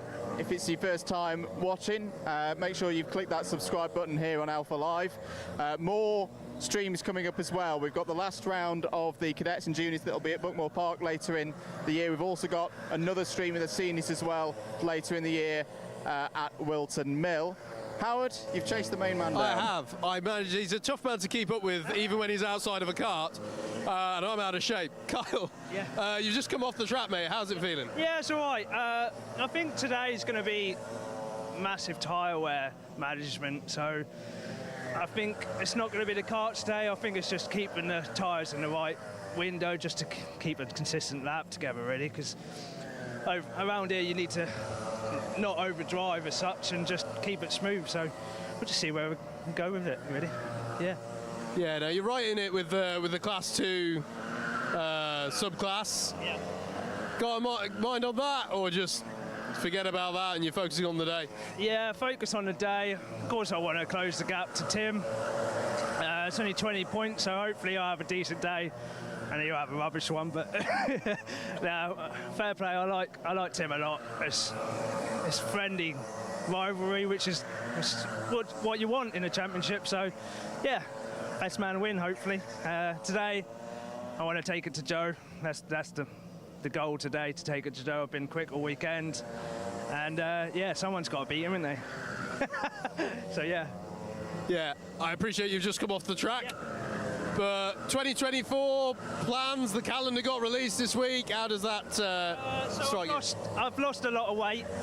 I've lost 6 kilos since Landau, so the plan is to drop down into lightweights next year, win this championship this year, win the lights next year, but sprints next year, and I'm doing a bit of pro karts next year as well, so with a team. So yeah, that's the plan for next year. Brilliant stuff. You have a good day out there, man. Take care. Andrew. Hello, I've got a fresh-ish Callan Sigafood straight off circuit. Callan, good to see you this morning. How's the track feeling? It's tough out there. Yeah, it's interesting trying to find where the grip is, where the fastest line is. Do you use the curbs? Do you not come out wide? It's trying to find the balance. How would you say the season's gone for you so far? Good and bad. I think, yeah, I'm still third in C2, so that's positive, but definitely some rounds where could have picked up some points. And it's that key time of the season. Everyone will have, well, anyone who's been at every single round will have a championship, full championship score today. How do you approach that in your mind, getting to the business end of the season? Well, I'm further away from first and second than I am from fourth, so maintain third position is the aim, and then see if I can catch Kyle and Tim, and see how we go from there. A few drivers saying that one of the challenges today is going to be tyres. It's still a relatively new track surface. Is that something you found from the test session? Yeah, the left side are already dead, so it's probably going to be even more difficult throughout the day. And in terms of around the circuit, where do you think there's opportunities to gain time or pull advantage over the others? Definitely here, coming out through the last section into the first hairpin as well. I think there's time to be found throughout the track. If you go offline, if you understeer, people will catch you. Good stuff. I'll let you get ready for your racing later on. Good to talk to you. Thanks for talking to us. Good to catch up with Callan there. I don't think we've had Callan on I keep messing up my choreography. Yes, you do. I don't think we've had him on a paddock show before. JV has now come back out. He has. From putting cones back in position. I would like to try and grab a word He with would. him. In the week that we've seen that 2024 calendar. We'll see if he's up for a quick chat with regards to 2024. How cheeky can we be? Can we? Probably. I think we can be pretty cheeky. Let's be pretty cheeky. We'll head on in. Jason Kirkham there, just having a bit of a coaching chat with Harrison there. Interested to see how Harrison gets on when we get to the lightweights later on today. A quick chat with JV. JV, quick chat with you for the paddock show. 2024, all the news was out this week. Yes. What are your thoughts? Well, do you know what? I am looking forward to it very much, to be honest with you. I mean, the investment is one thing. You know, brand new fleets of karts, a unique fleet of karts for the juniors, likewise for the seniors. I think that's going to be great. And yeah, indeed, we're going up north with the juniors as well. The seniors, I think, have got a fantastic calendar. Rissington for the first time on our calendar. So we're talking about 10 rounds for our seniors on 9 different circuits. You know, twice at Buckmore. It's our home track. We've got to go there twice. You know, but no, I'm looking forward to. I'm looking forward to getting this season done and dusted, so we can scrap these karts and introduce a brand new fleet for everybody. That's what we're all looking forward to. How good servants of this fleet of karts been, a quality product from Birrell yet again? Oh no, absolutely. Look, you know, I've been with them since 2007. You know, and in between that time, I've looked at other products, and it just hasn't matched up to the Birrell N35X. And it's a great chassis. You know, it works like a race car, even though it's a heavier chassis. Of course it is. It's one of their rental products. We strip it down as a bare naked version, as you know, with what we do to them. But it really does handle well. It's a great car. It's a great car. Any other little exclusive, or should we hold them till later in the year? We'll hold them till later in the year. I thought you'd say that. Thanks for talking to us, John. Yeah, we'll probably wrap up there, because I think we've done about 20-25 minutes.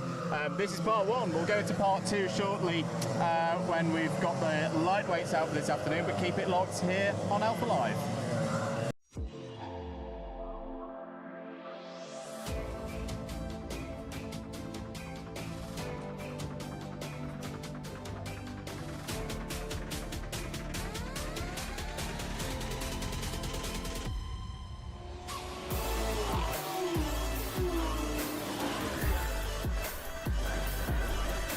Side by by side. Who's going to be the bigger man? Oh, big off! Straight in the gravel trap. Both cars out. Is it going to work for Sean? He slides up the inside. It's getting very close. He's not made it. Have you ever seen a championship decided like that?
Welcome to Alpha Live, the live streaming service where you can be part of the action from home. You can watch via your smart TV, phone, tablet, or even your gaming console. We've got you covered. Just head to the YouTube app on any of your devices and search for Alpha Live. Here you can watch all of the events as they unfold, or you can choose from our vast library for those lazy days in, all in beautiful HD. Be sure to hit that subscribe button and click on that notification bell so you don't miss out on any future videos.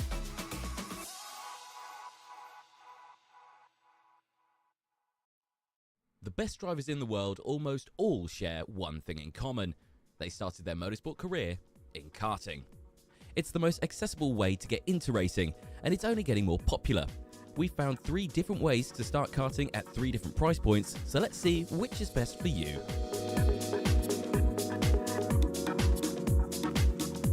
Karting is a sport for everyone. There are even classes for drivers aged as young as 6 years old. However, if you don't know anyone already involved in karting, it can be quite hard to find a way in. That's why we've compiled 3 different entry points into karting at 3 different price points. This way you can see which one works best for you and your budget. So, where will you get involved? Well, assuming you've already tried out a couple of corporate karting sessions, you've got to answer 2 key questions. What is your budget, and how prepared are you? Your answers to these 2 questions will ultimately decide where is best for you to get onto the karting ladder. So let's start off by taking the cheapest way to get into the competitive karting scene, the BIKC. The British Indoor Karting Championship, or BIKC, takes the fastest drivers from team sport karting centres that are all around the UK. It's likely the cheapest way to get into national karting, as a full season could cost you as little as £350. To get involved, you need to get yourself a grid membership at your local team sport venue. From there, you just need to come to 3 different sessions and set the fastest lap times. The average of these lap times is then taken from the fastest 24 drivers from each class at each circuit. They're then contacted for you to come along to the local finals.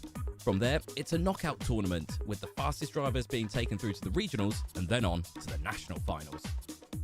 This unique championship format is very affordable to get into, with the regional finals costing only £60 and the national £80.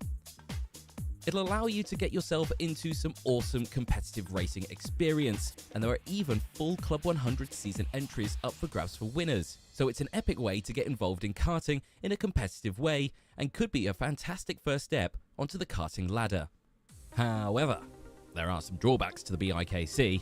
First and foremost, the karts are not as fast as some of the other options. This doesn't mean the racing is any less exciting, it's just that you won't see the BIKC karts flying down the straights the same way owner kart drivers would. In addition to this, the BIKC Knockout Championship format is very unforgiving. If you have a bad race or an unfortunate incident, there is not more rounds to regain championship points and keep in contention. When you're out, you're out. Brutal. The BIKC is a fantastic option to get into karting on a budget. However, if you want something a little faster, on bigger circuits, and with a season to fight for your championship, maybe you could look at Club 100. Club 100 is the fastest arrive and drive karting championship in the UK, racing an 8-round championship at some of the best outdoor circuits around the country. For seniors aged 16 and plus, there are the Sprints, SP60 and the Endurance Championships. For drivers aged 12 to 16, there are the Junior Championships racing in the same full-size karts as the seniors. And for drivers aged 8 to 12, there are the Cadet Championships, racing in custom Micromax Club 100 karts. The Senior Championship has been running since 1993. With a 10-round calendar at circuits across the country, it really is as close as you can get to a season of owner-driver karting without needing your own kart, tools, and expertise. Just show up and race. Of course, with the increase in power and scale, the budget must be adjusted compared to the BIKC. To join, you need to get yourself a Club 100 membership for £50 and attend a test day to show you've got what it takes. Per round, Club 100 can cost around £250, meaning that a full season of Club 100 racing can cost as little as £2,200. This could be even cheaper if you are a university student too, as the BUKC also runs using the Club 100 machinery, so you can join your university karting society and get involved as a team. Club 100 is an epic championship. It's affordable and a very viable option, particularly if you don't have the capacity to store and maintain your own kart. However, this is also the drawback of Club 100. As you rent a kart for your races, you have no capability to tune the setup to your liking or for the track. In addition, Club 100 races on slick tyres no matter the weather, which can make wet races particularly challenging. Despite this, Club 100 championships regularly sell out, so if you want to get involved, it's best to get your foot in the door as early as possible. Club 100 offers an exciting and affordable championship to be part of. However, you are still limited to the Club 100 machinery, so if you want to dip your toes into the world of owning your own kart and the possibilities that offers, let's take a look at your options. The world of owner-driver karting is huge, and getting your own kart is the first steps to much bigger things in motorsport. And whilst the other options that we've shown you today are cheaper, the ceiling when you own your own kart is much higher. The key thing to remember is that karting is only as expensive as you want it to be, and there are ways to make it more affordable. At the start of this video, we asked you 2 questions. The first was, what is your budget? Well, to get involved in the BIKC and Club 100, it really is just a question of budget. However, owning your own kart, you need to now know the answer to the second question. How prepared are you? Having your own car also means storing, repairing, maintaining, fueling, and transporting your kart. So besides the actual kart itself, you need to make sure you've got the tools and means to race. This sounds much more daunting than it really is, and fortunately, karting paddocks are very friendly places, with most people willing to help out any newcomer. So, are you prepared to go racing? The best first step to take when you want to get into owner-driver karting is to find out where your local outdoor kart circuit is. Chances are they will be running a club championship there, so go to one of the rounds and make some friends. Also, check what categories and engines are most popular in your local area. Speak to people that will be in those categories you might be able to race in, and join online groups for the club to learn more about the championship, the karts, and the circuits. Karting is all about the community. Friends in the paddock will be able to help set up and repair your kart, show you how to get spares, or if you're lucky, they might be moving to another class, and you could buy their old kart and kit from them so you can be set up with a full setup from day one. A good second-hand kart will keep the costs as low as possible. And if you buy from someone at your local circuit, they'll be able to lend you an expert hand if you need it. As we said before, some engines are more popular at certain circuits, so having local knowledge will really help you out. You can also, of course, buy a kart brand new. There is a wide range of chassis, engines and seats, etc. Just make sure you find out what the regulations are for your championship of choice before you buy, to make sure you won't waste your money. Tillotson have recently been added to the Motorsport UK regulations, and they're able to offer an affordable kart package, including trolley, wheels, tyres, oil and driver kit alongside the kart. Mini packages start from around £4,500, so this 4-stroke option can be an affordable option to get involved in a quickly expanding category. Whichever route you take, once you've got your own kart and gear, it's time to get on track. Your local circuit might offer test days so you can tune and understand your kart better, and the club championship may have spaces available for you to join a race meeting as a rookie. So, 3 different entry points at 3 different price points. No matter your budget, there is a spot in the karting world for you. Karting is only growing year on year as new championships start up. There is a wide range of ways to get involved too. For example, F100 karts are pre-2000 karts that can offer an affordable way of getting involved in racing with a historic twist. BPEC is an endurance series where teams and drivers compete across a series of 6 to 24 hour-long races across the country. And the superkarts are the fastest karts in the world and can race full-size circuits, topping out at speeds at over 150 miles an hour. So, as you can see, there are plenty of options out there for drivers who just want to get involved in karting. The only question now is how long until you get involved.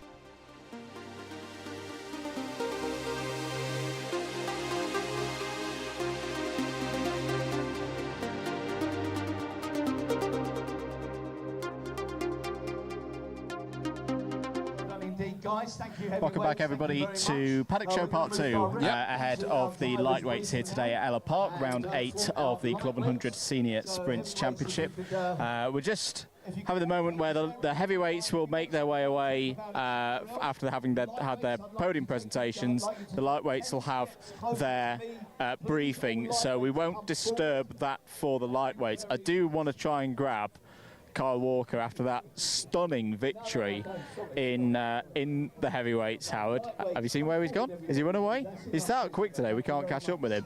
Well, I've spotted the little chappie that he took up to the podium with him. I'm just trying to spot the man himself. Yeah, a much better run, I think, for the heavyweights today. Yes, agreed. Some competitive racing out there. As I say, we won't disturb any of the lightweights at the moment because they are about to head into their briefing. But it would be good to capture the thoughts of, in fact, here is the main man. We'll just try and grab him here as he's walking and talking. Kyle, what do we say about that? It's not often that you see anyone beat Joe Holmes and Anwar Barul-Smith by 5 seconds in a sprint A final. Yeah, it was good. It was good. I had a decent kart, but I took my opportunity early on with Joe because I know what he's like. So if he gets into a rhythm, you've got to do something special to get away from him. But yeah, I got him early and just relaxed and settled into it and disappeared really. So it was good. How important was the learning from the heat when you were between him and Kurt and went for a move, didn't quite work out, Kurt got through? Was that on your mind when you were in that situation again in the A final? No, not at all really. I think I learned more yesterday than I did today with the tyres just keeping them in that window, just not overdriving. Yeah. So I just got my head down and just, like I said, just relaxed. Knew that I had pace on Joe quite early on, so I got past him early on and just relaxed into it and just disappeared, luckily. So yeah, it's good. Thoughts on the rest of the season? Got to win. Got to beat Mr. Tim Benny, but yeah, I think we just got to take it a race at a time and just do what I can do and plod along and hopefully win the championship at the end of it. Well done, mate. A double win this weekend. You get more graphics as well out of that, and we'll see you at Wilton. Perfect. Cheers, bud. Thank you. Kyle Walker there. Howard has Steve Bosley with him. I have got a Steve Bosley. Steve, fresh off from the A final. How's the round gone for you? It seemed really competitive out there today. Yeah, I mean, today's been one of them difficult days with the track. I mean, the track with so much rubber down has been trying to ease off. You know, when you're racing go-karts, you don't really want to ease off and take different lines. I mean, Cole done it brilliantly today, and hands up to him. He's a great driver. So, but for me, my driving's, he's just about being flat out most of the time. So that sort of trying to ease going into corners doesn't come naturally for me. So it's a challenge. But yeah, it all went well, so that's the main thing. It was a good day. And where does it, do you know where it leaves you with in a championship situation as we look to the last couple of rounds? Yeah, I think I'm probably still in the same place as I've been this season, so I'm still in the top 10 hopefully overall, which is what I've been trying to do all season. Yeah, that's a challenge in itself, being in the top 10. and then probably in C1, maybe in the top 7 in C1, which is, again, I feel really good for myself. So yeah, so that's not too bad. I had a real disaster last round, so I had to turn it around this round and get my head in the right place. I didn't feel too good when I turned up. My head was still sort of thinking about the last round, and but once I got in the go-kart today and got it right, then I enjoyed myself. So it's about enjoying it. So yeah. Absolutely. And I know you've just got the round you've just done fresh in your head, but it's always interesting to ask for someone who's got a lot of experience. The 2024 calendar, how does that tickle your fancy being announced this week? Yeah, no, it looks good. 2024 in the season, and another new track which I've never been to, like is it Rislington or something like that? So that'll be interesting to go there. Yeah, and the calendar looks great as normal. I mean, I'll be signing up for the whole season as I always do, and always trying to do better. You know, that's my challenge every year, is to do better than last year if I can. And always, the biggest challenge is enjoying it. You know, some of the drivers today aren't really enjoying it a little bit and getting a bit involved with everything else what's going on, the politics a bit, and it's just about enjoying your day and then going home with a smile on my face, which I try and do. So yeah, couldn't agree more. That's what it's all about. Cheers for talking to us, Steve, and you have a good drive home and all that. Cheers, man. Steve Bosley there, experienced driver there, and had a decent go of it. Good to see him bouncing back this round. Andrew, I want to grab this man here, because Jason Kirkham, what a drive from Jason today, if he doesn't mind stepping in for a second. Jason, that's a top performance today. Yeah, I'm glad they restarted it, because I had a punt on turn 1 that spun me round back to the back, and I thought, oh, here we go again. But no, restarted, 4th overall, 2nd in class. I'll take that all day long. That's brilliant. How does the difference when you go from those heats, you've raced well, you've raced through, and then you get at that higher position in the finals? Because I'm new to this, my head goes a little bit, but I try and keep control. A bit understeering on these karts, but it's just trying to manage that, little like towards the mow, a little down on the brake just to settle the back end, gets it round, and yeah, sort of done me well in the final, really. Harrison's next up in the lightweights. He's on really good form at the moment. What do you think his day is going to be like today? I think he's got a really good chance of winning class. I'm hoping to get out with the C1s. But he normally mixes it with them, so I'm pretty confident he'll be out there with them. Good stuff. Well, thanks for talking to us, Jason. Top job again. One of our top C3 performances today. Are we going to talk to Supermo as well? For that we'll get Supermo in as well. Supermo, yes, entertainment guaranteed. Good move there at the end to get through that B final. You must be pleased. Oh, I'm definitely pleased. I done less better than what I would usually do in the heats, just to give you guys a little bit of entertainment. But no, it was a good day. It was a really good day, actually. Coming to the end of what's been your first proper full season, how would you summarise it? What have you learnt? I've learned everything. It's my first season of racing overall. I've learned, obviously, just learned the racing generally.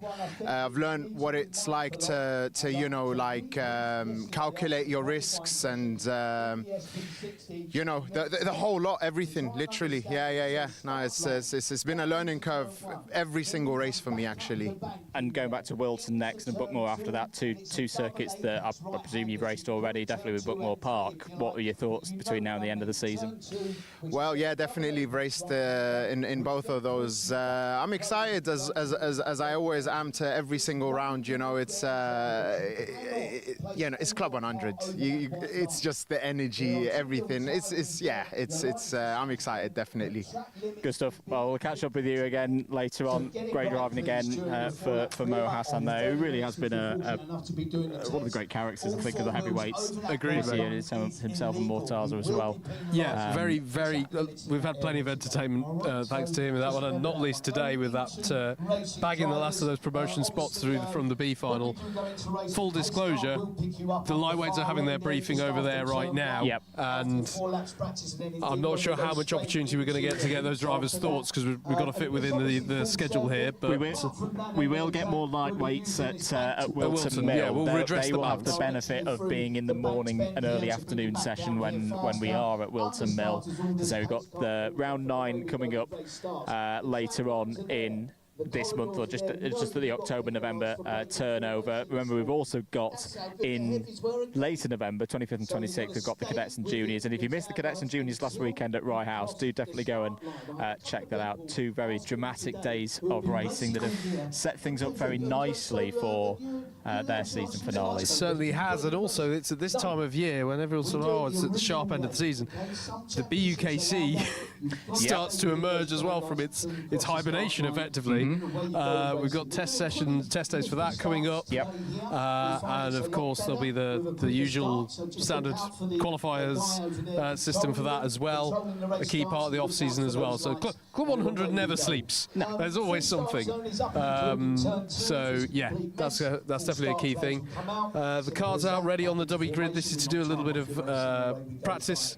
Indeed. And then get into the heat races. I'm just wondering whether we go a little bit off script here to say talk a bit more about the circuit, because we don't often get to come here to Ellough Park. As I said, I don't think we've streamed here since 2019. But just whilst we're here, let's have a quick look at one of the key opportunities to overtake round this circuit, and what we've been talking about in terms of the racing line and just how rubbered in it is this weekend. So this is coming down into the Alan Wones hairpin. So you've come out of arguably the trickiest part of the course, the very tight sequence just near pit entry there. And you can really see this weekend how much rubber has been laid down on the inside line here, that if you do end up outside on this outside line, in sprint racing, you're going to be losing 2, 3, 4 positions. I mean, I'm just feeling with my feet right now with my dirty trainers. There's that grip, there's that feel that normally I only really feel at, say, like a British Kart Champs event or something overseas in international karting. Yes. You don't often get this in Club 100 with the way that the tyres have been wearing this weekend and laying this rubber down. No, absolutely. Not too long since resurfaced this circuit. It's actually something that Steve Bosley was mentioning to me off camera just before we got talking to, was about the grip levels here. Yeah. So it is an interesting characteristic here. Oh, God, yeah, I can't stand too long. I'll stick. Is that sticky floor of a students' union thing after a Saturday night? But no, so that's something that can be of great reward. You can overtake round this circuit because you've got these strong braking zones. But it's a subtle difference to how the circuit has been racing this weekend. Yeah, certainly. That sounds like a JV wrapping up a briefing. So we should vacate the track before. There's one driver I want to try and have catch a word with, because we haven't spoken to him for a while. JV's just finishing up things, sorting out buddies, which is something we do whenever there's someone new to Club 100. They get paired up with someone who's more experienced. I just want to have a quick word with Greg Smith ahead of today. Greg, very quick word with you just before we wrap up things on the Paddock Show. We saw you last weekend at Cadets and Juniors. Did you have a good day? Yeah, well, first and foremost, I just want to send out a big shout out and congratulations to Dan Monroe for winning the junior title. As I was there supporting both him and Max Papworth, as both of them are in my JZ racing team, but it's juniors. And I said hello to Logan McAllister as well, and he's a cracker little racer, and I do hope he will be a senior of the future, maybe a senior champion of the future, I don't know, but we'll find out for sure. Yourself today, it's a circuit we've been to before, but tough conditions out there. How did you find it yesterday in SB60? Unfortunately, my qualifying wasn't as good yesterday. I was hoping to get within the top 10, but no matter how hard I was pushing, I just couldn't find any sort of pace to even get in the top 10. And then unfortunately, race 1, I just had a kart with no top end, let alone understeer. So. And then it only got even worse when in race 2, when I crashed at the hairpin 1, and had to get out, push the car, get back in, and then eventually pull myself together and then started producing the fastest laps, which was a lot better. But yeah, disappointing yesterday, so we'll just move forward now. What's the hope today? What would be a good outcome? Well, I know for one thing, I know Harrison Kirkham is right up my trumpet in the first 2 heats, and I know Mike Coppin is in heat 1 as well, so. Yeah, it's really just a matter of just keeping it clean and staying out of the way. So, but yeah, I'll certainly try to do my best to give them a heads up. So, but we'll see what the outcome will hold. So I think we're kind of being thrown in the deep end a little bit, but that doesn't mean I won't give up. So, and I will do whatever I can to get into the A final. Good stuff, Greg. I'll let you do your best. Thanks for talking to us. I think we're going to have one more quick chat, or are we going to wrap it? In fact, no. I'm going to go for one very quick more interview. He's with insatiable, folks, Chris. but he'll get the story. Very quick chat for the live stream and the pre-record. Win yesterday in the endurance. Is that exactly why people should do Club 100 iRacing? Yes, definitely. Recovered from yesterday's 1 hour as well? 90% recovered. What would be a good result today? Top 10. Top 10. Aiming, yep. Good man, good to talk to you. Just wanted to get that one in. 2 weeks' time, we've got the next Club 100 iRacing. Chris, who won in the Class 4 endurance yesterday. Yes. Steph's the one that got away. No, we can't mention them. We'll jinx them. We're under strict orders. We should probably wrap up there. We probably should. Thank you very much for watching the Paddock Show. We'll be back with live action here at Ellough Park shortly. Keep it locked here on Alpha Live.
Side by side, who's going to be the bigger man?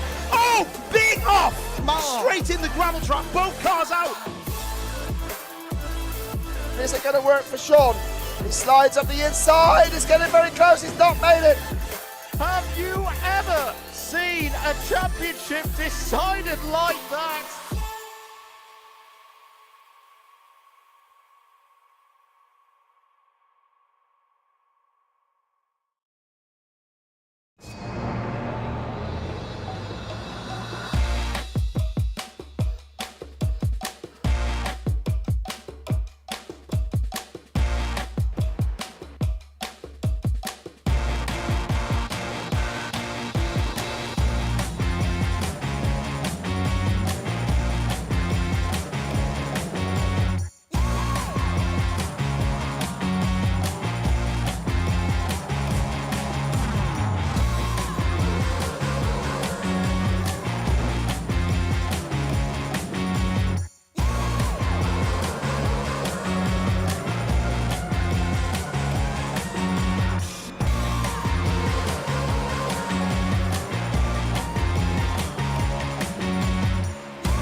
Welcome to Alpha Live, the live streaming service where you can be part of the action from home. You can watch via your smart TV, phone, tablet, or even your gaming console. We've got you covered. Just head to the YouTube app on any of your devices and search for Alpha Live.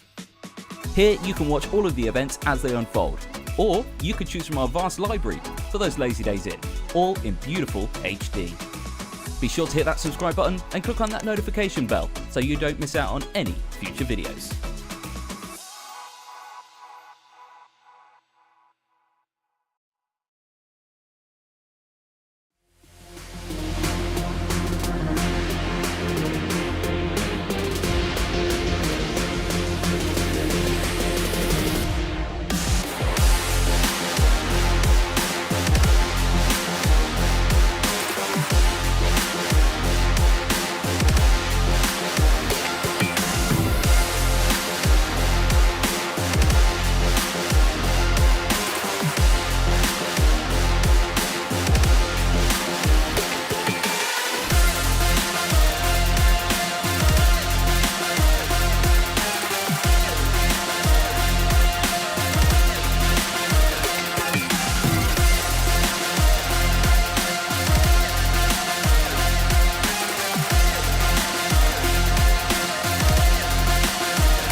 by side. Who's going to be the bigger man?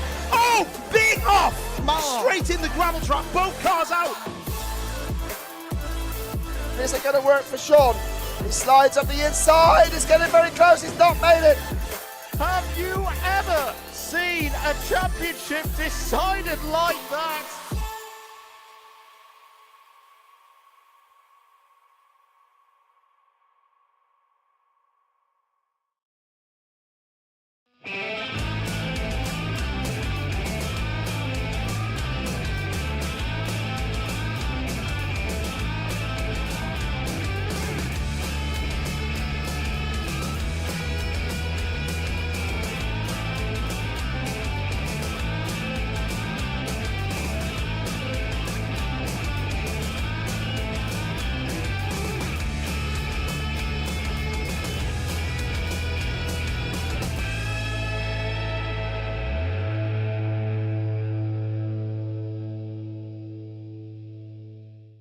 On to live coverage of round 8 for this year's CLUB100 Senior Sprints Championship. We're here at Ellough Park Kart Circuit, just outside Beccles in Suffolk. It was a beautiful day here in this part of the world. My name's Andrew Mather. Alongside me in the commentary box is star of sunglass wiggling fame, which I don't think I've ever noticed in the CLUB100 promo before. It's Mr. Howard Mitchell. What were you doing there? What were you doing in front of an Alpha Live camera to start with in a race suit? I've never noticed I'm in that intro either. It's an old Eric Morecambe thing, that, isn't it? Wiggling your glasses like that. I don't know. What came over me? Here's your circuit for today. Tough challenge for the drivers out there on circuit. 11 turns, just over 1 kilometre in length. Not much elevation change, but very key elevation change, which we'll talk you through in a moment. Circuit that's been around since the new millennium. Here's your weather for today. Very good. How is it this in October after the terrible summer of British weather that was 2023? Highs into the 20s today with a few clouds over the circuit and a light breeze over the circuit that the drivers will appreciate when they step out the karts. We've been talking to drivers today during the paddock shows. Sweat. Beads of sweat pouring down their faces. It's like watching the Cricket World Cup in India for the drivers out there. Oh, yeah, I've got to say, not that, we're focusing on the drivers here and the entertainment, but I have to say, shout out to all the production crew, ourselves up here in the media tower, because yes, it's slightly warm up here. There's a lovely view that we've got out over the circuit, but I've decided not to renew my sauna membership off the back of today. But there we go. It is lovely weather. It's lovely to have at this time of year. Definitely. It's a nice problem to have. But yeah, I'm used to rain. Sideways rain as well at this track. Yeah. Because we often get a sea breeze, but it's a beautiful still day. Here in Suffolk, just a few miles inland from Lowestoft, quite close to Great Yarmouth as well. And yeah, lovely little track. And we're going to be treated to some action for round 8 of the lightweight championship after we had all that action from our heavyweights. Hope you enjoyed the paddock walks as well that we were able to put out in the lunch break. We'll be a couple of minutes away from the start of heat number 1. The timed practice session has just finished for drivers who want a little bit of extra practice. Harrison Kirkham was fastest in it on a 50.342. Christopher Powell's in good form so far this weekend. Had a cracking run in the endurance yesterday for the CLUB100 iRacing team. Talked to him earlier. He was also in the 50.3s. Adam Sheargold, Andrew Ward and Tommy Lee are on the top 5. We are at the business end of the season. Let's talk championship. I'm going to hopefully not confuse everybody and just read this out by how it's produced at the moment on the Alpha Timing website. So these are 7 rounds complete, best 5 rounds counting. So drop scores are applied in this.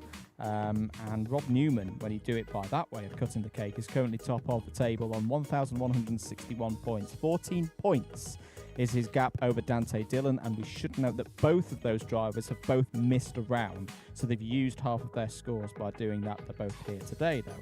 Ed Bars, former champion, seems to be back in form, was fantastic last time out at Llandau, took a clean sweep is third in the championship on 1,091, but he's missed 2 rounds, so he's used all of his drop scores. Every time he races this season, the points will count. Harrison Kirkham, as I say, fastest in the timed practice sessions. No timed qualifying in sprints, of course. Is 4th in the standings and first of the C2s on 10.85. He's having a supreme run this season and has very much got hold of that C2 championship, because you have to go all the way down to Yusuf bin Sahel in 10th place overall to find another C2. Sam Lovelace and Dan Seeger will mention as well.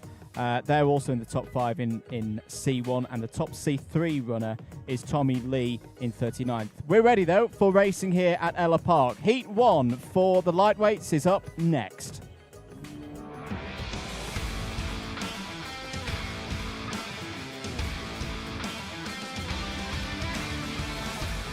Reconnaissance laps for all drivers, as this is the first racing appearance for everyone in the lightweights. Let's have a look at the grid for this first heat of 12 in the lightweights here this afternoon. Bryn Alban is on pole position ahead of Andrew Rabbage on the front row of the grid. Christopher Powell, Clubman class winner in endurance yesterday, is on row 2 alongside Justin Draper. Nicholas Lacasas and Joshua Sangster will start on row number 3.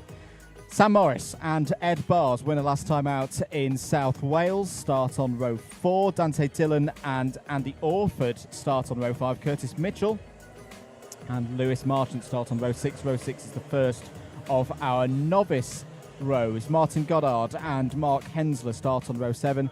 Yusuf Sohiono and Marcel Kimlevsky start on row 8. 16 runners in the order, and just to give a little bit of a capture, a recapture, whatever you want to call it. Format of these grids, all randomly drawn. Everyone has one start from the front, the middle, the back of their respective areas. The class 1s and the class 2s will be like 1st through 10th, and then the class 3s, because they are novices, similar to how you would see in a novice owner club level race, for example, will start at the back of the field, but within that subgrid also have one from the front, one from the middle, one from the back. Absolutely. Interesting, we kick off immediately with Ed Bars and Dante Dillon right next to each other on the grid, actually. That's already looking tasty for championship protagonists. How did I make it through all of heavyweights without saying my protagonist buzzword? I did. Anyway, there it is. You can tick that one off the bingo card. Why, when Andrew's saying, well, Ed Bars has burnt through all of his drop scores, why should I care about that? He's still looking good for championship. Why does that matter? Well, I point you to the example set this morning by reigning heavyweight champion Mr. Anwar Barul Smith, who had a chain failure in one of his heat races. And whilst the driver of the number 1 kart has not been with us for a full championship campaign this season, so in the grand scheme of things, you know, it wasn't one of our key championship players. There is one of the most successful Club 100 racers ever having a Commodore Garden chain failure. It happens. I would like to reiterate, Club 100 do a fantastic job of maintaining these karts and maintaining them at a good, even, competitive pegging with each other. But failures happen, right? It's racing. It's not just the drivers, it's the machinery that they're getting around this track as well. And we saw it this morning with Anwar Barul Smith. Chain failure, lost drive, had enough in the way of good results to be in the A grid anyway, but if he hadn't have already been sitting on some good competitive results, you know, he'd have been in that B final, and it could happen to anyone. And the point being as well that there are championship scores from these heats. Yes. So if all your races, every single one of it's a heat or a final, are counting, then that is very key indeed. Now, what's happened here with Bryn Alban? I think his transponder's loose. I think so. So this will be a short delay. Also, I've just spotted something here. No. That ain't confusing us, Dante Dillon. Can't put Joe Holmes' race helmet on and expect to confuse us on a warm day like this. Have you spotted that one? Do you know what? I hadn't, but I'm with you. We see through that. We're wise to it. We've also been seeing so Rob Newman doing a bit of pace kart work this morning. I did jokingly ask him, like, does that dodge you into the track? He's like, no, if anything, I'm out of calibration now.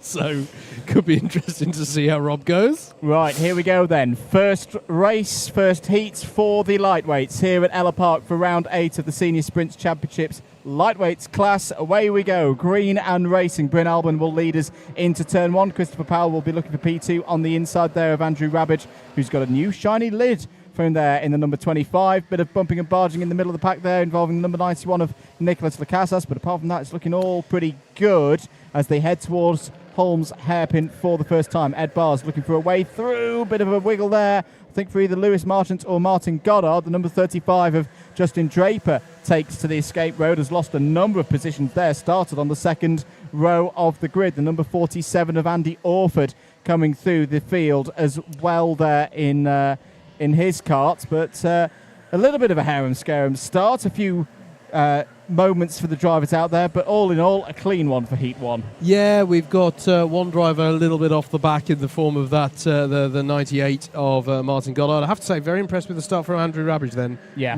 I think we nominally thought we've seen some difficult starts for those as second on the grid. He's under pressure from Christopher Powell now, but he did very well to hold on to that second place during that first lap. It is, though, now Christopher Powell who gets on by on Andrew Rabbage and up into second place in the 23 in his distinctive red and blue asymmetric colour scheme. Good start as well for Sam Morris in the blue suit there, black helmet, cart number 34, gained 2 positions off the start, 3 positions off the start. Dante Dillon now down the inside using the power of Joe Holmes' helmet. And Ed Bars is immediately going to try and get into that and gets by on Dante Dillon. And by Morris as well. Morris had to take to the escape road. Back at the front of the order, Bryn Albin and Christopher Powell. Well, we saw this morning in the early afternoon session a driver from yesterday performing very nicely, carrying the form over into Sunday. Could that be the same again for Christopher Powell? Because he's really been on one so far this weekend. Yep. As I mentioned that he won in the clubman category of the endurance race. I think what was far more impressive for the paddock was P4 overall was hassling Dickie Allen at the end of things. Was also second on the grid overall in qualifying. He's got some really good single lap pace, which is something that you need here in the sprint. Certainly has. I've not seen it on the graphics as Christopher Powell goes up for the move of the lead of the race. Dante Dillon has been given a forcing driver wide penalty on timing. Meanwhile, for the lead of the race, Bryn Albin is able to hold on to that one coming out of the final corner. But he's going to be under serious attack here. Ed Bars is ready to pounce as well should the opportunity present itself. Chris Powell's going to get an amazing switch back off of that first corner. Is he going to get enough of the cart alongside to go through Shoemaker, the double apex right-hander? Yes, he is. And that's a beautiful move by Christopher Powell. Took a few corners to get it done, but strung those together beautifully. But what it's allowed as well is for Ed Bars and the bepenalted, if that's a word, Dante Dillon to get onto the back of them as well. Bryn Albin and they're coming back here down the inside. Powell gives him room, but here comes Ed Bars, sweeps through into second place. I really do think, Howard, this is Ed Bars back to his best. This is the 2019 Ed Bars. We missed him for a while.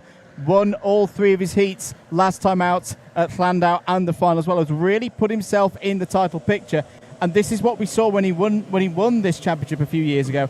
This ability of making his way through the order cleanly, efficiently. It wasn't like the big spectacular overtakes, but he would always find his way to the front. He's up the inside now of Bryn Albin for the lead into Shoemakers. Bryn Albin's going to hold round the outside. Here comes Dante Dillon as well. Yeah, he's got by on Bars Chris Powell. is through and into the lead. Yeah, and Dante Dillon read that well as well to get by on Christopher Powell to be in the pound seats to follow Ed Bars through. Easy for me to say, but a lot of that starters, it's getting quite spicy as well further back as well. Actually, the 51 of Joshua Sangster doing battle with Sam Morris and Andy Orford. But I've got to say, Andrew, in a way, I think it all started with, I think Bryn went a little bit too defensive, a little bit. He was taking a very shallow line over the rise and into Barney's. And that was allowing people into the Alan Wone hairpin to have a go at him. Easy for me to say. He did have a lot of pressure being applied.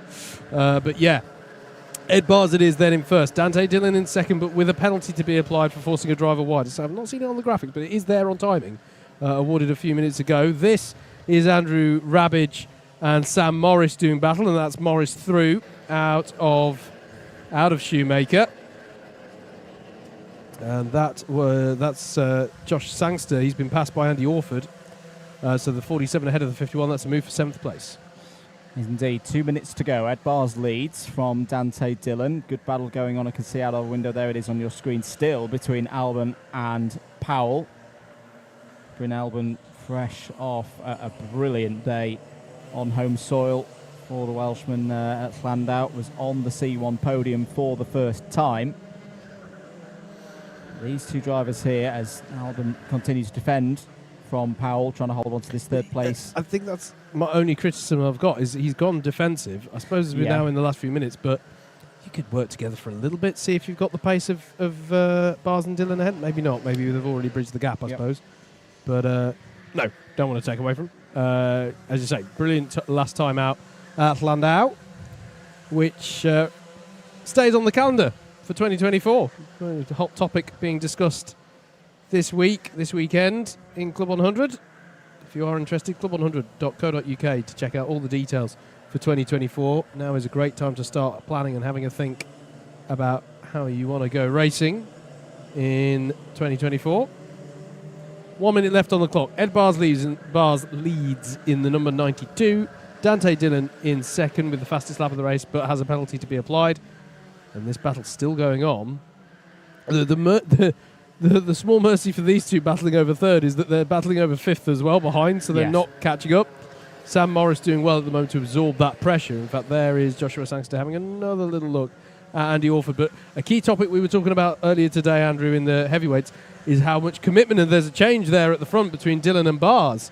I don't think we caught that one on the cameras, but Dante Dillon to the head of the field, bearing in mind he cannot win it with the penalty. But I'm not sure how much Ed Bars knows that. And obviously it's in Dante's interest to be as far forward as he can be, because it'll be a position penalty. So being as far forward as he can negates it as much as possible. Ed Bars, though, is going to go for the win on the road here. The last lap board has been shown to them.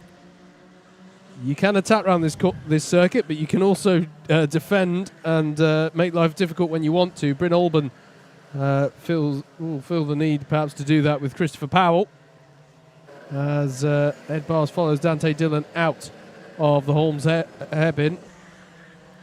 Through they go towards Barney's. Good drive off the corner. Good drive off the corner, mate. Ed Bars is going to have the opportunity here into the Alan Wones hairpin, and through he goes. And behind them, Bryn Albon's holding the inside. Can Chris Powell get enough to have a go into the final corner? Ed Bars is going to come through to see the checkered flag and takes the win. He continues where he left off at Llandow, and Ed Bars with the win in Heat 1. Dante Dillon in 2nd, but has a penalty to be applied. Bryn Albon holds off Christopher Powell for 3rd place. And Sam Morris did well to get to the head of that field and then absorb the pressure from Andrew Rabbage. Andy Orford in 7th, Joshua Sangster in 8th.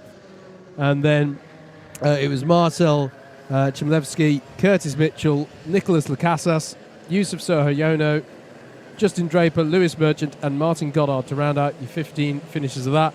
Already the carts are out for heat number 2.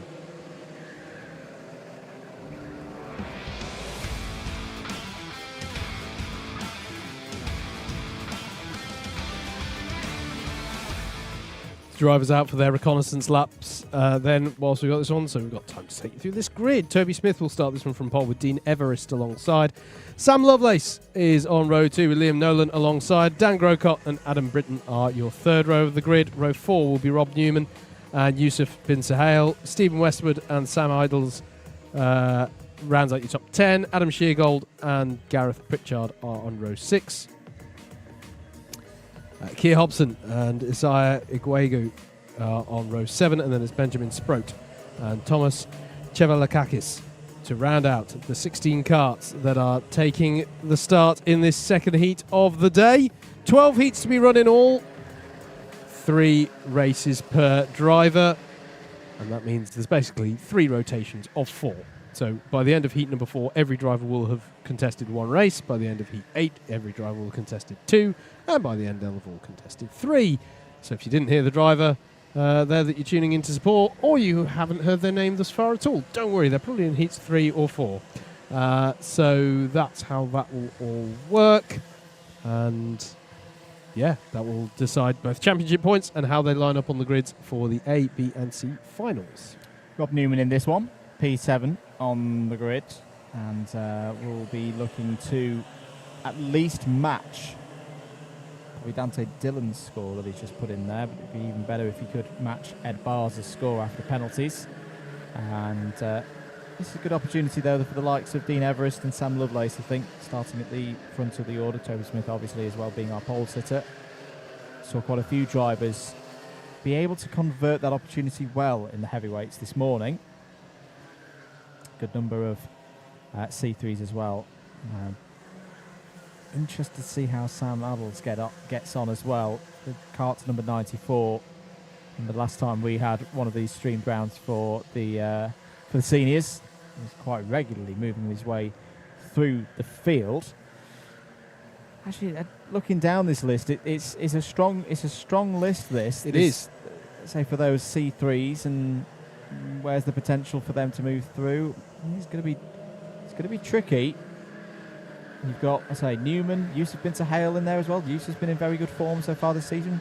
Stephen Westwood is one of my most improved drivers of 2023. You imagine that they're going to be looking at the likes of Adam Britton, Dan Grocott and Liam Nolan, but they're no slouches themselves. This is a very competitive lightweights field here today. It is indeed. Reconnaissance laps then. Sorry, I didn't finish the thought. The reconnaissance laps for the first rotation of heats is the key thing there. So beyond heat 4, we won't have these warm-up laps, but that's why you're at this precise moment in time looking at a pace car that's got no buddies behind it. But eventually we'll pick up the field because they're just being shown the checkered flag now. So the drivers will get into their 2x2 formation ahead of their rolling start. We've had a change of pace kart driver, so we had Rob Newman this morning from the lightweights doing the pacing for the heavyweights, and now Elliot Holt has stepped in from the heavyweights to do the pacing for the lightweights. It's nice. It's good. It's don't worry, that's not a it's not a given that you have to do that. It's not like jury duty of the Club 100. They have chosen to be in that position. Maybe far better than jury duty. It's true. It's true. Mind you, adds a bit of variety. Is like our guest pace kart driver this week could be very. I'm not sure it's an idea that will fly with JV. Let's not pitch that one to him. But as you say, Elliot in the pace kart, and that is because Rob Newman starts this one from 7th place. Comes into today leading the championship, but far less secure than we were talking about with the likes of Joe Holmes in the heavyweights this morning. This one will roll on beyond today. No, it will do. Good thing to make clear. Because our front runners have all missed at least one round. The championship cannot be won today, and similar story for C2 and C3, but it's very much a moving day in terms of the championship. Toby Smith, karts number 97 with the red, white and blue helmets, will start from pole position here in Heat 2. Dean Everest alongside on the front row. Green smiley face. Away we go for 7 minutes of racing here at Ellough Park. Good start for Dean Everest. Round the outside, takes the lead. Yeah, too good a start by my reckoning, mate. On timing, he crossed the timing line ahead of the 97. It's not my call to make, but I would suspect we may see some jump start penalty there. May do indeed. There is a tolerance window for it. Yusuf Bin Sahel in the number 73 down the inside there of Stephen Westwood in the number 21. Didn't quite make that one work, though, as the all stream through O'Rossi's and towards Clinton's Bend for the first time in this one. Sam Lovelace is early on the move. Down the inside, takes that position away from Dean Everest, and you're absolutely spot on, Howard. Just flashed up on our timing screens. Jump start penalty for Dean Everest, kart number 30. Yeah, that's so he's outside of the tolerance window as we're 3-ish, 4 wide, nearly, going down the pit straight. That'll be 2 places for Everest. So effectively, he's jumped from row 1 to row 0, and each row you jump, it's 2 places. So that means Dean Everest can't win this race. At best, he can hope for 3rd by finishing first on the road. Yusuf Bin Sahel trying to move his way up the order there. There's Rob Newman. Hello to the whole team at Axis Machining Tools, his sponsor. All a bit Watching in Spain. Yes, indeed. Watching from Spain, and fantastic to have that support tuned in.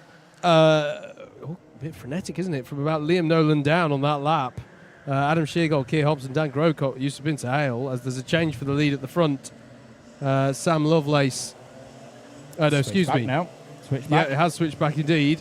So Lovelace not, and there's a penalty. Who's that penalty? 73. Yusuf Binta Hale for forcing a driver wide. I think that was out of turn 2. Yeah. Once again, though, Lovelace has got a bit of an overlap here. Can he convert it into a move into Shoemaker? It's going to be a tight one, but he is finding a way through there. And that is Sam Lovelace up into the lead there. And that looked okay to me, Andrew. We have seen some instances of bumper-to-bumper or pod-to-pod contact that have led to penalties, as that is Adam Britton going by on Toby Smith, was it, for 4th place, I believe.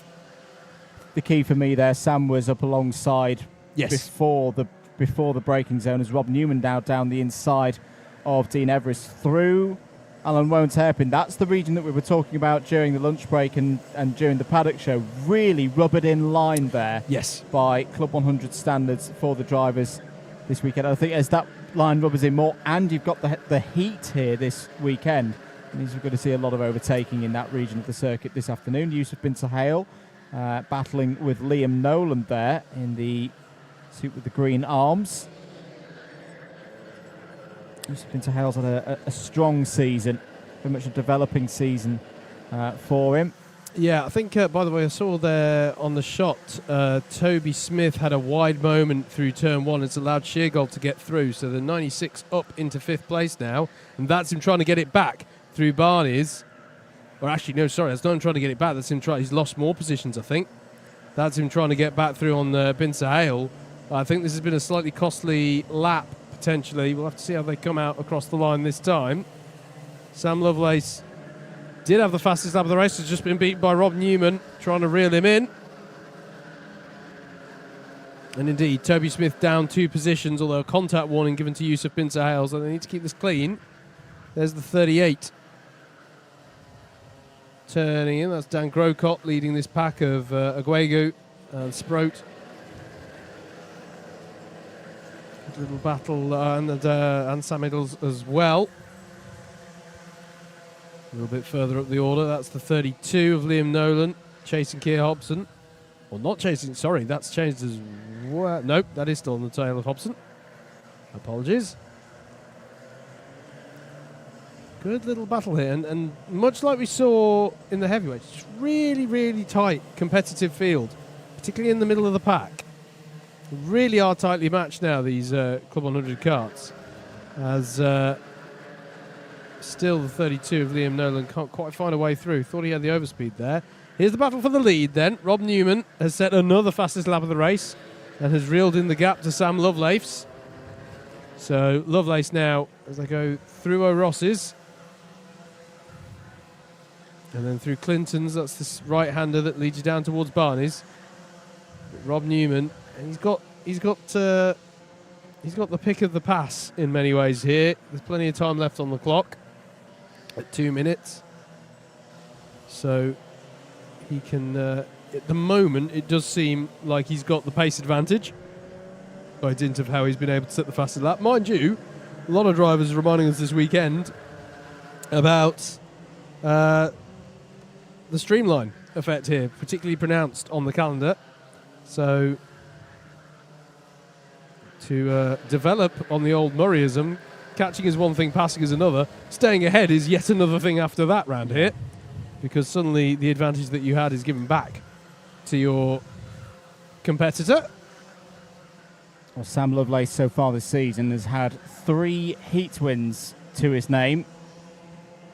2 drivers here have both raced in the BUKC in later 2010s. So you just saw in the back of the shot there, Toby Smith, having dropped down a couple of positions a few laps ago, is doing a fantastic job to absorb so much pressure. You can see on your timing tower there how much pressure he's under from those behind him, and indeed I think there might be a pass actually coming, so keep your eyes on the timing tower there. But here we're looking, they haven't been shown the last lap board this time, so it's 2 more laps for these two.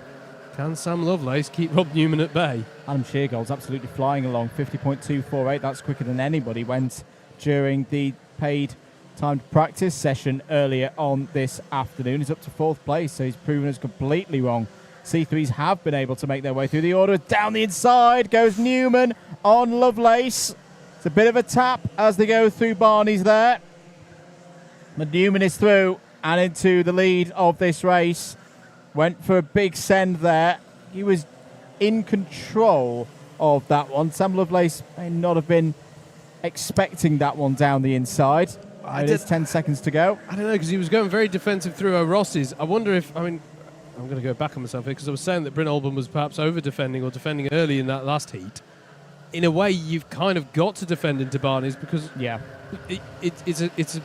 it's a rock and a hard place, because if you defend into Barney's, you compromise down to Alan Wone's hairpin. If you don't defend into Barney's, you're passed. Yeah. So it is a difficult one, definitely, and Rob Newman applying the pressure there nicely. Dean Everest, though, coming under a bit of pressure from a charging Adam Sheargold in the closing moments of this race.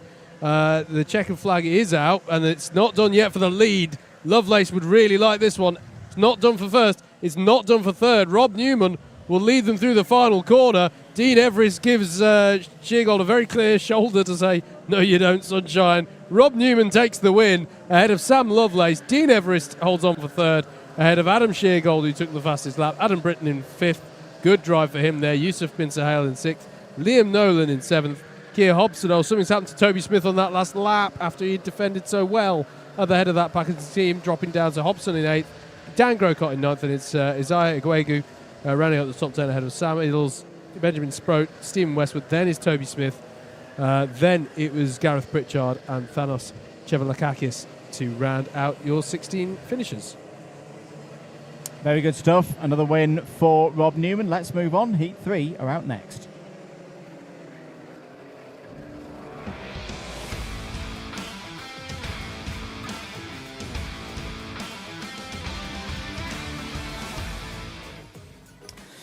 Moving into heat number 3 then of 12, all of these drivers going out for the first time in a racing capacity. Andrew Ward has pole position. Alongside him on the front row of the grid is Dan Seeger. Greg Smith, spoke to him during the lunch break, is on row 2 alongside Ben Lambeth. Harrison Kirkham having a great season in 2023, starts today's racing on row 3 alongside Russell Cooper.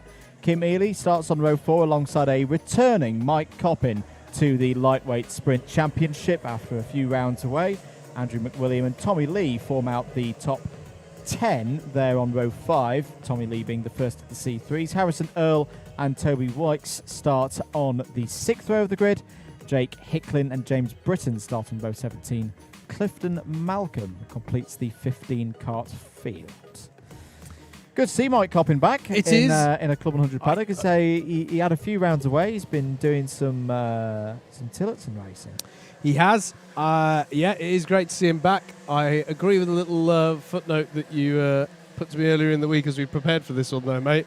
Super disruptor. Super disruptor. Mike Coppin. He's got no dog in the fight in terms of the championship. Nope. But we know he's got a lot of skill. He's not just here to drive around and have a nice Sunday cruise. He's here to win races and win trophies. So definitely keep an eye out for Mike Coppin today. Reconnaissance laps underway. Yes, indeed. It's a difficult one here, ladies and gentlemen. I'm under strict orders to not mention the pole sitter. The pole sitter. But you're under strict instruction to not talk about the pole sitter, but that I never received that instruction. Okay. So cursings are about to happen. It's all right. We have we have an unfortunate history with commentator cursing. Our former DDMM Barnstormers teammate. Yep. He'll be fine. It'll be good. Be right. He's not going to. Actually, you know what? I've already cursed him once this weekend, so we got it out of the way when Steph, Steph Theodori finished a pit stop. I was filming it for a video that we're doing for Club 100 iRacing, and managed to chuck up a load of dirt and hit Wardy in the face. Yeah. Which is now on camera. So what you're saying is we've already exhausted the commentator's curse. Yeah. Right. Andy Ward starts this one from pole. Sticking the camera at him. It's all good. It's all fine. Got it done, mate. But yes, the first opportunity for these drivers to get some points on the board. And Ward, one of 3 Class 1 drivers in this one. It's an all Class 1 for 4, excuse me. Good point. With Dan Seeger alongside and Ben Lambeth on the second row. Mike Coppin starts his day as Super Disruptor from being in the middle of the pack as a Class 1 driver. So he will immediately have to engage Disruptor mode. Do the little cut through, which is used for the corporate racing here. And it's just got a very big Zandvoort vibe. When It has got a Zandvoort vibe, hasn't it, that corner? It's Greg Smith we're waiting for to slot into position. There he is, coming through now. In the 88. 7 minutes then will be put on the clock for heat number 3 of 12 for round 8 of the Club 100 Senior Lightweight Sprints Championship for 2023. Do hope you're enjoying this coverage. Please like, share and subscribe, and don't forget you can check out the back catalogue of all of Alpha Live's content, not least previously screen rounds of this very championship on the Alpha Live YouTube channel. Right here though at Ellough Park though, we are ready to go. Andrew Ward in the number 6 will lead them away. He's got Dan Seeger in the 5 alongside him. Into turn number 1 they go, and bit of jostling for position, but everyone's pointing the right way as they head towards Shoemaker, the double apex right-hander. Is there a bit of a squeeze? It's a little bit tight there. I was a little bit worried for Russell Cooper there, who's on the outside of a 3-wide moment, and someone's had to take Ben Lambeth. It was Ben 9. Lambeth. So that's a costly moment for one of our Class 1 runners there, as Mike Coppin is already attacking Dan Seeger. So he's had a lightning start as they come through O'Rossi and Clinton's for the first time. Yeah, Mike Coppin taking no prisoners down the inside of Greg Smith there. Greg Smith defends that well, just held the line open for third place. That's a good start for Andrew Ward ahead of Harrison Kirkham. Sounds this brilliant form is Kirkham at the moment. Already seen Jason Kirkham perform very well from the C3s in the heavyweights. Down the inside is Coppin for third place. Mike Coppin's up to third place already. Still 6 minutes to go. Yeah, yeah, indeed. And Kirkham coming into today with the points advantage in Class 2s on the points table. So, yeah, definitely having a fantastic season. Mike Coppin, as Andrew said, though, up to third place, got through on from Greg Smith. Greg Smith still the highest placed, second highest placed Class 2 driver, because Kirkham is up there in second. Can Coppin catch up to the back of the top 2? Or how much are they going to push? I should say the top 2 aren't battling at the moment, so they've got opportunity to work together here. Well, we talked about ring rust and race rust earlier on in the day with one of our heavyweights. I don't think that's going to be the case here with Mike Coppin, because he raced yesterday in the endurance, and as I say, whilst he's been outside of the Club 100 paddock since the spring, he has still continued racing in other categories. Here's Kim Ely looking down the inside of Dan Seeger. This is over 6th position. Seeger takes to the runoff a little bit there and holds onto the position. Andy McWilliam not too far behind as well in the 104. They're both being closed in. Russell Cooper and Tommy Lee are both closing in on McWilliam. Down the inside there, Toby Weeks and James Britton fighting over I think position. it's Britton on Wikes, yeah. That's a little bit aggressive there between the two of them there, through into the Alan Wones hairpin. A little bit of counter steering there. And Mini Howard Mitchell is also on the circuit in the form of Clifton Malcolm. He won't thank us for saying that. I'm sorry, Cliff. Andrew Ward leading the race, fastest driver out on circuit, 50.248. That's some good pace. That is very good pace from Ward. So far this season has had 2 heats victories. Could be on here to add a third, because he's holding Harrison Kirkham at that 3/4 of a second that we've seen a few people do today. Those 2 heat victories, both coming on the same day actually, back at round 5 of the championship, which is not a streamed one. So I've not seen Andrew Ward win in front of the cameras so far in 2023. 3.5 minutes to go, 1 second is his lead. Change for 4th place, Ben Lambeth has got past Greg Smith. You're just toying with the commentator's curse. I am. 50.1 is going even quicker. Going even quicker now. Still, Kim Ely doing a good job of keeping Dan Seeger on. Here's Russell Cooper having a look, but it didn't quite pay off against Andrew McWilliam. William hanging on for now. And the 86 Tommy Lee staying with them as well. Toby White's trying to get onto the back of this one. Past the halfway stage now in this one, as we're watching this battle over 8th place. Good drive off the corner there for Cooper. I think he'll be able to tuck underneath towards turn 1. Tommy Lee will try and go with him as well. Just hasn't quite... I was wrong, actually. He hasn't quite got the overspeed there. It was a good second half of that straight for McWilliam, and he hangs on for now. Tommy Lee doing well in the C3 standings. Cooper alongside McWilliam. This could be an opportunity for Lee down the inside. No, thinks better of it. Cooper now trying to hold off Lee. Lee down the inside. That's a good bit of driving there from Tommy Lee. If he can sweep round the outside. Patience. Nice. Really nicely constructed move there by Tommy Lee. Could have thrown it in there at the Holmes hairpin. Just held back. Knew that Cooper wasn't going to be particularly strong off of turn 3 and got the move done later on. Bit of contact there between Earl and Britton over 12th place. Yes, indeed. This is interesting. Ben Lambeth up onto the back of Mike Coppin here, keeping him honest. We were wondering, what Coppin's pace would be like. The answer is he hasn't really been able to make inroads into the top 2. Nope. And Ben Lambeth is fighting back. McWilliam goes a little bit wide, and that gives the opportunity for Tommy Lee to come through. Russell Cooper seizes that opportunity as well. So good reading there from those two drivers. That's now Tommy Lee and Russell Cooper both ahead of Andy McWilliam. And this is something that Tommy Lee's been great at all season, being a C3, having to start from the back of the field. When he gets his one a little bit further up the order, he always seems to take advantage of it and start overtaking some C2 drivers out there, gaining more points in this championship. Just over a minute on the clock then. There'll be 2 more laps to go. New fastest lap of the race. Andrew Ward on a 50.113. He's holding that gap. He's growing that gap now to 1.2 seconds. Greg Smith moving up to the back of Ben Lambeth as well. So Mike Coppin has dropped the number 9 kart in that discussion over 3rd place. Andy McWilliam also lost places on that last lap to Toby Wykes. Russell Cooper, as we saw. So McWilliam now, unfortunately, down to 11th place. Half a minute to go on the clock. Leaders coming onto the pit straight. We'll see the last lap board now. Here's your fights for 3rd place. Coppin and Lambeth. Lambeth has responded after that pressure from Greg Smith about a lap or so ago. He's moved himself back out to around about a second clear of the number 88. Still in the balance, this one.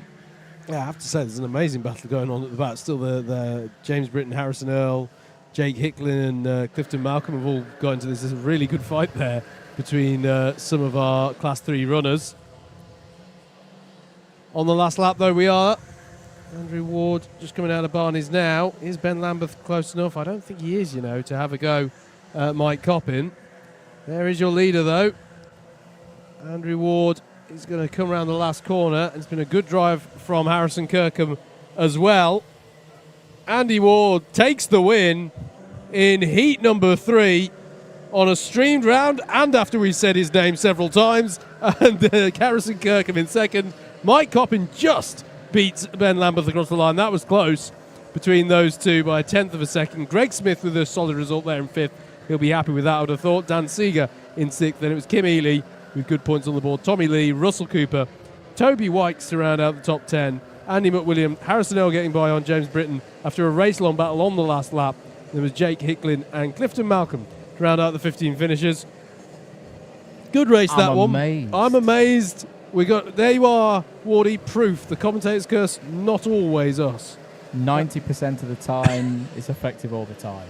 That'll be the one good one for today. Anyway, let's move on. Heat 4 out next.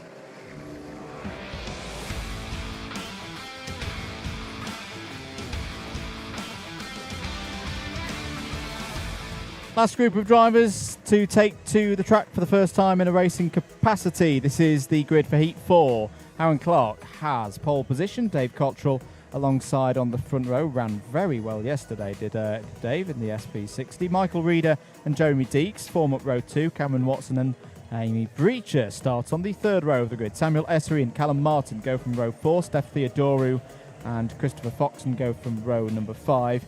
Welcome to the championship, Marie Ganaval on row 6 alongside James Browning. We're into our C3s now. Mortaza Hassan will be looking to follow up the performances of Supermo Hassan from earlier on. We'll go from row 7 in this one alongside Joel Julius, who I think is also a new driver for today. And Chris Hancock completes the grid, 15 drivers on it.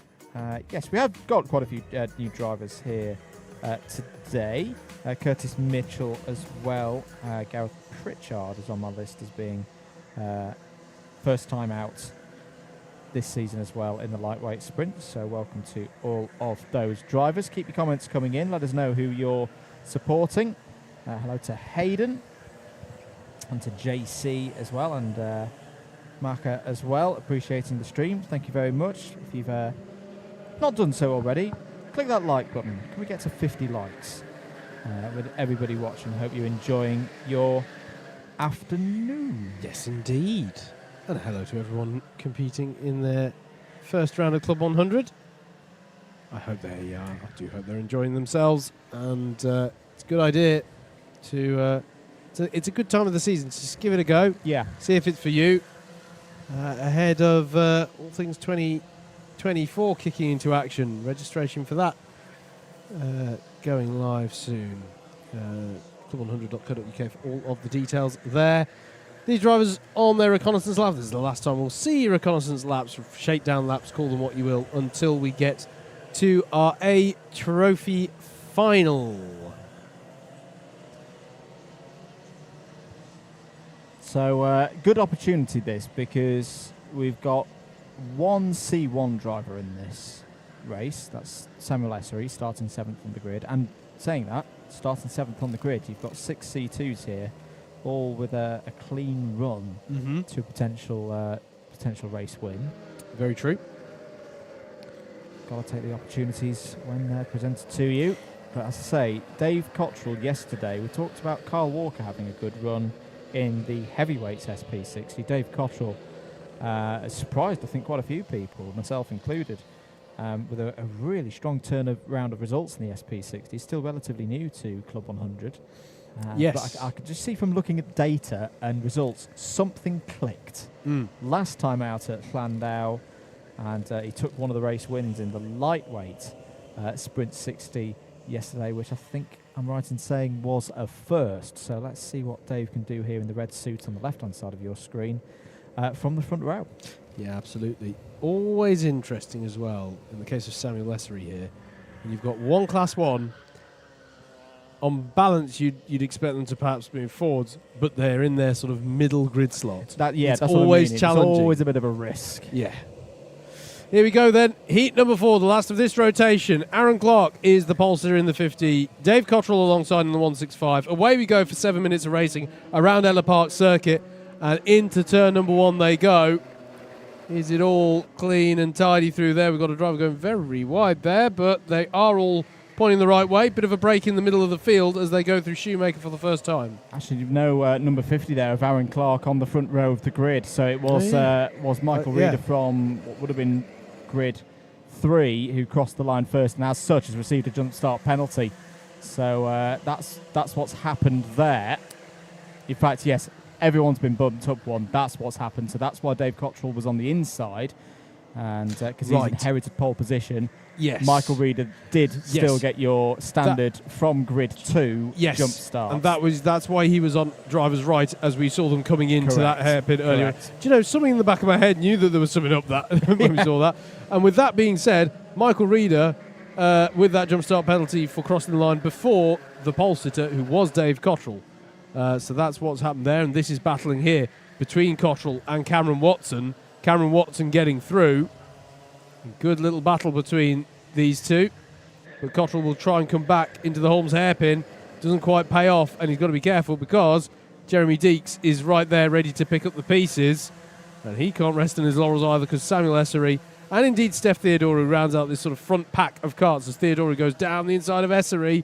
It's from quite a way back, and he makes that stick in Barney's. Good little move there by Theodore. Yeah, Steph Theodore always up for the fight here in the lightweight sprint. Bit of a train forming behind Cottrell at the moment as the number 48 of Cameron Watson fights back. Cameron Watson, another one of our drivers in the CLUB100 and BUKCI Racing Championship, who's been having a strong run of things. You can see the next round of that in 2 weeks' time, midweek, over on the DDMM YouTube channel. We certainly can. Little bit of breathing space now for Cottrell ahead of Cameron Watson in that 48 kart. Watson it is in that 48 kart, and the 46 behind him is Jeremy Deeks. And to be honest, it's quite a clean stream of karts then, all the way back. We've got Marie Ganneval, who's one of our new drivers here today. That's a little bit off the back of the field, but it's pretty close, tightly packed field at the moment. Not a lot of field spread so far. So Michael Reeder, we know, has a penalty for a jump start. So all of this that's happening from Cottrell backwards is for the lead of the race once that penalty has been applied. Beautiful setup by Theodora. He's surely going to be down the inside of Deeks into turn one. Yes, he is. And Samuel Essery isn't one to miss an opportunity as well there. Really nicely judged. Just went for the switchback off of the final hairpin and set himself up for a move into turn number one. Amy Breacher now fancies getting by on Jeremy Deeks, but has to pick her moment carefully because Callum Martin in the 20 is right there ready to go as well. Through Rossi they come, then through the right-hander at Clinton's, down over the rise into Barney's. A lap on from where Steph Theodore put the move in. And he's going to go for another move now into the Alan Wones hairpin on Cameron Watson.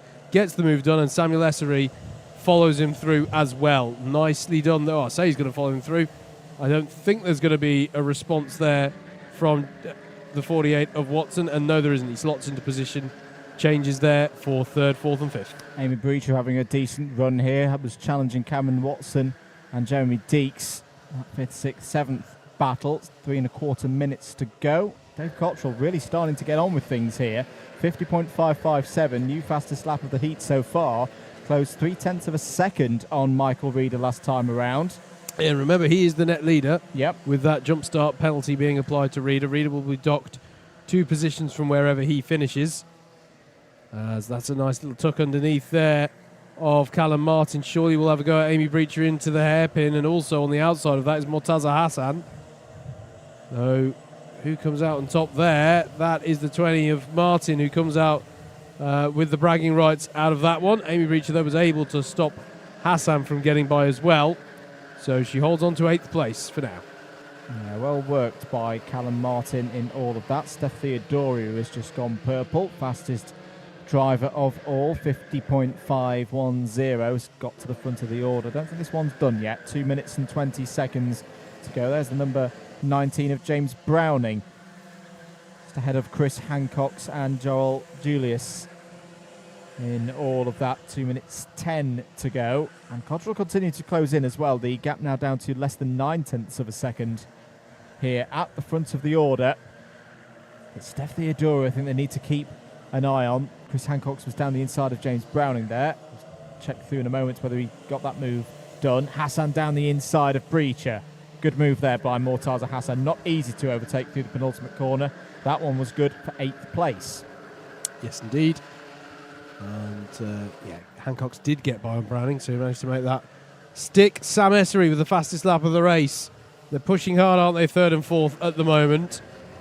I'm not sure if they've got enough pace and time in hand to get onto the back of Cottrell, as Jeremy Deeks is doing battle with Cameron Watson. Watson's going to have the inside here for O'Rossi, but he's going to be compromised all the way down the hill to Barney's, and it's going to cause everyone to close up a little bit behind him, absorbing all the pressure all the way down to Breacher in 9th. Bit of a weak exit there for Deeks off of the corner. He's going to have problems now as Martin and Hassan hustle around the back of that number 46 cart. Hassan's on the outside now. Drivers giving each other just enough room. Less than a minute to go on the clock. So the thing now for Jeremy Deeks is looking over his shoulder. That's going to make him look vulnerable to the other drivers around. They're going to want to get past as soon as possible. Down the inside there is Hassan on Martin. Lovely stuff yet again, and lovely stuff as well from Amy Breacher. Lovely. Getting through in all of that. So Amy Breacher back up to 8th. Yeah, absolutely. Reading it well there. And good move from Hassan, good move from Breacher to follow on through. Costly moment for Callum Martin. Not for the first time today. We always talk about loss of momentum and being put off what line and how it can lose you multiple places. Because of the way you've got to commit around this circuit, it's particularly pronounced around this Ellough Park track. The final lap board is out for Michael Reeder, who has a penalty to be applied. Obviously, though, well, it'll be a two-place penalty for a jump start, single row jump start. He's under pressure on the road, penalty or not, from Dave Cottrell, who won't necessarily know that that penalty is being applied. So maybe of the impression that he's battling for the race win here. Be interesting to see. Yeah, it's always one of the biggest problems in this scenario. He may have seen a number 37 come up on a board, but he may not be aware that the cart ahead is the number 37. You can't see the number, of course. You can just see the back of Michael's head. Yeah. So that's why I think he's trying to get his way through, even though he's on for a win here. He needs to be careful because here comes Steph Theodoru closing in quite rapidly in that number 85 cart. They're side by side. Oh, there's contact there between Cottrell and Reeder. And through comes Theodoru. Steph Theodoru is going to snatch a victory away here right at the end. That's why you keep pushing. That's why you keep going. Steph Theodoru takes victory in the heat. There's also some going on right at the last corner between the 19th and 208. It's one of the most bizarre finishes to a heat I've seen in quite a while in Club 100. Steph Theodoru wins. Samuel Essery second, Dave Cottrell third. Michael Reeder comes across the line classified in fourth and will still take a penalty. Cameron Watson fifth. Murtaza Hassan, Amy Breacher, Callum Martin, Jeremy Deeks, Chris Hancock are all in the top 10. And then there was a bit of a mothers' meeting on the last corner between James Brown and Christopher Foxon and Joel Julius. Really interesting finish there, absolutely. Well done to Steph Theodore, who read that situation well. And, costly moment there for Cottrell. We've got to draw our attention, though, over to heat number 5, which is already out on track.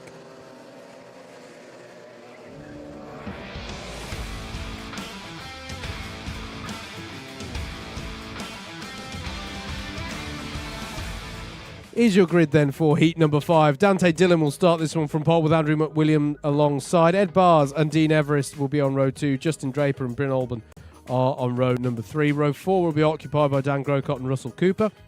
It'll be Marcel Chmielewski and Isaiah Iguegu to round out the top 10. Gareth Pritchard and Lewis Marchant are on row 6. Row 7 to round out your 14 carts in this one will be Martin Goddard and the 102 of Toby Wykes. That's how they line up then for the first race of this second rotation. All these drivers now we have seen before. They're in their second race of the day. Indeed.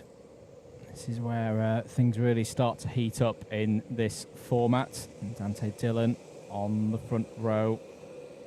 Andrew McWilliam, good opportunity here for some points for the C2 driver. Ed Bars there in P3. He's going to be looking at least for second place as we go green, go racing. 7 minutes underway. Very good start for those on the pole side of the grid.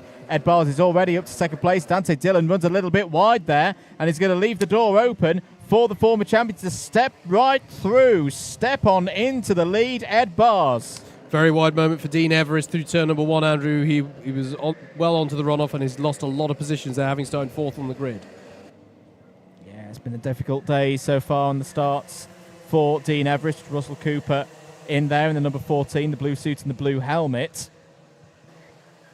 What a start for Ed Bars. He really is back in the best of form, is Ed Bars. And I don't know, maybe it's the pressure, because there will be pressure knowing every single one of these races counts. He's missed 2 meetings already this year. So those 6 worst heats, those 2 worst finals, they're sorted. We know what they're going to be. Nil point for all of them. So it is a case of he cannot put a foot wrong for the rest of the season. Good move there by Isaiah Iguegu down the inside. Like that one a lot. That's got Isaiah up into the top 10. Yeah, really nice move there from Iguegu. Past Dean Everest. As Bryn Olban goes in for battle with Andy McWilliam and gets by. The 16 now ahead of the 35. And Justin Draper... Or excuse me, now ahead of the 104, I should say, with the 35 of Justin Draper ready to apply pressure to McWilliam. And that is the 114 of Chmielewski trying to put a move in on Dan Grocott. Does that prove? Yes, that does work through for him. So nice moves going on there in the mid-pack. 5 minutes remaining on the clock. Things going by very quickly. Wijnaldum there in third place, looking for more solid points, looking to continue that form from Landau. See his suit collar just open there, getting a little bit of air in. It is warm at that. So it's not just the air temperature; it's muggy. It is quite it's very uncomfortable at times for the drivers in these conditions. Quite strange in October as well. There are McWilliam and Draper. With Kimulevsky not too far behind as well. Good run so far for Marcel there in the 1:14, 4.5 remaining on the clock. We need to keep an eye on the battle for the lead here. I think, Andrew, this is very close across the line. That is a switch. Dante Dillon back ahead of Ed Bars. And was that? That looked coordinated. Choreographed? That It looked very coordinated to me. I'm trying to work out why that was coordinated. But I'm with you. That looked very measured, and thank you very much. And unless there'd been some contact on the previous corner, and that was Ed Bars letting him by, lest he get a penalty, I'm not quite sure. Not seen any contact warnings or things to that degree up on the screen. As lovely down the inside for Draper, and here comes Kimlevsky as well. Draper covers it off, and Russell Cooper wants a piece of this as well in the number 14. This is all past McWilliam. McWilliam wants to try and stop the drain of places there. Holds off Russell Cooper at least.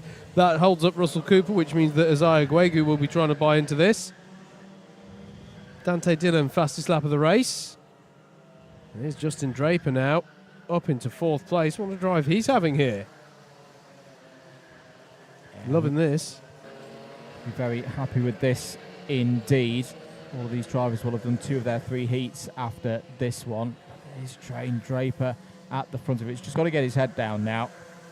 Not think too much about half the field being behind him at this moment. Just wants to stretch this one out and reduce the number of karts in this bunch by 1 or 2 perhaps, with only a couple of minutes of this race to go. I say only a couple of minutes. That time's still in the 50 point something, so across the 2 minutes remaining on the clock, you'll get 3 laps in. That's the way that the rules are working. Here's Agragi just trying to find a way through. I'm very impressed with this drive because you can see Kimlevsky up ahead as the top C3. Now, everyone who's almost using that as a bit of inspiration right now. As Martin Goddard trying to go around the outside of Dean Everest there.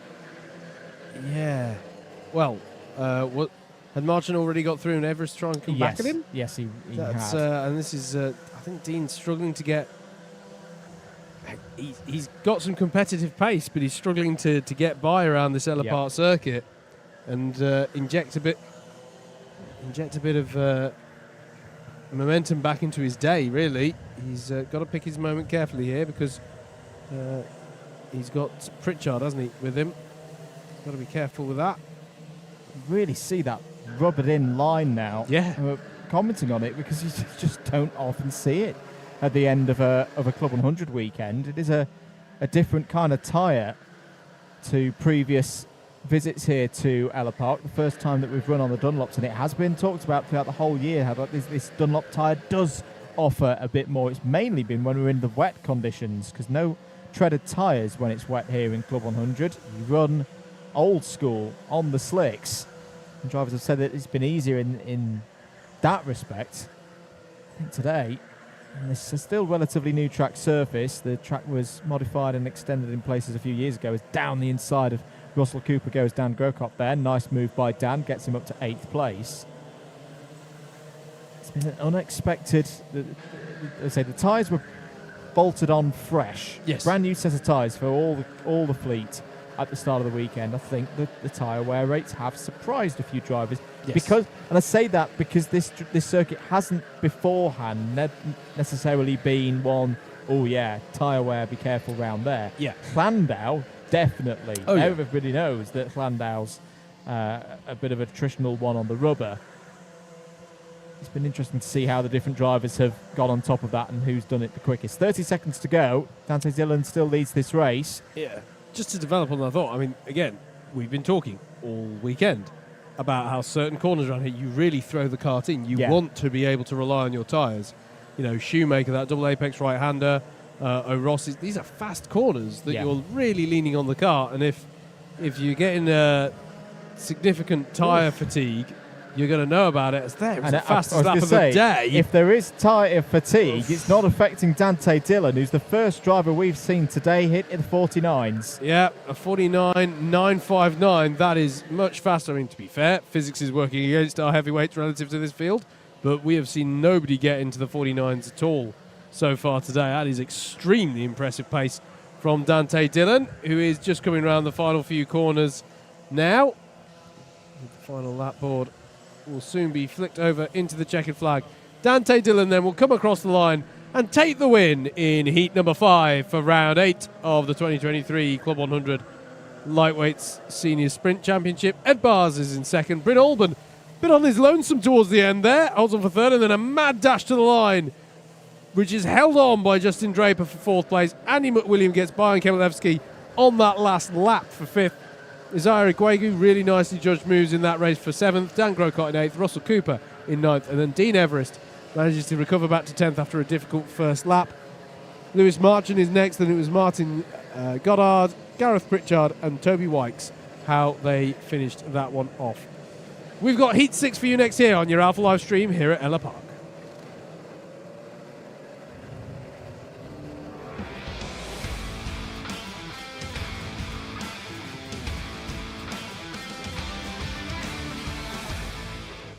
Here's your grid then for Heat 6. Callum Martin will take them away from pole position with Stephen Westwood alongside. Samuel Essery and Dan Seeger are on row number 2. It's an all Class 1 row 2. They're the only Class 1s in this field. Greg Smith and Toby Smith make it an all Smith row 3, with row 4 occupied by Harrison Kirkham and Amy Breacher. Nicholas Lacasas and Chris Hadcock's round out the top 10. Yusuf Sohayono and Curtis Mitchell are on row 6. Row 7 is Christopher Fox and Marie Ganaville. And it's Murtaza Hassan and Keir Hobson to round out the 16-car grid. I just had a very quick look at lap times. I say the tyre wear is a thing this weekend, but in terms of the performance, you can have wear as long as lap times don't necessarily drop off. That was quicker than any lap times that Dante did in the SP60 yesterday. Interesting. Here we go then. We're ready to go, and that's a much better start for the pole side, I'd say. That's going to be a swoop across from Callum Martin, but actually Westwood's done brilliantly there to get over to driver's right and cover that off. That's one of the strongest starts we've seen from second on the grid, but he's going to be not rewarded for it. He's going to be a tap for it. Sam Essery is up the inside, as is Greg Smith, as is Harrison Kirkham. So it was good for one corner, but once again, the curse of starting second here strikes again.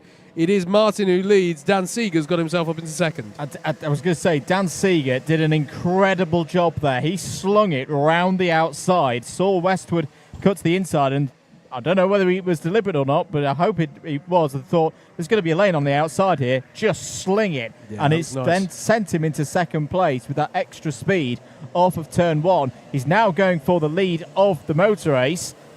End of lap number 1 then. Callum Martin leads Dan Seeger second, points to Samuel Essery behind, saying, nope, don't fight me, let's close in. We're both quicker than the number 20 at this stage of the race. Who else has had a good start? Oh, my goodness. Keir Hobson's had a start. Up 6 places. Wow. From the back of the field, has cleared all the other C3 runners already. Down the inside goes Dan Seeger for the lead of the race and gets it. Here comes Samuel Essery through as well. Beautifully read by the former C3 champion. Now a C1 up into second place. Harrison Kirkham as well is all over the back of Callum Martin as well. So Martin needs to be careful here and regain the rhythm of the race for him here. And Greg Smith. And there is Kirkham going up the inside of Martin. And it has gone the way of Kirkham. Martin now defending against Greg Smith. Costly that for Callum from first down to fourth. Sometimes that's how it goes. Dan Seeger, though, your new race leader. Quite a few former C3s in this race. Essery has mentioned, Greg Smith, a champion as well in C3 previously, and Amy Breacher. All of them have moved up through from the novice category in recent years. 5 minutes to go. There has been a contact penalty for Amy Breacher in the number 15. There's Kirkham looking for a way through. I mean, really is marching towards the C2 title. If you were to ask me which one of the titles across the sprints would go next, it's probably this one. Down the inside on Essery for second place. Can't go today, because in theory, other C2 drivers could have stellar finishes to the season whilst things falter for Harrison Kirkham, but that is not looking like the case at the moment. He continues to put these C1-like performances in. Really is mixing it up out at the front of the lightweight sprints. He does indeed. To be clear, Class 2 very often as Greg Smith goes side by side with Callum Martin and gets the job done. That's a nice move there through Shoemakers for Smith. And he's up into 4th place. To be clear, Class 2 tends to stay open until the very end of the championship because Class 2 is scored exactly the same, but everyone's scored together. And so what we're looking for when the championship gets wrapped up is, can the person in second's potential score, if they won absolutely everything, beat what's already in the bank for the leader? And of course with Class 2, because generally speaking Class 2 falls behind Class 1, you could theoretically have a sudden, if none of the Class 1 turned up, or Class 2 they had an amazing day, absolutely right, they could take the full points for winning everything outright. But there's a difference between that being mathematically possible and it being highly unlikely to happen, not to take away from any of our Class 2 drivers. Stephen Westwood here, battling away with Callum Martin now and gets the move done. So that's Westwood up into 5th place. Yes, indeed. They're both found a way past Greg Smith as well, who might have started to think with 3 minutes to go that 4th is as good as it's going to get in this race, because there's a 1.3 second gap and growing up to Samuel Essery ahead. Harrison Kirkham is flying, 50.399 last time around. I've got to give another shout out to Keir Hobson's. The way this race is broken out basically is you've got the top 3, then you've got this pack here that Greg Smith is leading, and then you've basically got everybody else which has the 107 of Keir Hobson at the front of it. Here it is, battling away. This, for example, is the 97 of Toby Smith battling away with Curtis Mitchell. But Hobson, as you noted earlier, Andrew, amazing start and has got himself right to the head of this. Oh, this pack. Off there is the number 97. That's Toby Smith. We've seen quite a few drivers have moments through Shoemakers today, and that's another one. Down the inside, Yusuf Shehono on Mortaza Hassan. That is over 12th position, or be 11th place now, with the demise of Toby Smith. Couldn't quite see on first viewing there whether that was driver having a moment on their own or whether there was a little bit of encouragement involved. Lead gap seriously coming down here. Andrew Kirkham's just set another fastest lap of the race. And I think Dan Seeger's going to be under pressure this lap here.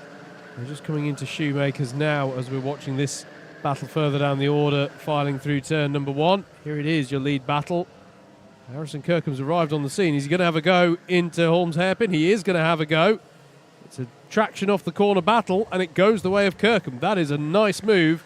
As you say, Andrew, putting in these Class 1-esque performances as he sprints his way towards the Class 2 title, as it currently stands anyway. Yeah, another driver who's come up through the ranks through the Young Drivers programme. 1 minute and 10 to go, and really is showing. I think for anyone that we were commentating on last weekend in the juniors and in the cadets for that matter, obviously a few more years to go before this becomes true for those drivers in the cadets, but if you want to look at a driver who's used the Young Drivers and the Juniors Championship programme and then stepped up, as here's a good battle between Greg Smith and Stephen Westwood, just look at what Harrison Kirkham's done this year. Yes. He really, really has matured as a driver, improved as a driver, and is now getting those kind of results that will be noted in other series. As I say, we were talking about Mike Coppin and others who've gone and done some owner racing, shown their mettle here as Westwood has got through past Greg Smith for 4th place. It really is, I think, where we start to see why CLUB100 introduced a juniors program a few years ago. It's to give young drivers that opportunity to prove themselves against older drivers and catch the eye of someone who's got an owner position to say, come and have a go at this, and get their motorsport careers going on a strong path. Time is up. Final lap board is out. Still this battle rages on for 4. I love this one. Westwood, Smith and Martin, and I wouldn't like to place a bet as to what order they will finish in. It's still Kirkham leading further out. He's on his last tour of the circuit, but this is your battle for 4th place. Here are your leaders, back with them. Pretty much sealed up right now, pending any disasters between these three. And then we'll see the battle coming in to the final shot. And actually, Westwood's had a brilliant start to the lap. It's actually Greg Smith and Callum Martin who are battling more. Harrison Kirkham, though, will round this final corner.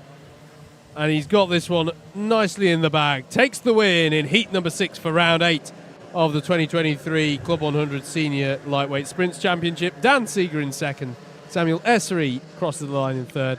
Westwood holds off a lot of pressure from Greg Smith and Callum Martin to secure fourth. Kia Hobson, the highest placed Class 3 novice. What a drive as well at the head of that pack to come home in 7th in the 107. Then it's Lukasas, Curtis Mitchell in 9th. Amy Breacher to round out the top 10. Yusuf Sohayono, Mataza Hassan, Chris Hancock, Toby Smith, Christopher Foxon, and Marie Ganeville. How they finish in that order for heat number 6. We're halfway through the heats for our lightweights. Coming up next, it's heat number 7.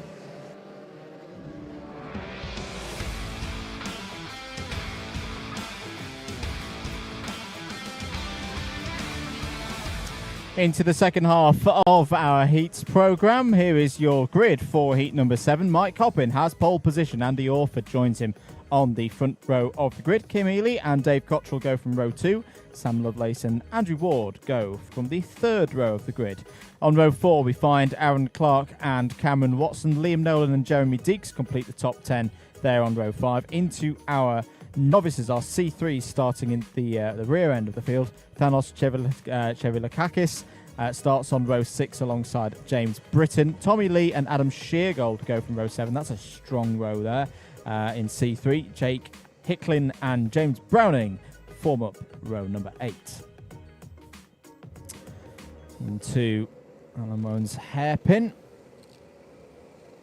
Good opportunity this for Mike Coppin to be back to P1 in a lightweight sprint race.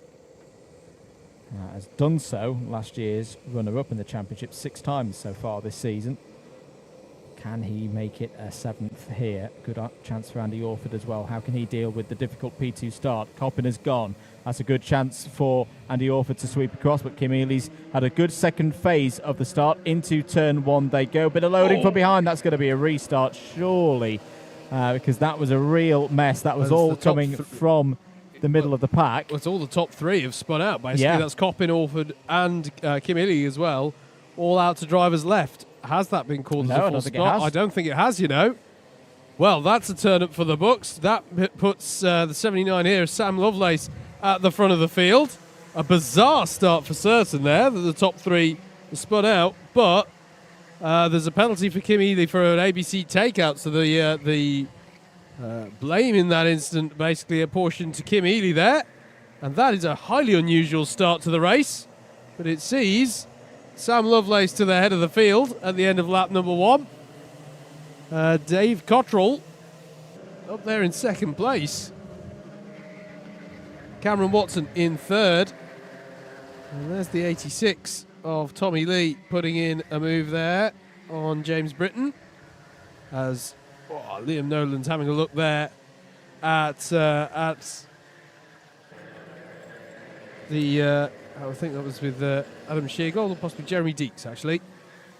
He's having a look at there. He's in the slipstream still of Deeks is Nolan. Here they are. Deeks is the 46, Nolan is the 32. Deeks goes defensive into Barnes, but that may leave him open to attack into the Andy Wone hairpin. It's this one here. There's the 86. Tommy Lee puts in a move on James Britton behind them. Dave Cottrell leads, and that's a move from Andrew Ward on Cameron Watson. Andy Ward up into third place. Nice little move there as they come on to, and this time Liam Nolan will be able to tuck underneath Jeremy Deeks with a strong turn 1 there. And there's the 96 of Sheargold trying to get by as well. Costly moment this for Deeks. Tommy Lee's going to try and buy into that as well. The 96 of Sheargold will have the inside line here. That has been so bad for Deeks. At least he might be able to get a place on the traction battle off the corner. No, he won't. And James Britton has a little look, but they hold position for now. All change, please, in the middle of the pack. Indeed. I had a little bit on our replay monitor back in the booth. Difficult to see and tell where that one came from. I'm not going to beat about the bush. There was loading into turn 1 there, but it was coming from a long, long way back. 4.5 minutes remaining. Sam Lovelace fastest driver on circuit now, 2.3 seconds in the lead of this race. This is the number 48 of Cameron Watson fighting with Liam Nolan. There's going to be a chance here for Nolan because Watson was wide out of the first turn there.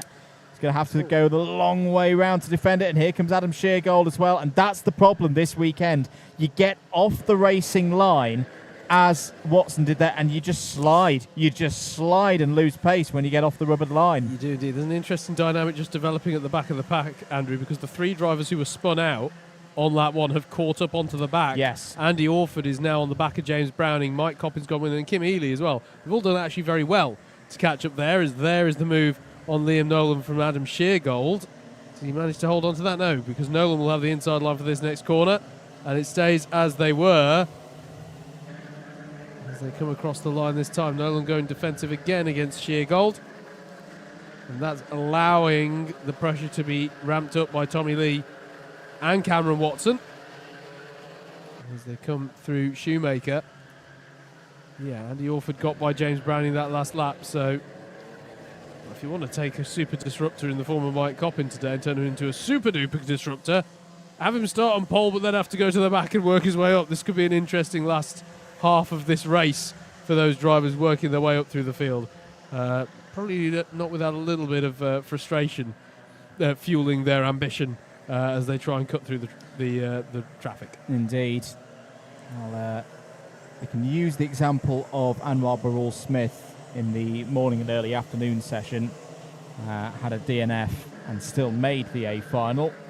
It's more than possible if you have 2 strong results in your other races. Adam Sheargold having a little look over the shoulder there, trying to find a way past Liam Nolan for 4th place. Andrew Ward very nice. Oh, was wide there. Is Nolan? He's going to be under attack here. Oh, no. Sheargold just pulls out of it. It's a difficult one to do because it's a braking zone that comes up on you very, very quickly, and you've got the slight kink that didn't used to be there before the redevelopments here at Ellough Park. Yeah, it sort of it causes you to filter into a sort of single file before the major part of the braking zone, and it means it is quite difficult actually to make the move. Again, you've got to really commit to that move, and Sheargold I think felt, if I do that, I'm going to be under attack immediately, bearing in mind he's got Tommy Lee right on his tail. And, yeah, perhaps discretion the better part of valour for now on these things. Changes further down the order. Andy Orford and Mike Coppin have both got past Thanos Cheve-Lakakis. Keneally has got past James Browning as well. There is Mike Coppin, who will not be happy in that helmet. But will sometimes that's the worst thing that a field can do to Mike Coppin, because you just make him faster. He'll be driving 100% right now. It may as well, because he's not going to lose much, even if he makes some mistakes and loses a couple of positions. I mean, fair play, I have to say as well, to Andy Orford, who's managed to get back up the road. He's now challenging Jeremy Deeks out there, actually. So he's past Jake Hicklin. Will be confirmed on the timing tower this time around. So Orford mounting a laudable recovery drive. Here he is, in fact. The 46 attacking the 47. Or the other way round, sorry. The 47 attacking the 46, and there he is through on Jeremy Deeks. So, fair play to Orford. He's salvaging what he can from a difficult situation here. Yeah, and he's also going to start being the beneficiary of a few penalties up ahead, because James Britton has just received one for multiple pieces of contact. I can't remember if we noted that Tommy Lee has also got one from earlier in the race as well. So, yeah, really good recovery from Andy Orford to keep going in this one. 15 seconds remaining on the clock. Leader comes over the line. Last lap board has been shown. Sam Lovelace, well, he'll be quite happy with everything that's happened in this one. He got to the front of the order off the start and hasn't looked back. This has been a very good drive from the De Montfort University driver. Adam Sheargold still trying to find a way past Liam Nolan for 4th place. And for Sam Lovelace, this is going to be another victory to add to those that he's had earlier on this season. We're looking to continue this form to maybe even match the 2nd place that he got in the A final earlier on in the season. That's all to come, of course. He's almost to the point of lapping other drivers out there. Such has been the dominance for Sam Lovelace. But there it is, a win for Sam Lovelace in heat number 7. Another strong performance from Dave Cottrell continues his strong weekend. Andrew Ward in the top 3 again. Liam Nolan will just hold on to 4th place by less than a tenth of a second ahead of Adam Sheargold. Tommy Lee's 6th but has penalties. So does James Britton, 7th on the road. So Cameron Watson and Andy Orford will both at least be beneficiaries of that. Joe Medeek's 10th. Jake Hicklin in 11th. Mike Kopp in 12th. Anos Chevrolet in 13th. Kim Ely and James Browning complete the top 15. Yes, indeed. Already out on track, though. The last heat race of this second rotation. Heat number 8 is coming up next.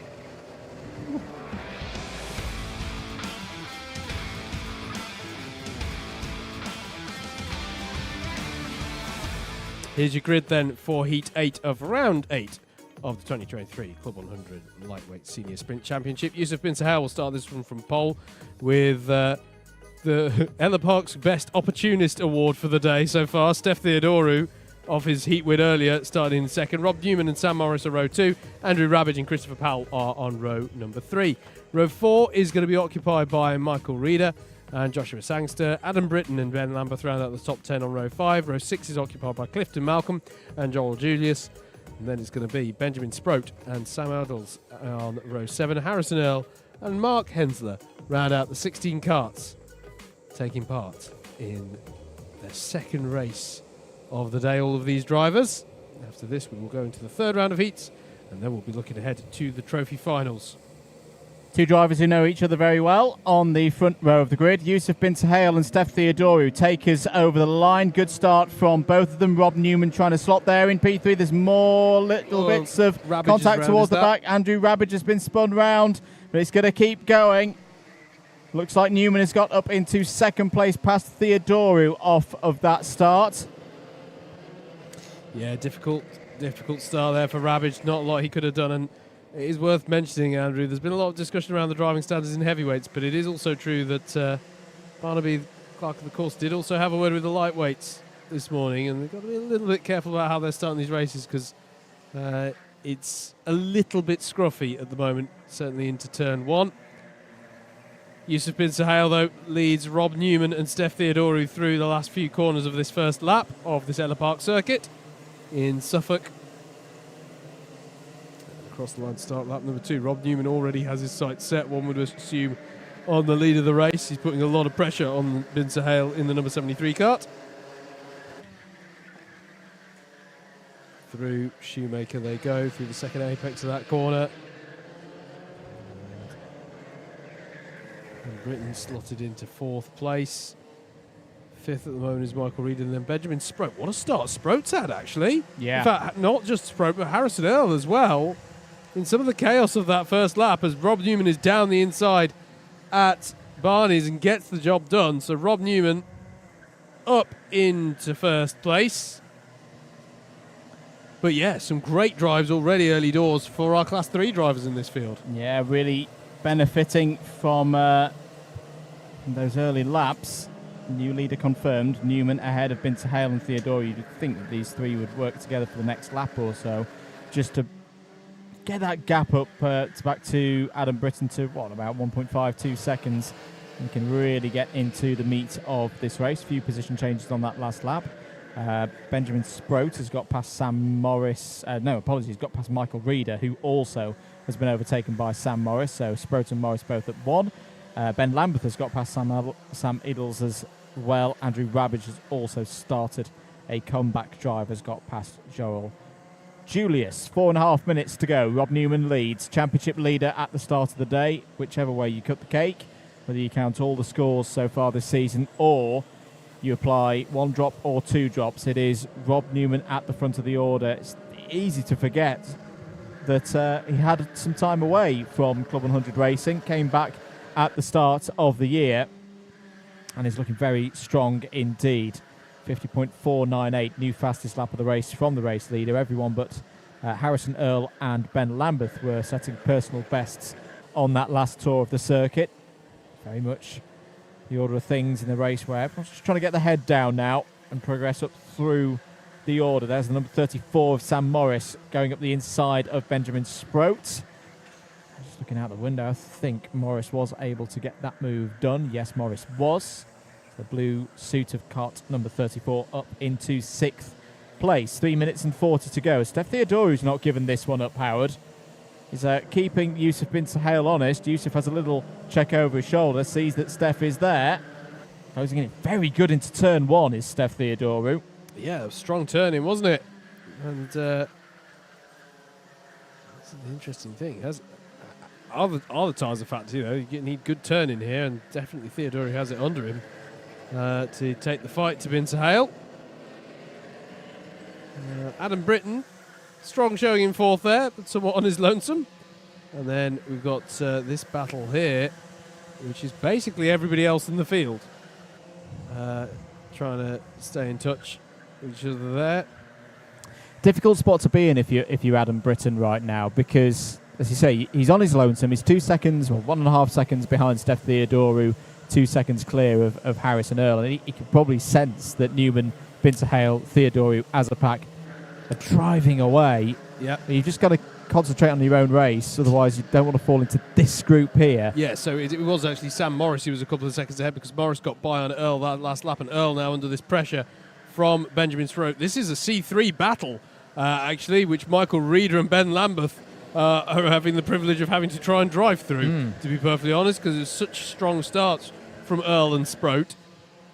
But and it's still Benjamin Sproat who's at the head of this pack, in 6th place now, but under pressure from Ben Lambeth.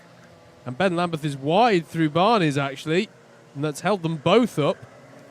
So that's a little bit of a reprieve for Benjamin Sproat. He'll get a little bit of peace and quiet for a few corners, apart from the blissful hum of his Club 100 Rotax Evo engine. Indeed.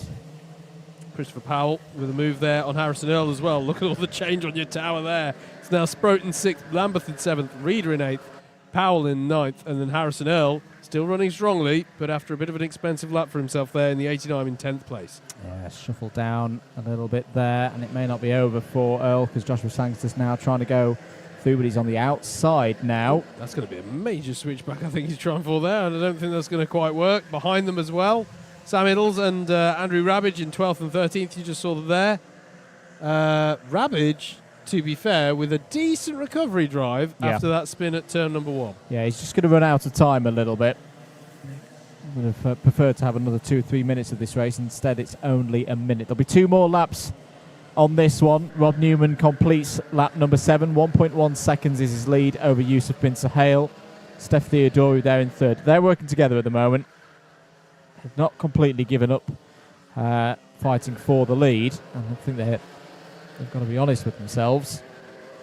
A driver at the level of Rob Newman, they're not necessarily going to do that on pace alone. They need Rob to make a very uncharacteristic mistake. But Steph Theodorou has already had a win today put on the plate to him through good, consistent driving, fast driving from himself when 2 drivers make a mistake in the latter stages of a race. And I've got to say, he read that situation really, really well.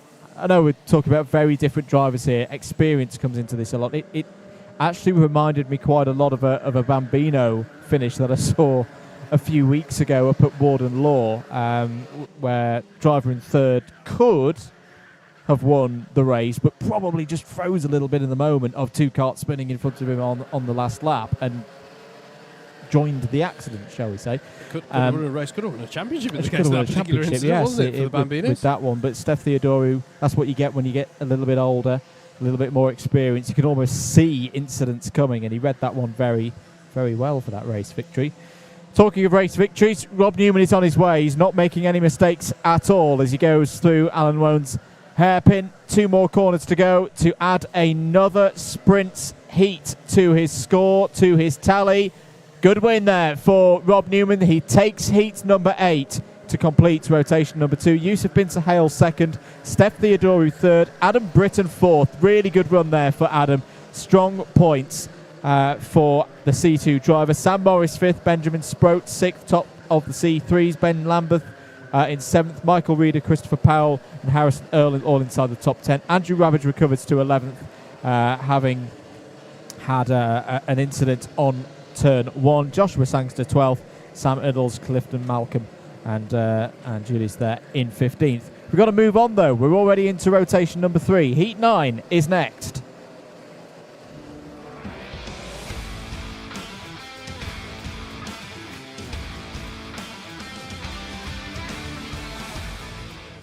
Let's take a look at the grid then for the first heat in rotation number 3. This is the last heat of 7 minutes for all of these drivers. Russell Cooper has pole position. Nicholas Lacasas alongside on the front row. Harrison Kirkham and Andy Orford on row 2. Kim Ely and Ed Bars start on the 3rd row of the grid. It's an all-Smith affair on row 4. Greg Smith alongside Toby Smith.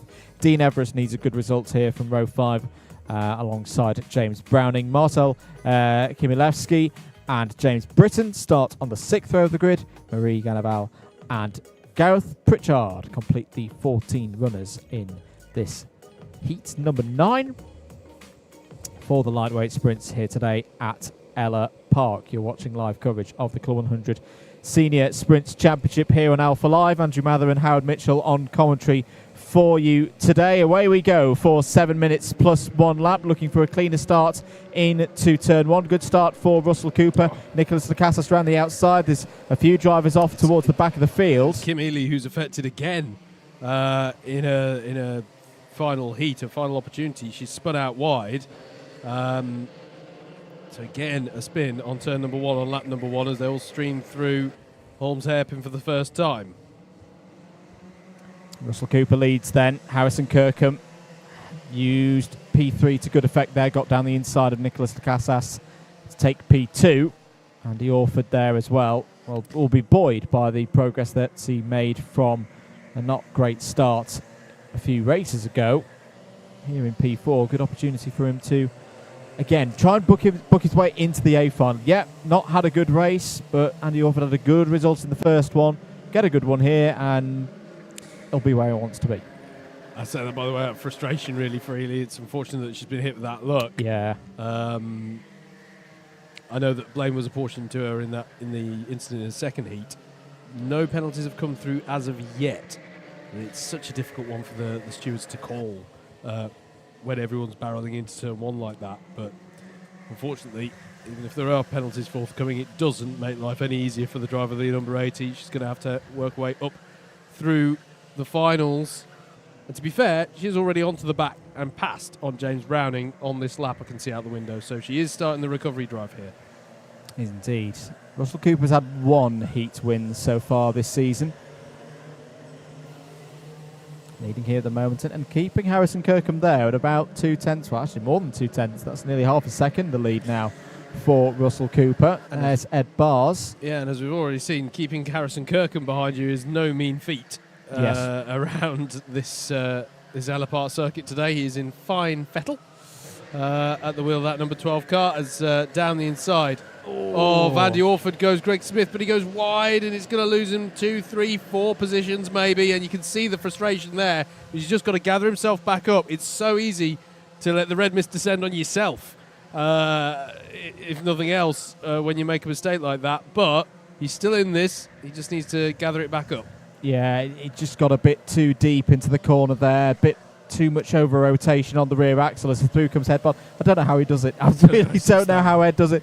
It's like the Moses effect. He just manages to find pockets of the racetrack where karts aren't, and he finds positions through that method so well. Yeah, fends off Dean Everest there as well, trying to attack on the inside. It's brilliant stuff. As at the back of this, that is Kimilevsky going through on James Britton, or trying to. Britton fighting back.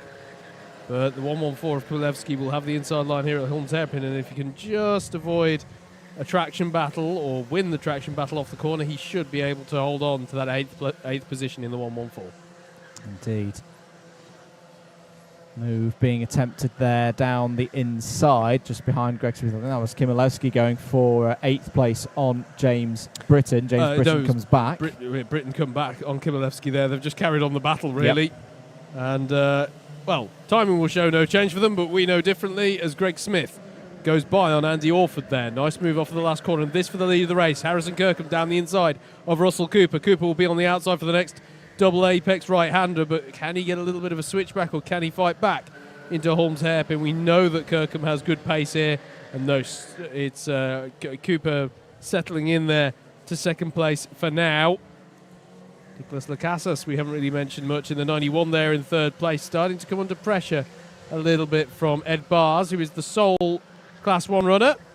Red number plates denoting our Class 1 runners, black number boards being used by Class 2s and Class 3s. Indeed, 3 minutes remaining in this one.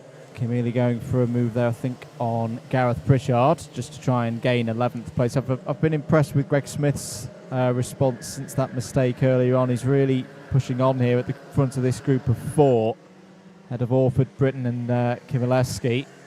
Still time remaining in this race that Greg Smith could get another top 5. This feels important, this battle here, because as we've been talking about so far today, Howard, Ed Bars, every single race counts for his championship. Yes. And realistically, as the season rolls on and the scores migrate towards a pinch point, he can't afford 4th places.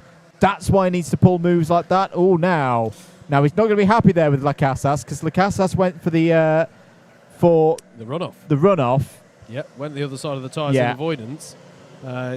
Matters not either way at this point because Ed Bars is through, but it wouldn't have been too I think that little gesture from Bars to go, hang on a minute, and I think he's within his rights to make that. So no, I think that's fair. But nothing too wrong with going off in avoidance, to be clear, but concede any advantage that you've gained by doing so. Yes. Greg Smith battling away with James Britton. This is now, but. Yeah, absolutely. We often talk about, this person's the highest placed Class 2, the highest placed Class 3. Just to be clear, as Britton and Smith are battling away there, Smith holds on for now, but they've got to be careful. They're holding each other up massively. And Kowalewski's just come out of nowhere back onto the scene here in the 114. But all the classes are scored together. So if Ed Bars finishes with umpteen Class 2s ahead of him, that's all points he's not getting relative to his championship rivals. That's the key thing we're referring to here. So, definitely important that he keeps pushing on because, as you say, Andrew, he has used up all of his drop scores worth of races already. He's on the tail now of the 14 of Russell Cooper. Russell Cooper's in the 1-4 with the blue helmet and the blue suit. Ed Bars in his distinctive green and red lid and race suit combination in that number 92 car. Nicholas Lacasas in a good run still in the 91 in 4th. And the thing is, I know we're talking about drivers having 1,000 so many 100 points at the end of the season. We've seen this decided by 1 point, 2 points. We saw it last year. Bars down the inside. That's lovely. Oh, you've got to love that from Ed Bars. Oh, but has he shot on a little bit? No, he's going to get it done on the second part. That is beautifully done by Ed Bars to take second place. And as I say, that could be so crucial in the context of his day. He's still got 1 lap to go. Harrison Kirkham's looking good for a win here. But that was classic Bars switching to the inside.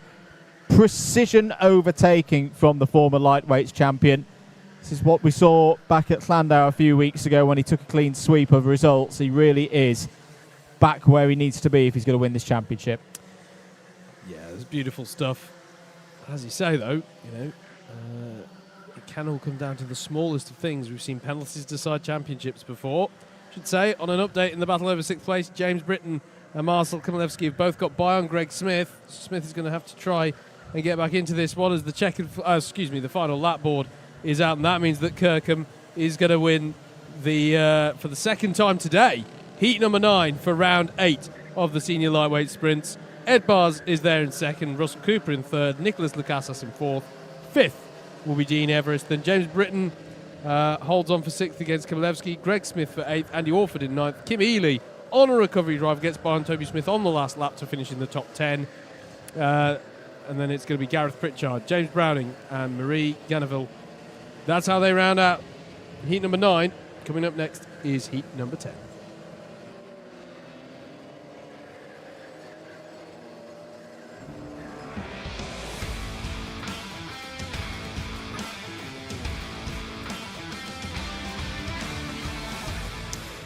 The racing keeps coming here at Ellough Park. Let's have a look at the grid for heat number 10. Amy Breacher has pole position, joined on the front row by Jeremy Deeks. Dan Grocott and Stephen Westwood start on row number 2, and then it's Rob Newman and Callum Martin forming up row number 3.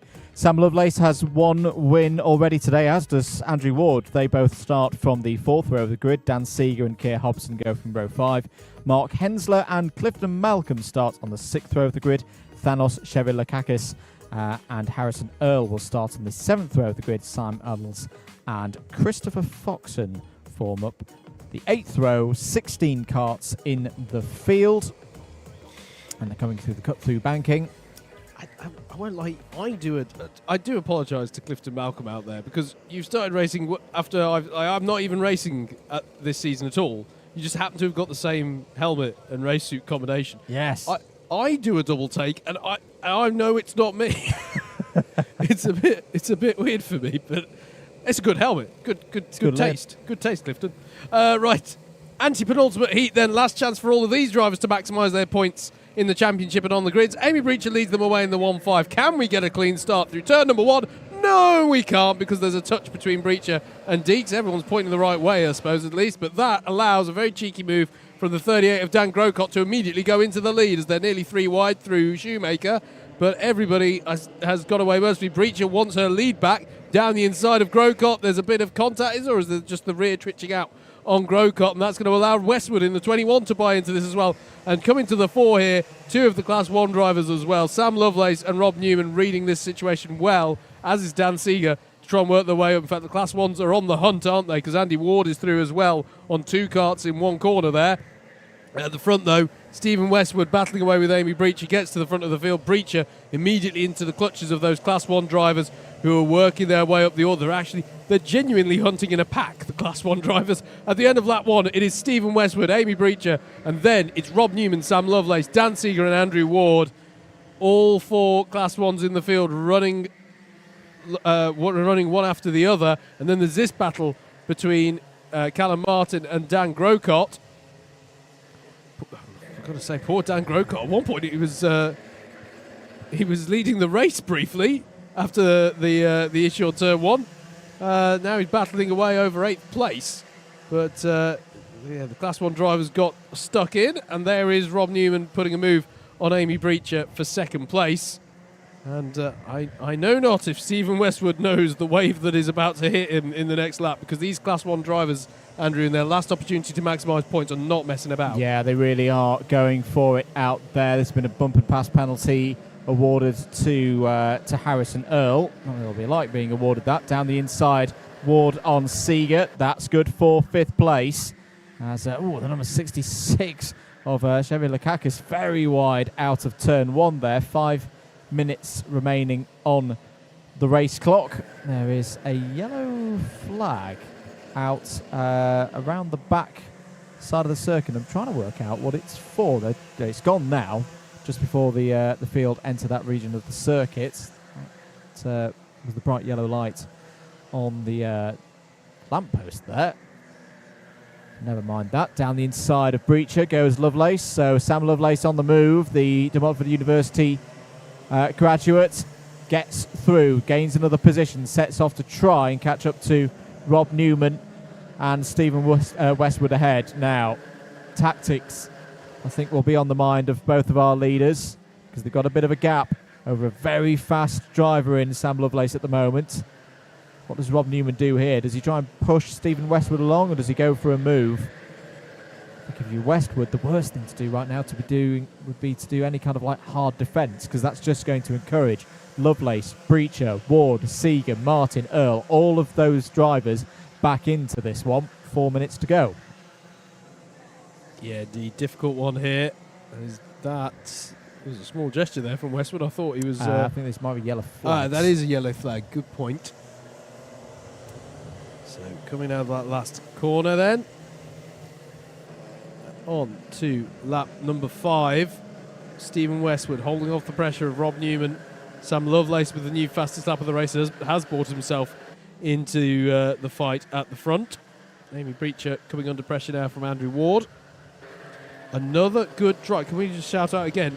They're getting a knack for this. Harrison Earl and Keir Hobson, Yeah. both Class 3 drivers, have already today seen getting well up the order, battling away over 8th and 9th place. Very impressed by some of our novice drivers here today, Andrew.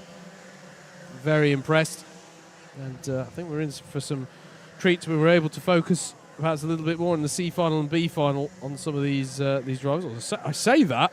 At this rate, I think some of them are going to be vying for the A finals. That was a move by Dan Seeger to get by an Amy Breacher there.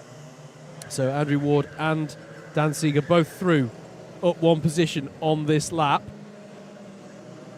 Westwood doing really well to absorb this pressure at the front. I said this is what I'm talking about with Stephen Westwood. I've been really impressed with Stephen Westwood this season, and we started to see flashes of it in 2022. He's really matured as a driver. He's a lot calmer at the wheel, more confident in just allowing these races to play out and not being too rash at the wheel. A properly experienced driver now at the front of this field, holding off the championship leader. Has had a win so far this season. Top result in an A final is 14th. He's going to be at risk here, though. He took a slightly defensive line into Barney's, and it means that his pace was compromised down the next straight. Although he's positioning his car really nicely here, actually, just to deter Newman from making a move. And it helps in this situation to have Sam Lovelace there, because Newman now can't just, do whatever and not get past, as Andy Ward now puts in the fastest lap of the race to try and buy into this top battle as well. And again, whilst Newman does have a bit more wiggle room on the drops front than Ed Bars, who we were talking about in the last race, he's still got to be careful here. He can't afford any silly trip-ups. Yep. Take a second place right now. Just keep things ticking along. Andrew Ward's coming into this as well. Keep an eye on the number 6 there. 1 minute and 20 to go. Ward is currently the fastest driver out there on circuit. Newman looking to the outside. Is there going to be opportunity for Lovelace on the ducking under move? No, not this time. Westwood's defending this really well. He's not defending too hard, Howard, but he's just placing his kart. He's been doing a lot of training with other drivers through, and this time Newman's not going to be down the inside. This is very good from Westwood, although I think he's a bit wide there. This might be where the resistance ends as Newman kicks the kart, gives it that momentum down the inside, goes through into the lead. Lovelace reads that beautifully as well, up into second place. Brave defence from Stephen Westwood that lasted for around 6 or 7 laps, but now he's got to deal with the likes of Andrew Ward and Dan Seeger just behind to hold on to that third place. Yeah, and I mentioned how Ward had been setting fastest laps to bring himself into play here. That's exactly what he wanted to see. Well, actually, I don't know. Maybe he hoped to catch up to the Class 1s and apply a bit more pressure before Westwood had to concede a place. But now the pressure is on, to be fair. Yeah, the pressure is on now for Wardy and Seeger, because they're like, okay, if we want to play with our Class 1 friends at the front, we got to get by ourselves here. And Westwood is proving a difficult man to pass. Still Amy Breacher running well in 6th, Callum Martin in 7th, and then you get Keir Hobson, Harrison Earl, and Dan Grocott round out your top 10 for now. Final lap board has been shown to this group. Time has hit 0 minutes, 0 seconds. Checkered flag will be out next time around. Newman still from Lovelace from Westwood. Dan Seeger's a little bit wide there, out of Holmes hairpin. And Amy Breacher is going to be right on the rear axle of the number 5, trying to find a way through back into that top 5. Yep. It's been a good race, really good race from the lightweights after a touch of a shaky start. This has been high quality sprint racing, but Rob Newman is going to come out of the final corner, continuing to strengthen his position in this championship. Takes another heat, takes heat 10 ahead of Sam Lovelace. Good drive from Stephen Westwood in the top 3. Andrew Ward 4th, will be strongly positioned in the A final. Dan Seeger 5th, Amy Breacher 6th, Callum Martin 7th, another C3 top performance for Keir Hobson 8th overall, Harrison Earl 9th, Dan Grocott completes the top 10, Iddles, Chevilakakis, Malcolm, Foxon, Deeks complete your 15 runners from Heat 10. Heat 11 is up next.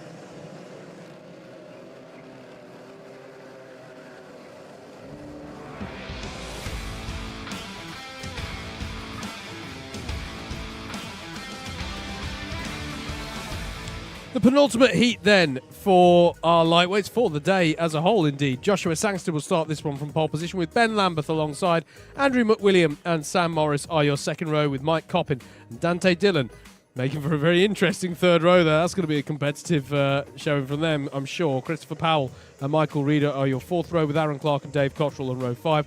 Toby Wykes and Mortaza Hassan are on row 6 with Chris Hancocks and Yusuf Sohyono next. Adam Sheargold and Curtis Mitchell round out the 16-cart grid for Heat 11 of 12 of round 8 of our Club 100 2023 Senior Lightweight Sprints Championship. We have got this and one other heat, and then we shall be getting into the all-important trophy finals. Still plenty of action to come your way on this Alpha live stream here at Ellough Park. For now, though, it's eyes on the lights, engine notes rise. Joshua Sangster leads them away in the 51. Can we get a clean run through turn number 1 this time?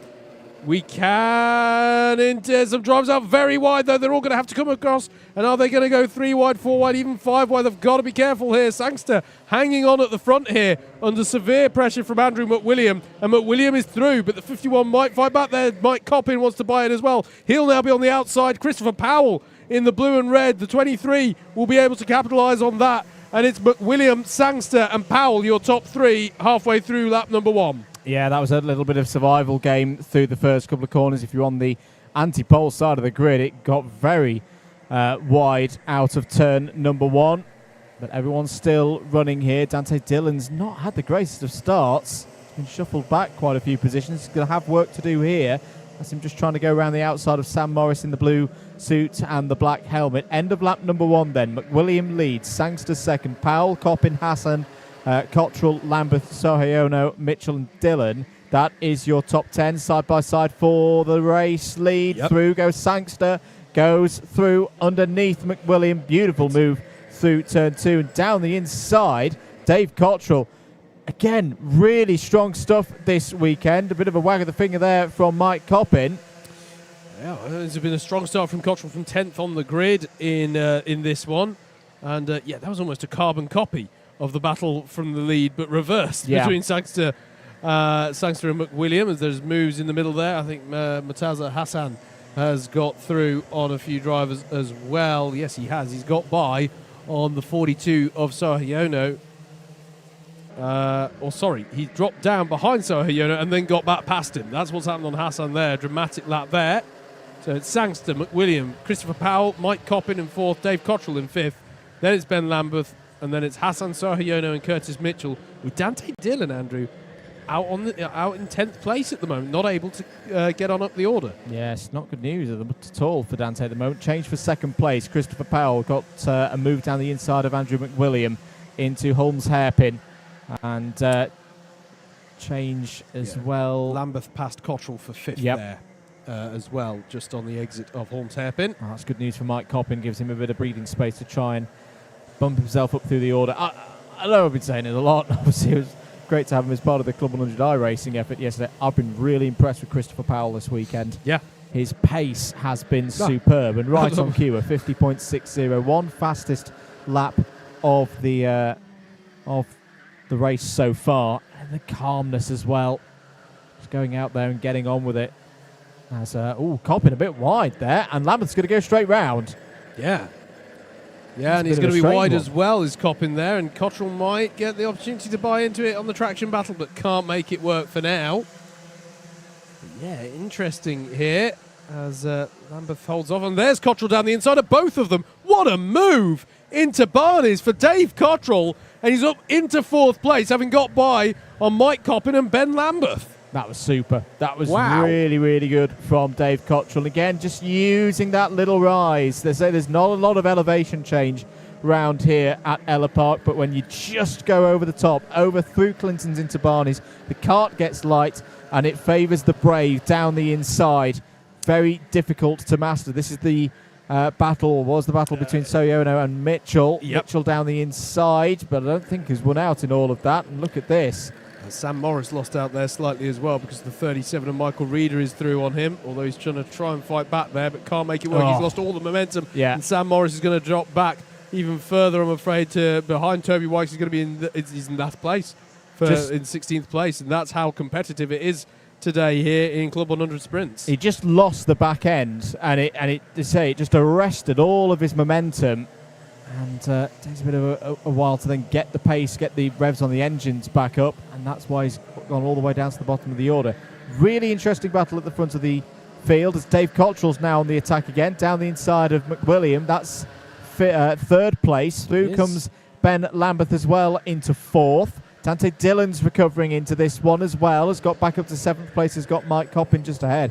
Mike Coppin is in a really precarious position here. As down the inside goes Dante Dillon.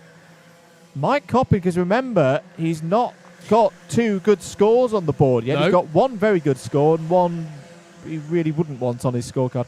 Might be in a bit of danger here of making the A final outright. Yeah, agreed, mate. He's not got a lot of stuff cashed in the bank to get him onto a good grid there. 2 minutes left on the clock. Josh Sangster and Christopher Powell at the head of the field working together to move away, but I wonder, Andrew, as we turn towards the end game of this sprint, will Christopher Powell start to ramp up the pressure in that 23 car on the 51 of Joshua Sangster? You just saw them at the back of your side. Here it is, in fact, coming through the Shoemaker corner and heading toward the Holmes hairpin. And then you've got this pack. This is the next one. That was Dave Cottrell leading Ben Lambeth, Andrew McWilliam and Mike Coppin. The thing is, I think Christopher Powell's got a genuine opportunity of a top 5 overall here today. He's not had a heat win before round 8. You got to go for it. Sorry, Andrew, I'm going to shout it out again. Mortaza Hassan is harassing the back of Dante Dillon. Here it is, and Mike Coppin. This is a superb drive from Hassan in the 143, one of our Class 3 novice drivers, hounding 2 of the most experienced Class 1 runners we've got in this category. And the fastest Class 1s that we've got in this category as well. Dante Dillon, who's been on such superb form for the last 18 months through his Class 2 run last season in this championship, through the BUKC for Nottingham Trent University. I should note he's back in his Nottingham Trent University colours. I don't know what's happened to his Birrell Art red and white suit. Maybe it's in the wash. I don't know. But he really has been one of the pound-for-pound best drivers in Club 100 for quite a while now. There's a penalty for Sahayono for contact, which is unfortunate, running in the top 10 at the moment. These two, though, are going to see the last lap board this time around. So if there is a time for Powell to strike and try and get the race win, it's here. This is it, the final lap then. Last opportunity for these drivers to maximise their points ahead of the finals. Joshua Sangster has done a terrific job. Sangster had a heat win this year. Yes, 1. Okay. Apologies if you'd said that earlier, Christopher mate. Powell has not. Christopher Powell has not. Well, this is one of the better opportunities he's had, surely. Tries to get the switch back, but Sangster is wise to it. Positions his kart nicely to deter any move into O'Rossi and through Clinton's. Powell would have to be very bold here. No, he's going to try and get the switch back and get the run on to the Alan Wones hairpin. Sangster will try and cover the inside. Powell will try and get the switch back out of it. He's going to have to go round the outside and try and tuck underneath, but he'll have the outside line for the next corner. This could be a drag to the line if he can judge this well. Sangster leads them out of the final corner, and he's going to hold on against a lot of pressure from Christopher Powell to take the win. Dave Cottrell, what a drive, with some amazing passes in that to third and fastest lap of the race. Ben Lambeth in fourth, Andrew McWilliams in fifth. Dante Dillon gets by Mike Coppin on the last lap for sixth place, ahead of a brilliant drive from Mortaza Hassan, Curtis Mitchell, and Adam Sheargold round up the top 10. Then it was Michael Reeder, Yusuf Sahayono, Chris Hancock, Toby Wykes, and Sam Morris to round out how they finished that one. It's the final heat in lightweights coming up for you next here at Ellough Park.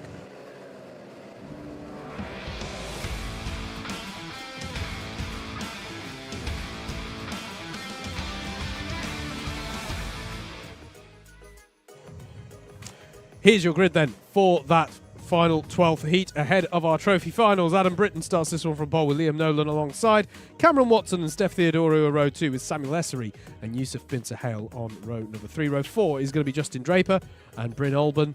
Andrew Rabbage needs a good score here. So had a few woes today. Martin Goddard rounds out the top 10. Jake Hicklin and Benjamin Sproat are on row number 6. Isaiah Guegu and Joel Julius are on row 7, and then it's Lewis Marchant and Tommy Lee to round out the 16-car grid. Can I just say, I started looking at the Class 3 runners there and wanted to say, oh, they've had a strong day as well. As I ran through, they're all having a really strong day. Very it's fantastic to see how well the Class 3 are showing here in today's running. All right, 7 minutes on the clock for the last time. It'll be 12 minutes in the heat finals. Away we go. Adam Britton in the 43 leads them away. Can we have it clean through turn number 1? Bit of bumping and barging, but they're all through. And Steph Theodorou is having to fight off a rapid starting Bryn Olban here as they go through Shoemaker for the first time. Adam Britton has held on to it. And Liam Nolan, fair play to him, has held on to second place there as well. So a good start. The top 3 are as they started, as they come through Holmes Hairpin for the first time of this third race for everybody here today. The 48 having to go defensive against Steph Theodorou. That is Cameron Watson having to defend there. Samuel Essery is under attack from Bryn Olban there through Barnes, and they both hold each other up, and that's going to leave them exposed to attack from the 73 of Yusuf bin Sahel behind them, if you can find the room, if you can find those pockets that we were talking about, that Ed Barr seems to magically be able to find as they come around to finish this first lap then. It is Adam Britton, Liam Nolan, Cameron Watson, and Steph Theodorou and Bryn Olban, your top 5. It's a good opportunity, this, for a number of drivers. Maybe they'll be expected to be outside the top 10 of an A final to punch their way into the top 26. And on a day like today, you just never know. You could have an opportunity to get a best result. 62 runners here today in the lightweights. More to come this season, of course. Got Wilton Mill as round 9. That'll be streamed here on Alpha Live with commentary from Double Dash Motorsport Media at Double Dash MM across your social media networks if you're enjoying the content. 5.5 minutes to go in this one. Here's a good scrap between Samuel Essery and Andrew Rabbage. This is over 8th place. It's Justin Draper, I think, has got through. Yes, he has. 7th. Ooh, bit of a wide moment there for Cameron Watson. If Cameron Watson held on to that, that's a great save. He did. Big send from Tommy Lee on Andrew Rabbage as well. In fact, so much so that Andrew Rabbage has cut back through Bryn Olban, battling away side by side with Cameron Watson in that number 48. And Steph Theodorou coming out on top there, so that's Theodorou up to 3rd place. It's allowing the top 2 to break away quite comfortably here, though. Adam Britton and Liam Nolan, as Bryn Olban fires one down the inside of Steph Theodorou at Barnes. Theodorou tries to come back at him, but he's run out of road there. Nothing to be gained by keeping his foot in there. Yusuf bin Sahel in the 73 as well, looking to pick up anything that's forthcoming.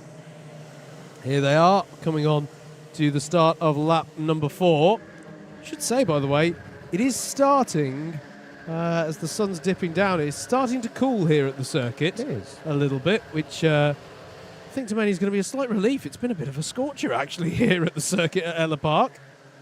And, yeah, could be a nice, cooler finish to the day. And probably the drivers quite like that from the perspective of the tyres' lifetime as well, as it gets slightly cooler. That is the number 90 of Lewis Marchand, putting in a move on Isaiah Guegu in the 27.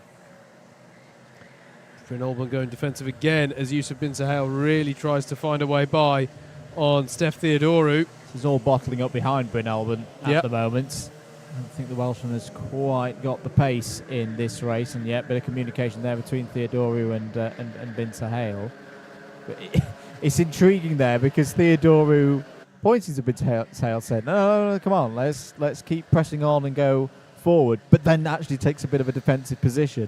Yeah, and it's an interesting one. Fastest lap of the race you just saw there from our race leader, Adam Britton. Liam Nolan's going with him as well, I have to say. Justin Draper and Cameron Watson fighting over 6th place. They're going to go side by side through the fastest 2 corners of the circuit. Draper trying to go around the outside. He's out on the dirt. Can he get the cut back going through onto the back straight? Great racing here between Watson and Draper. Here comes Samuel Essery trying to go around the outside. May have the advantage if he can hold on the inside for the next corner. No, Draper gets back across. Andrew Rabbage is getting involved as well. And all of a sudden, with 2 minutes and 40 seconds to go, it's absolute. And also, I tell you what else has led to the light. Bryn Olban's pace. Yeah. All of a sudden, a 50.499. I think he heard you, mate. I think he heard you. Tommy Lee's on the back of this as well. And the 86 is a beautiful 5-kart battle, even 5-kart, sorry, through here. Andrew Rabbage has a go at Samuel Essery. This is what we talk about when we say Class 1s can struggle to make progress. It's because there is no quarter given by any of the drivers in this Club 100 Championship. These Class 2 drivers are all over the Class 1s if they give them half a chance. And, well, they might be, because as we keep saying, they're all scored together. Andrew Rabbage a little slower, though, off that corner. He'll be under attack from Essery into this hairpin here. And Tommy Lee still there in the 86th, the highest place of the Class 3 novices. Yeah, this is great stuff. Between the drivers battling over 6th place there. Steph Theodore, who's ahead of Yusuf Bin Sahel further up the road. But look at the way that Bryn Alban has bridged the gap there. Yeah. I don't know where he found that pace from. Yeah, Tommy Lee and Andrew Rabbage. Sorry, Andrew going side by side into Shoemaker. Still, Samuel Essery can't find a way by. And he's now got an ABC bump and pass penalty for his troubles. So this has not been a good race for Samuel Essery at all here. 1 minute and 20 seconds remaining on the clock. Bryn Alban might actually be a little bit confused, I think, because he's did a lot of defensive work in the early stages of this race. We'll look over his shoulder and go, where's everybody gone? To be fair, I wonder if he just needed a lap to go, right, let's focus on this. There's been a lot of battling. Yep. Just focus on pulling away. And just focused on that phase of his race, and it's paid dividends. We've not seen too much of the top two out front at the moment. That's not, that's the right thing, because the main battles have been going on back here. In fact, there is Tommy Lee trying to go around the outside of Justin Draper at turn number 1, for example. He's going to have the overlap, actually, on Draper into Shoemaker. Oh, that's a really nicely done move, actually, by Tommy Lee. Yeah, nothing much that Draper could do about that, being on the outside, but recovers well, doesn't lose any more positions. There's Andrew Rabbage. I think he's going to be having to fight his way through one of the lower finals, the number 98 of Martin Goddard there, fighting with Lewis Marchant over 13th place. Benjamin Sproats had another good run in this one. Howard, as down the inside goes Tommy Lee, this time on Cameron Watson. Tommy Lee is absolutely flying up the order and through. Through is Bin Sahel. Well, that's been coming for a while. Bin Sahel through into 4th place. Relief for him almost. This pace from Britain is really impressive at the front of the field as well, mate. This is really good stuff. Another driver, just a single heats win so far this season. Time has expired. Last lap for all drivers out there. And he has started dropping back a little bit, as this is Justin Draper versus Cameron Watson there briefly. And it's going to allow Andrew Rabbage to get involved as well. And finally, Samuel Essery goes, okay, maybe I can get something from this. This is all on the last lap, remember. I was just going to say, shout out to Liam Nolan, who's been able to keep Adam Britton honest with this amazing pace at the front. They've both had a stellar drive there. There's Yusuf Bin Sahel. There, the win is coming. We now look at the start-finish line. Adam Britton, who we've barely seen, but that's because of the brilliant way he's controlled this one, takes the win. Liam Nolan in second, and Bryn Alban in third. Dragged to the line between Bin Sahel and Steph Theodore, which goes the way of Bin Sahel by just a tenth or so. Tommy Lee, what a drive to 6th place there. Cameron Watson in 7th, Andrew Rabbage in 8th, Justin Draper in 9th, Samuel Essery in 10th. And then it's Benjamin Sproat with a good drive to 11th ahead of Lewis Marchant. Martin Goddard, Jake Hicklin, and Jorrel Julius Isaiah rounds out the 16 carts at the end of this one. And that brings to a close the sprint races for round 8. But don't go anywhere, because it's the main events coming up now. We've got the C, B, and A finals. The trophy finals are coming up for you next. Whilst we work out all the grids from those heat events, we're going to hear a few messages from partners and such. We'll be back with you soon here at Ellough Park.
by side. Who's going to be the bigger man? Oh, big off!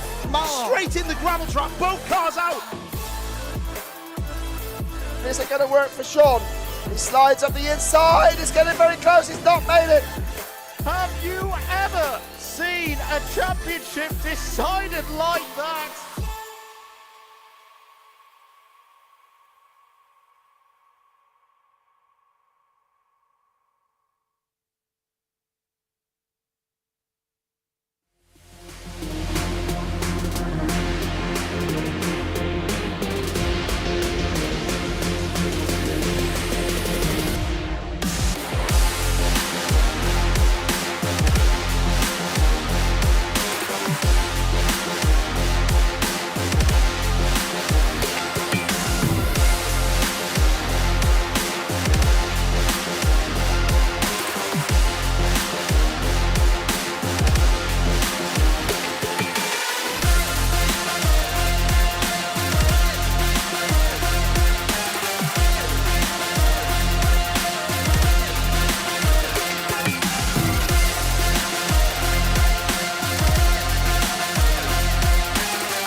Welcome to Alpha Live, the live streaming service where you can be part of the action from home. You can watch via your smart TV, phone, tablet, or even your gaming console. We've got you covered. Just head to the YouTube app on any of your devices and search for Alpha Live. Here you can watch all of the events as they unfold, or you can choose from our vast library for those lazy days in, all in beautiful HD. Be sure to hit that subscribe button and click on that notification bell so you don't miss out on any future videos.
Side by side, who's going to be the bigger man?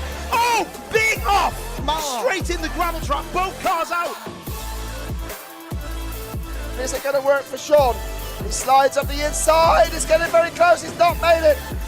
Have you ever seen a championship decided like that?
All set to go here at Ellough Park for the C final. Drivers racing for one of the 4 spots to go through to the B final. Harrison Earl has pole position and Lewis Marchant alongside him on the front row. Toby Wykes and Toby Smith are on row 2. Thanos Chevilakakis and Jake Hicklin start on the 3rd row of the grid.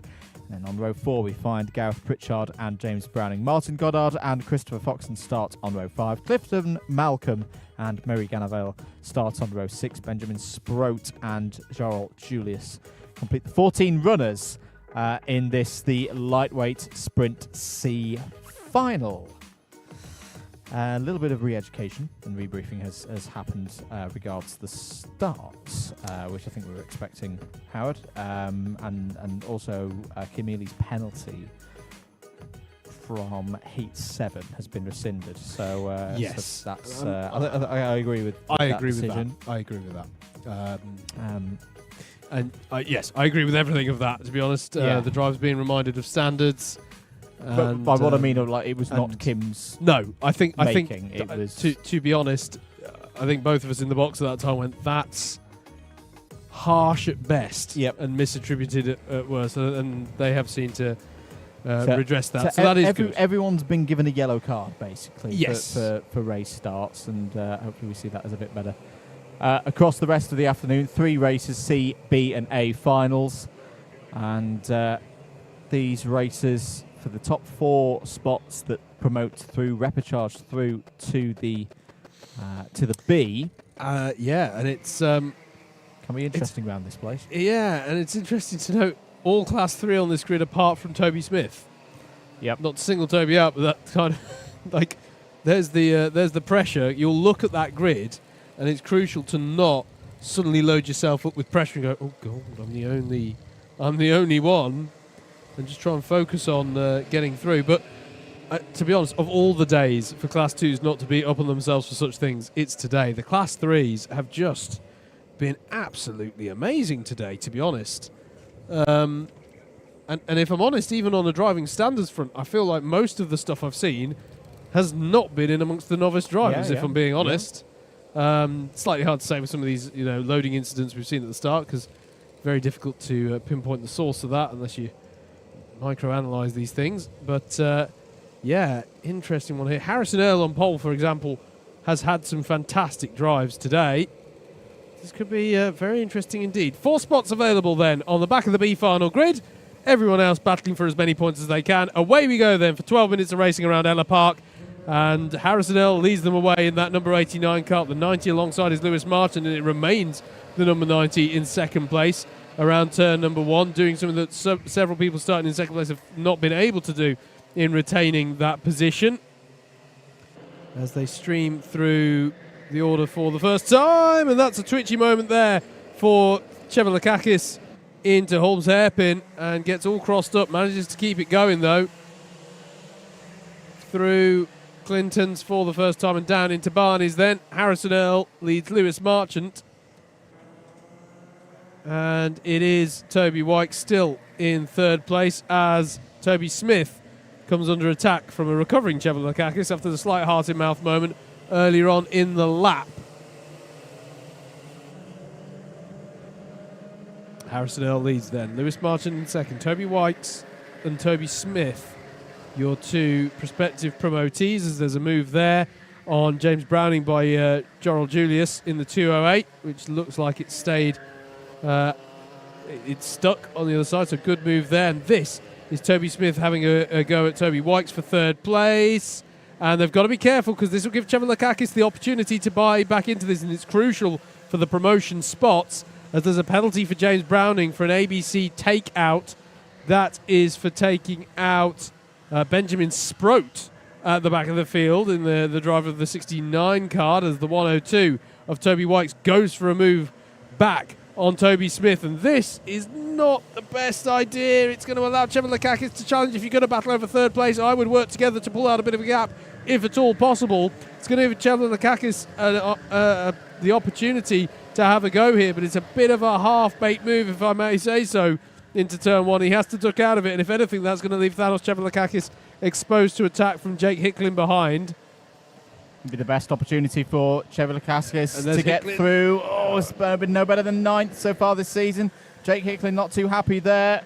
What happened through Holmes hairpin? Yeah, again, for just a bit of a long way back. And I think, to be honest, Chevrolet and Hicklin are both guilty of the same thing on this lap. Just too far back. A little bit. How much have we spoken about committing to these moves? And if it's just your nose that's just edging out, it's probably better to just hang back, get a better exit from the next corner, and think about the next but one corner for your attack. And it's a long race as well. We've not even got to the point of the race where you can say, a heat race has broken out of 7 minutes remaining. We've still got more than 9 on the clock. It's down the inside. That was Chevrolet going for the move on Toby Smith and getting it. Danos has not been in a B final so far this season. No. Again, a great opportunity for him. That's crucial, by the way, as lovely little switchback from Martin Goddard and a little bit of a bump, but that is through on Toby Smith as that is Clifton Malcolm giving way there to Gareth Pritchard and James Browning. I think there was some contact and he wanted to avoid a penalty there. So good heads-up driving. But, yeah, it's... what it's allowed is the top two have just pulled out away well in front, which is great for them. They just now control the gap, hopefully not fight too much in the latter stages. Here is Martin Goddard, though, who's also ahead of Toby Smith now. So Chevrolet, and can I just say, night and day between the previous lap where Chevrolet had tried the move and it wasn't quite on, and then the next lap where he had it nicely set up for turn number 1. There is Pritchard telling Browning we should be probably working together here, and I'm inclined to agree with him given how they've dropped off the back. As Chevrolet is under attack from Martin Goddard, and Goddard is through in the 98, so change for the crucial 4th place. No, it stays as 4th place. Chevrolet was fighting with Wykes there.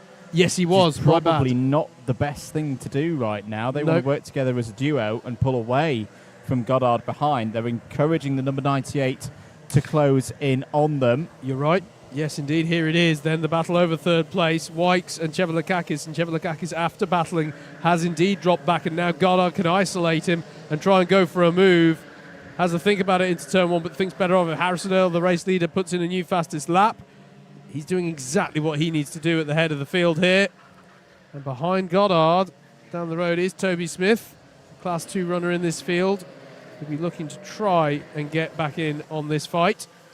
I think the best thing for Martin Goddard to do is just apply the pressure, because Danos is looking a little bit shaky, a little bit nervous at the wheel, checking over his shoulder a lot.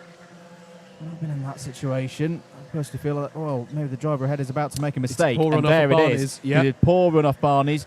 Try and get number 66 off the racing line and make the easiest move possible. Side by side going into the penultimate corner. Nice switch back. Is there going to be a run into turn 1? This is a good chance for Martin Goddard to get down the inside if he can. Danos is going to sit in the relative middle of the road. Doesn't defend too hard. Good driving from both of them there. Yeah, really nice idea there from Goddard to do the switchback. The only issue is it's actually not that big a braking zone into turn 1. It's got a high apex speed. So he hasn't got that opportunity, having made the switch back across to the inside, to benefit on the braking. And if you do try and throw it in with a bit of a block pass, the likelihood is you carry too much speed and you then run very wide out of turn 1 and you're vulnerable for turn 2. Yeah, and the possible ramifications for bump and pass penalties, it all gets a bit messy. So good to have ducked out of it. Chevrolet has got back on terms here with Toby Wykes. I would say that the 66 and the 98 both have a bit more raw pace at the moment than Toby Wykes. But Toby's doing a good job here. He's keeping calm. He's not looking too flustered at the wheel. He knows he's in a nice 3rd place. He doesn't need to defend for his life at the moment. No. Like the situation immediately behind him. No, indeed, something's happened to Toby Smith over the last few laps. He's unfortunately filtered back down to 13th place. Benjamin Sproat recently on Clifton Malcolm. It is Jake Hicklin who would be the beneficiary if these three had a bit of a moment in their battling over 3rd, 4th and 5th. Yep. And obviously, as a reminder, that top 4 crucial. In fact, there is Hicklin kind of running by himself for the moment, because Gareth Pritchard is next battling away with Benjamin Sproat, that is, who's got back up the order somewhat. two leaders, by the way. They've both been in B finals so far this season. So Harrison Earl and Lewis Marchant, both be familiar with moving through and getting back onto the grid that I think they would say, they should really be on. Correct. This is all a bit wide there from Chevilakakis. This is going to be an opportunity for Goddard. There it is. That's really nicely done by Martin Goddard. That's been coming for a few laps, just forcing the pressure on the 66 ahead, waiting for the moment where a mistake was made. There it was. Martin Goddard through to P4. Yeah, absolutely. Nice, patience, and clean move in the end. Not over yet. Low risk. Low risk, absolutely. It's not over yet, though, because Thanos is going to try and, do anything he can to get this one back. I was wrong, by the way, to say that we saw Sproat and Pritchard battling. It was Sproat and Browning, because Pritchard dropped down a couple of positions on that last lap. 4 minutes left on the clock then. Harrison Earl leads 1.2 seconds to the good over Lewis Marchant, who himself is 5.3 seconds to the good. That underlines just how much flying Thanos off. And Thanos, Chevilakakis, excuse me, and that was an unforced driver error, just pushing as hard as he could to put the pressure on Martin Goddard. Got too tight. Yeah, and Chevilakakis just, do you know, I did that the very first time I drove around Ellough Park. I did exactly the same error. It was in a practice session when we were teammates. It wasn't the practice, though, I hasten to add, but I did exactly the same thing. It just got too shallow. You clip some curb, you unsettle the car, and you're already on the limit of adhesion. Yep. And bear in mind that these tyres at this point are getting a little bit tired. So when you lean on them like that, they don't as forgiving as they might have been earlier on in the day. Well, that's very good news for both Toby Bikes and Martin Goddard. I was just about to say, I think that might have been one of those commentary curses of the mind, that the best way forward for Thanos at that time, and he had pointed, was to work with Martin Goddard and use their raw pace to both try and work their way past Toby Wykes and have Wykes end up outside the top 4 until that unfortunate moment. But for Toby and Martin now, they just need to keep pressing on now. No real need for them to fight. And I say that because Jake Hicklin, whilst 4 seconds back, 2.5 minutes to go, that's not an insurmountable amount of time. Here are your two leaders. Harrison Earl, been superb from pole position. We've already seen one C final winner go from pole position to a win here today. Could we be about to see a second? Lewis Marchant holding his place from the start of the race as well there in third. Wykes making it the top 3, doing just that. And then Goddard, the one who's raced from the outside from 9th place on the grid into this top 4. 2 minutes remaining on the clock. There's been a slight hold-up for Clifton Malcolm on that last lap to lose 2 positions. Joel Julius up into the top 10 in this race, which is good to see. With 2:08 from the back of the grid. Not in a Peugeot, in a Club 100 kart. And learning all the time, one of our new drivers out there today. I don't want to take away from the Peugeot 208, but I don't think you'd have managed to do such a thing. In these Club 100 karts are fast. Yeah, he's doing a good job at the moment. It's gone quite calm, unusually so. We've seen some quite frantic C finals throughout the year. But at the moment, drivers just working, well, these two working together to secure their promotion onto the back of the B final grid. Still some close battles out there. Jake Hicklin and James Browning still quite close for 6th place. Here is 3rd and 4th. Just a note as well from earlier on in the day. Thank you, Marcus, for getting in touch with us in the comments. That the C final that we saw for the heavyweights, there was quite a hefty bump in that one. Marcus has got in touch with us to say, yes, front steering arm broken on the kart and a bit of rib bruising as well. But apart from that, he's all good and an excuse to rest and watch the stream. So good to hear that Marcus, from that incident that we saw earlier on the day, is in fine fettle. Now, I'm not going to read too much into it, but Goddard did show a nose at turn 1 on this lap at exactly the same time as Benjamin Sproat behind them set the fastest lap of the race. Yes. The final lap board has been shown to Harrison Earl. The one way I always think of this, Andrew, is literally if you're in 3rd or 4th, and he is having a look, and be really careful with this one, guys. I cannot reiterate this enough. If you get one of the promotion spots, you don't get any points. The points you get, you score in the B final. Yep. So there is literally nothing but a few inches to be gained by battling tooth and nail for 3rd and 4th. Oh, there's a mistake there from Wykes. Oh, and that'll well, be the to be fair opportunity. to Martin Goddard, he's getting pretty good at this, of sitting behind drivers and waiting for them to make a mistake to gain positions. It's a good way of getting yourself up the order. Meanwhile, front of the field, Harrison Earl is coming around the final couple of corners now to take the win here in the C final, and the checkered flag is out for Harrison Earl across the line. Another C final winner, proudly punching the air. I like to see that. Yep. Lewis Marchant in P2, and the battle for P3 does go the way of Martin Goddard. Toby Wykes loses that spot on the last lap, but it won't matter too much because the top 4 all go through.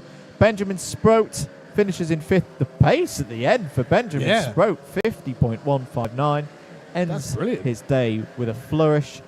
James Browning 6th, Jake Hicklin 7th, Thanos Chevy-Lukakis might be kicking himself with that spin. Unforced error through Shoemakers. And he just was too tight to the inside line, hooking the inside, clipping that curb, spinning round, finishes in 8th. Gareth Pritchard 9th, Joel Julius 10th, but has a bumping pass penalty, so will be relegated to 14th, meaning Toby Smith, Clifton Malcolm, Christopher Foxon, and Murray Granavel will all move up 1 spot. Indeed. That's how they finish the C final. Then they'll just be working out who the promotees, confirming who the promotees are, and then we will be getting into our B final here at Ellough Park.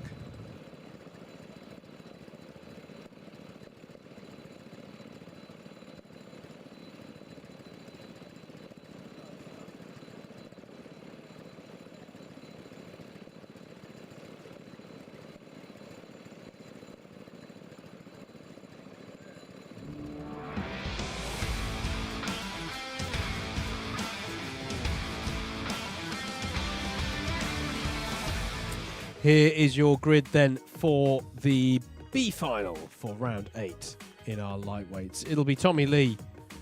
And what a day Tommy's had. On pole. Look at that front row. Tommy Lee will start this one from pole with Mike Coppin alongside.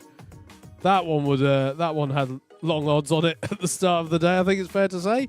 Nicholas Lacasas and Amy Breacher are on row 2. Dean Everest and Keir Hobson are on row number 3. Hobson, another Class 3 novice who's had an amazing day. Andrew Rabbage and Sam Morrison next. Dan Grocott and Mortaza Hassan. Another driver, another Class 3 novice who's had a fantastic time. Andy Orford and Justin Draper are on row 6. Row 7 is James Britton and Curtis Mitchell. On row 8 is Isaiah Aguegu and Michael Reeder. Kim Ely and Yusuf Serhajono are on row 9. Sam Iddles and Jeremy Deeks are next on row 10. Row 11 will be Chris Hancocks and Yusuf Serhajono. And the promotees from your C final are Harrison Earl, Lewis Marchant, Martin Goddard, and Toby Wykes. That's how they line up then for the B final. 2 spots to go for for the promotion spots into the A final. Well, that all was about. I was going to get a plan of getting a young new debutant into the paddock onto the shot. She's run away. She's run away. These Mitchells. What are they like? Oi, what are you trying to say? B final time. It's all right. It's a lovely shot, Stu, but you did exactly what we needed. Did exactly what I asked for, but what do they say? Never work on live broadcasts with animals or children. And right, B final. Top 2 go through, and I had a very brief chat with Mike Coppin just before we got going again. I think you can understand he's not particularly happy, but racing's racing, and I'm sure he'll give this his best, as will Tommy Lee. He's been super today. And the drivers behind, Nicholas Lacasas has had some good runs at the front of the order. Amy Breacher, P4 on the grid. Dean Everest has done well to recover from a tricky start to be there P5 and is in a decent spot. Keir Hobson's had some good starts as well.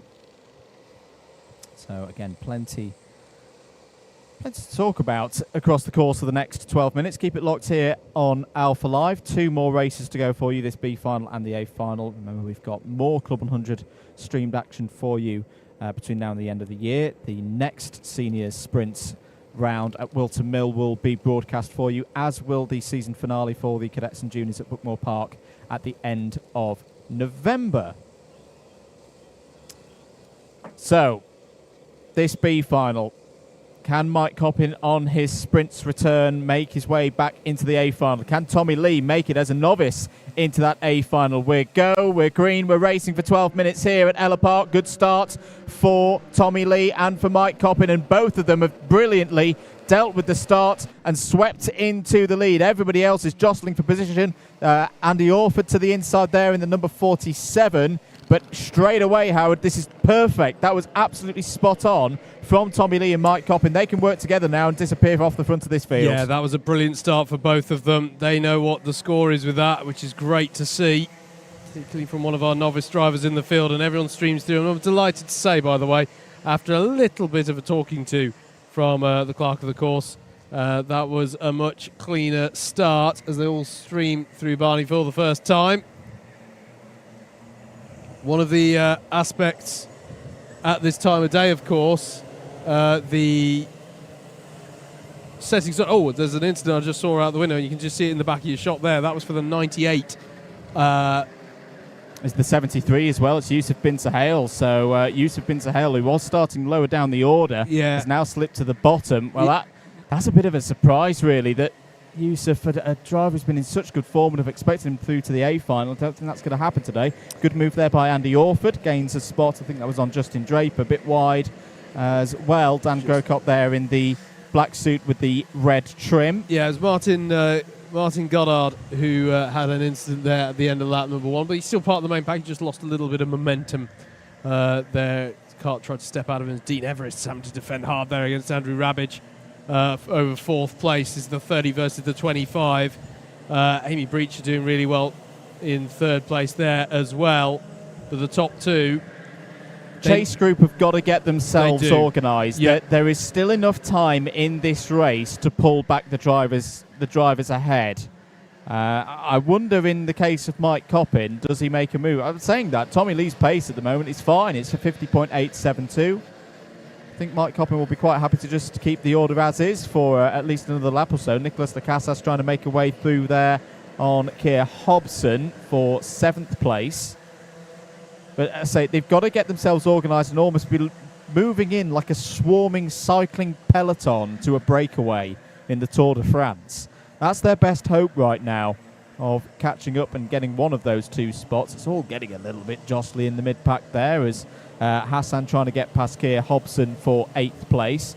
See how things are at the end of lap number 3. 50.7s for both Lee and Coppin, 51.4 for Breacher and Everest. So this is fine. This is absolutely fine for Lee and Coppin. They can keep doing this for the next 9.25 minutes, and they're going to be sailing through to this A final.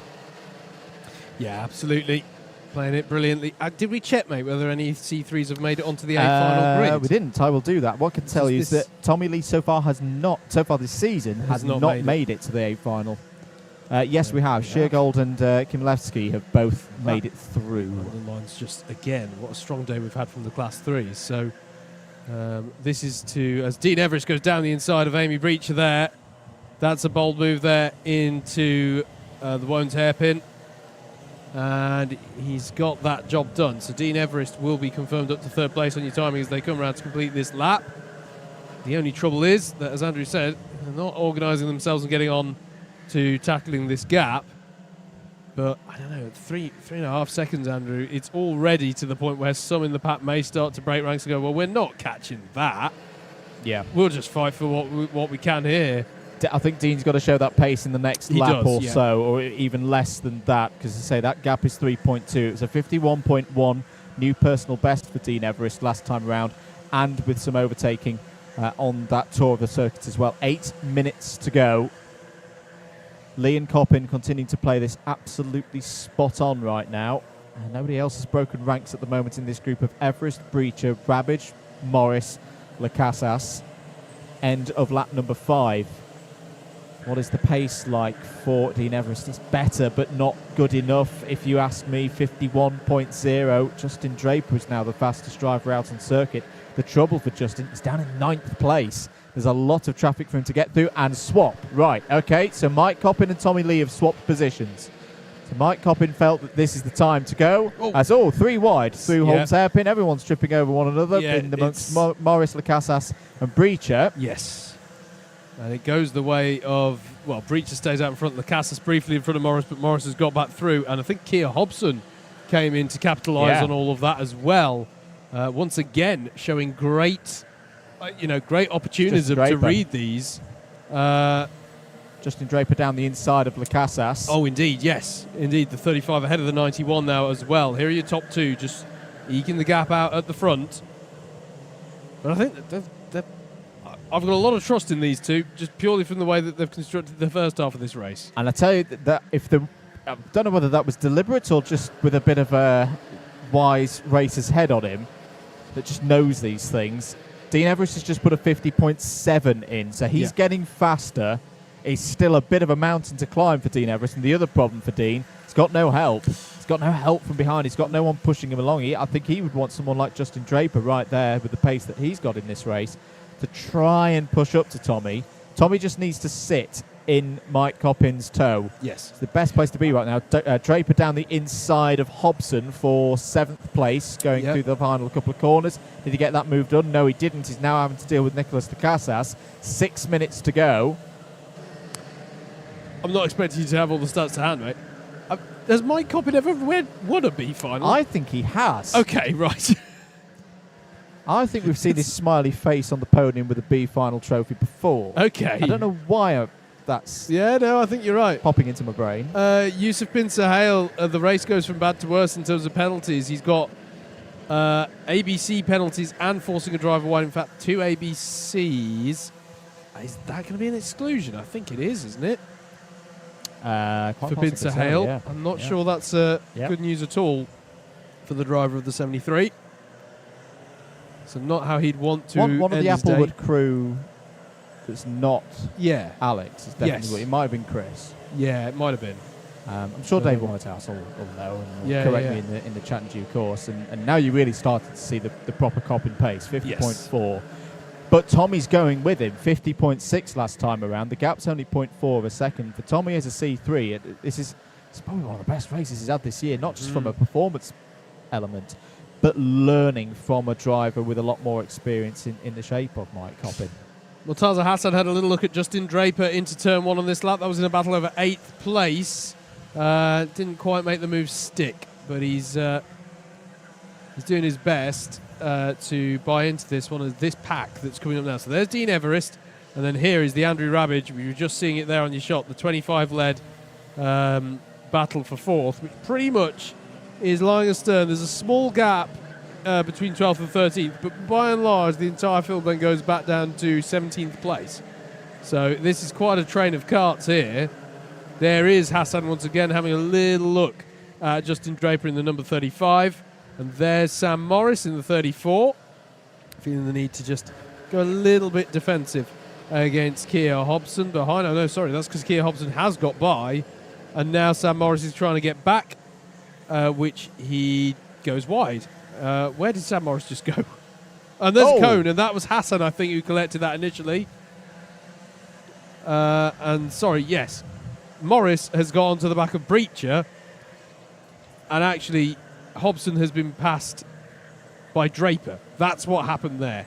Apologies, there was quite a lot kicking off there, and we cut between 2 shots and it threw me. But Justin Draper's through on Keir Hobson into 7th place, as Murtaza Hassan now puts the pressure on Keir Hobson, heading towards turn number 1. And Iguegu, who we haven't mentioned much in this race as well, is also involved in this. Yeah, Isaiah's having a really nice... I think this has been Isaiah's best day in CLUB100 so far. really impressed me. Best results so far this season. A couple of ninths in these B finals, and he's trying to improve on that. Down the inside, he's going to be side by side with Keir Hobson over that 9th place. Here comes the number 37 back again of Michael Reeder.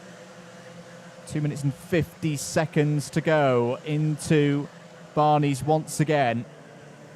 And I think now that the deal has been done on 4th backwards, they're not going to catch Dean Everest, they're not going to catch the 2 leaders. It's all about points now, and it's all about these drivers trying to build themselves. Anyone who's been ever present so far this season will have a full, complete championship score at the end of today. When they go to Wilton Mill, when they go to Bookmore Park, they'll be trying to improve on what they've done before, as Kim Healy trying to recover back through past Michael Reeder there. And what we mean about that is, Sam Morris. Sam Morris is out. And he can't believe it, and he can't find the space either. To be honest with you, I'd start to turn it around rightwards there. In the infield's big concrete. enough. Yeah. He's now underway again. But, that's disappointing for him now. Then there comes the eternal question. And that's the thing. So Sam's job at Wilton Mill has just been to re-find the 20 points that he's just lost there with that problem. Now, the classic question has to be asked, was it a driver error? We have seen a few driver errors in that part of the lap, or was he helped into it? Amy Breach is going to be on the attack with Hassan on this one. Murtaza Hassan covers it off, though. This is a new fastest lap for Yusuf bin Sahel, but I'm not... I'm sorry to say for Yusuf, with the penalties to be applied, that I'm not sure that's going to prove too impactful. As who's the penalty there? Andy Orford got a penalty for contact as well. Just a few penalties coming in here now. How about Tommy Lee? 50.6 last time around. He's about to qualify for his first A final in his Club 100 Sprints career. Mike Coppins, of course, been many times in an A final. Last year's runner-up in that brilliant duel that he had with Fraser Brunton in 2022.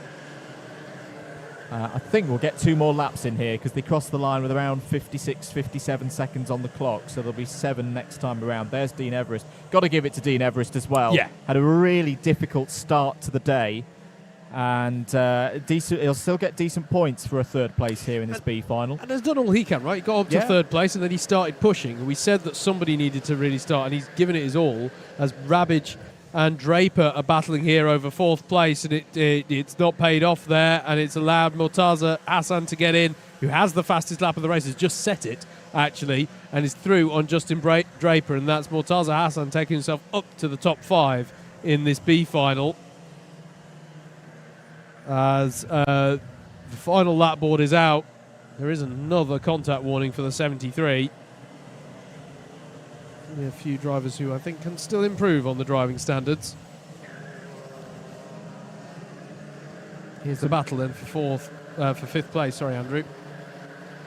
And then Amy Breacher fighting back. Behind Breacher, that was Keir Hobson and Isaiah Guegu doing battle as well. Murtaza Hassan on for a huge improvement of his best result of the year so far. His highest position has been 16th in one of these B finals. He's now going for 4th place, trying to hold it round the outside on Andrew Rabbage. Be careful on the inside. Well done. Well done. We saw an incident this morning where a driver didn't pull out of that one, and Murtaza Hassan will keep his top 10. Out of the final corner, though, Mike Coppin back in the A final, takes the B final win. Tommy Lee qualifies for an A final for the first time in 2023. Dean Everest will be 3rd, and then big wait to see who's 4th, but it could be anybody. It's going to be Andrew Rabbage across the line. Justin Draper takes 5th.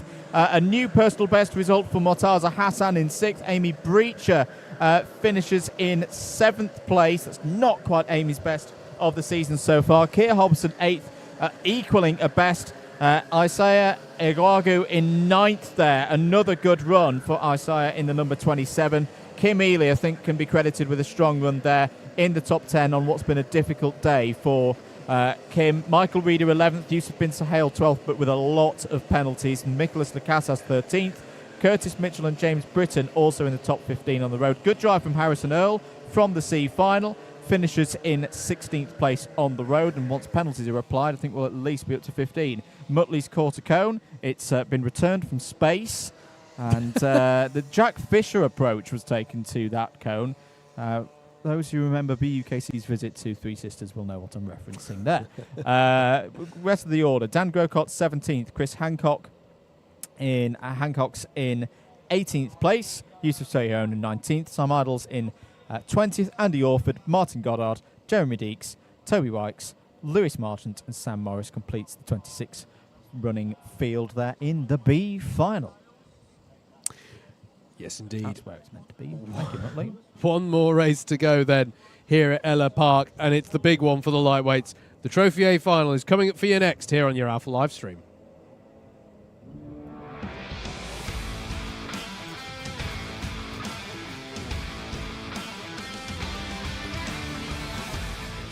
All right then, last race of the weekend for round 8 of the 2023 Club 100 Senior Championships. It is the lightweight sprint A final.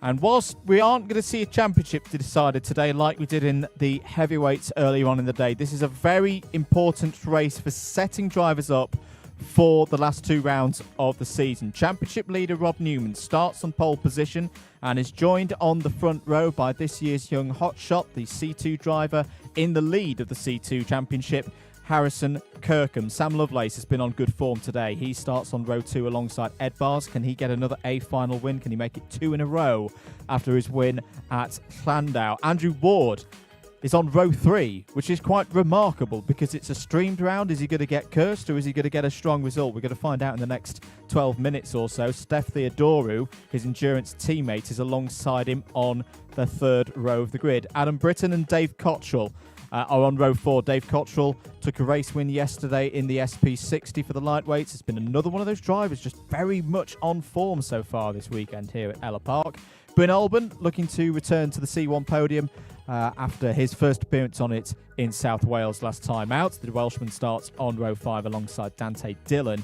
He's a little bit further back than perhaps we would expect, but that's still a decent position for one of our championship contenders to get a good result. Liam Nolan and Dan Seeger will go from the 6th row of the grid. And then on row 7, we find Christopher Powell, fresh off the Clubman endurance win yesterday. Can he get another good result there in the number 23? Ben Lambeth is alongside him on that 7th row. Cameron Watson and Joshua Sangster go from row 8. Greg Smith and Samuel Essery start on the 9th row of the grid. Stephen Westwood had a really good heat earlier on the day to solidify some strong points. We'll start from row 10. And the first of our C3s, Adam Sheargold, starts inside the top 20. The second of our C3 novices here in the A final, Marcel Chmielewski, starts on row 11 alongside Callum Martin. Russell Cooper and Andrew McWilliam are on row 12. Those are the last 2 of the automatic qualifiers through to the A final.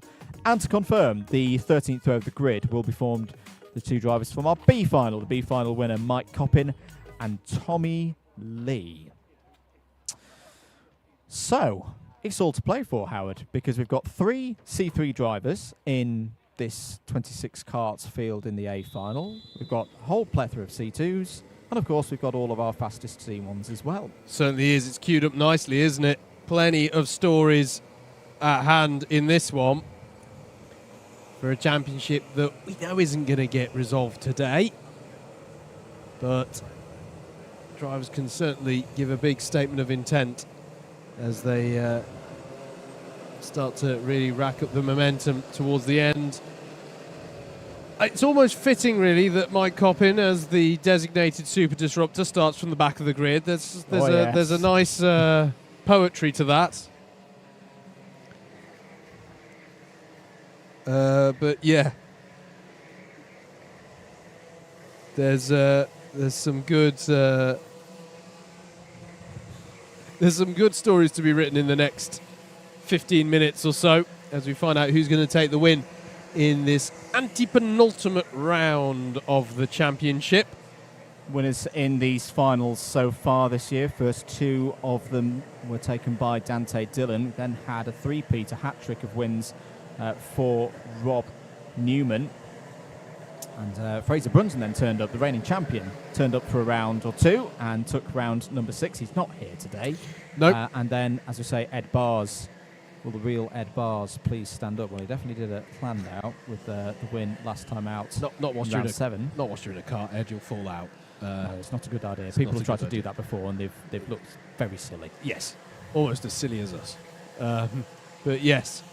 Do you know what? Just before we go into this last race of the day, whilst we're on these reconnaissance laps, it's a good time to so that we can maybe wrap up, because there's a big drive home for some people involved.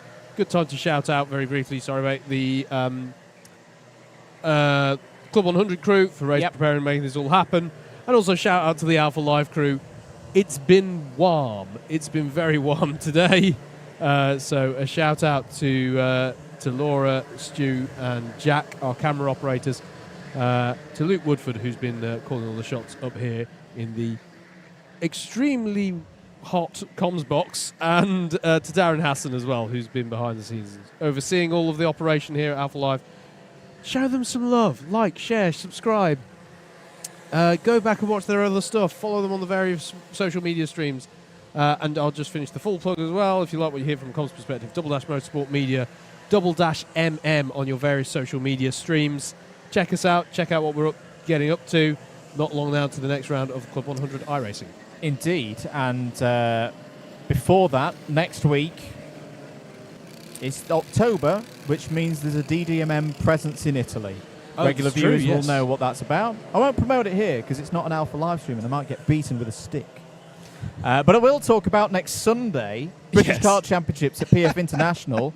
Rotax Power here in Club 100. Rotax Power next weekend for their season finale. If you missed Warden Law a few weeks ago, it was spectacular.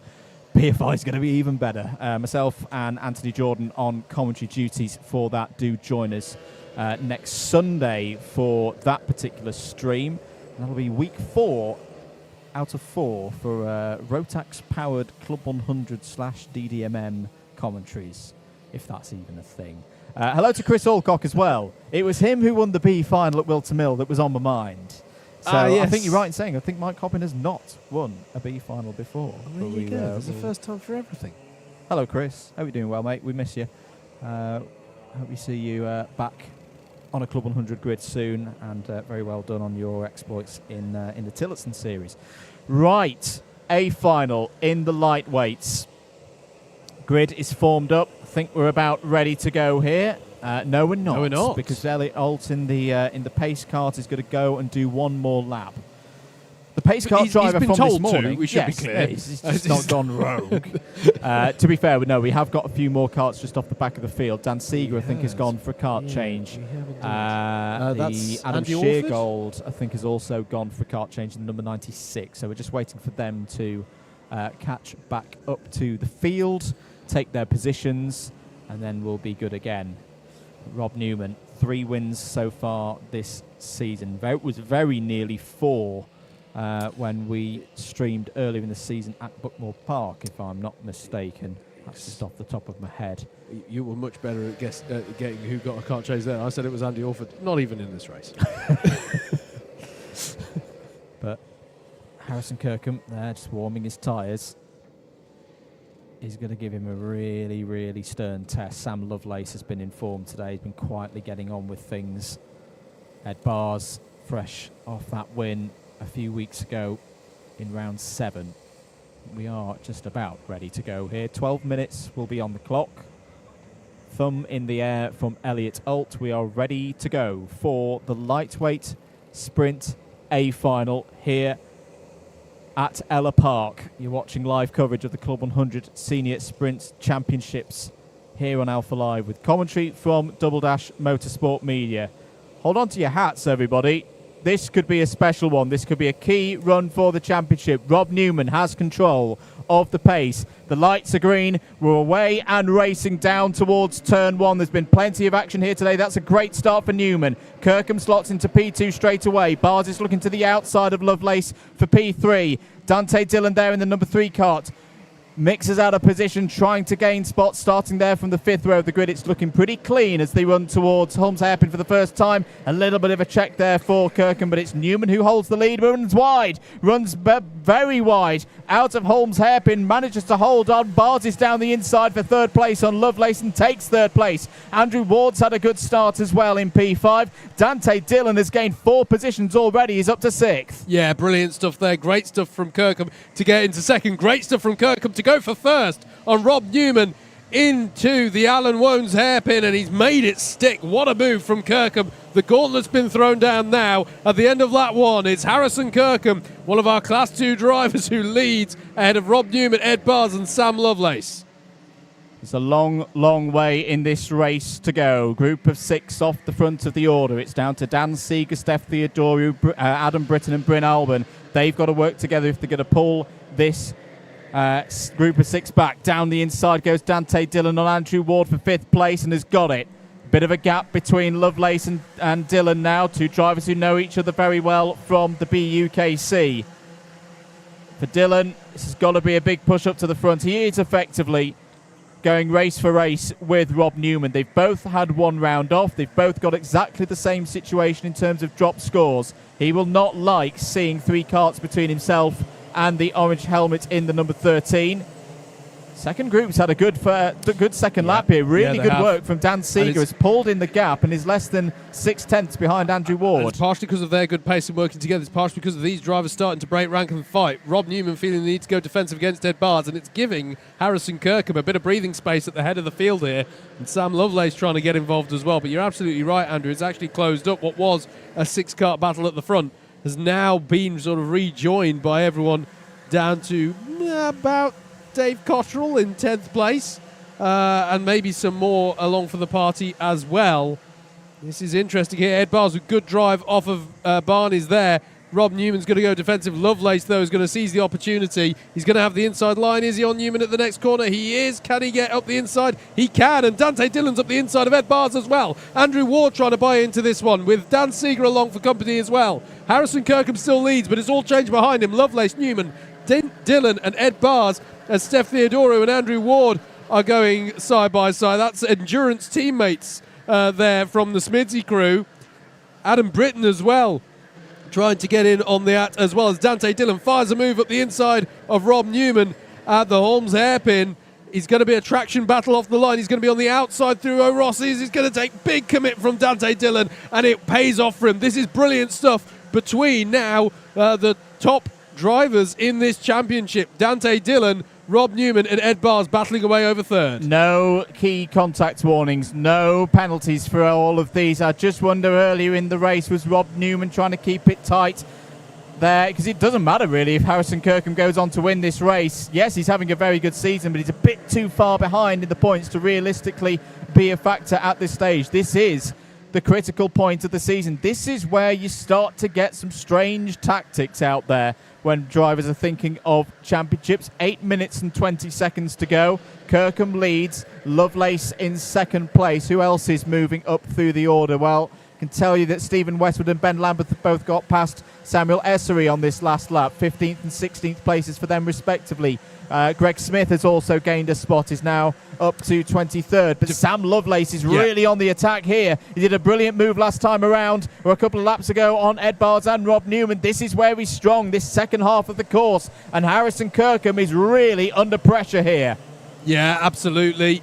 He's going to try and tuck underneath here. Kirkham's going to go defensive. Look out for Dante Dillon as well, gaining on this one.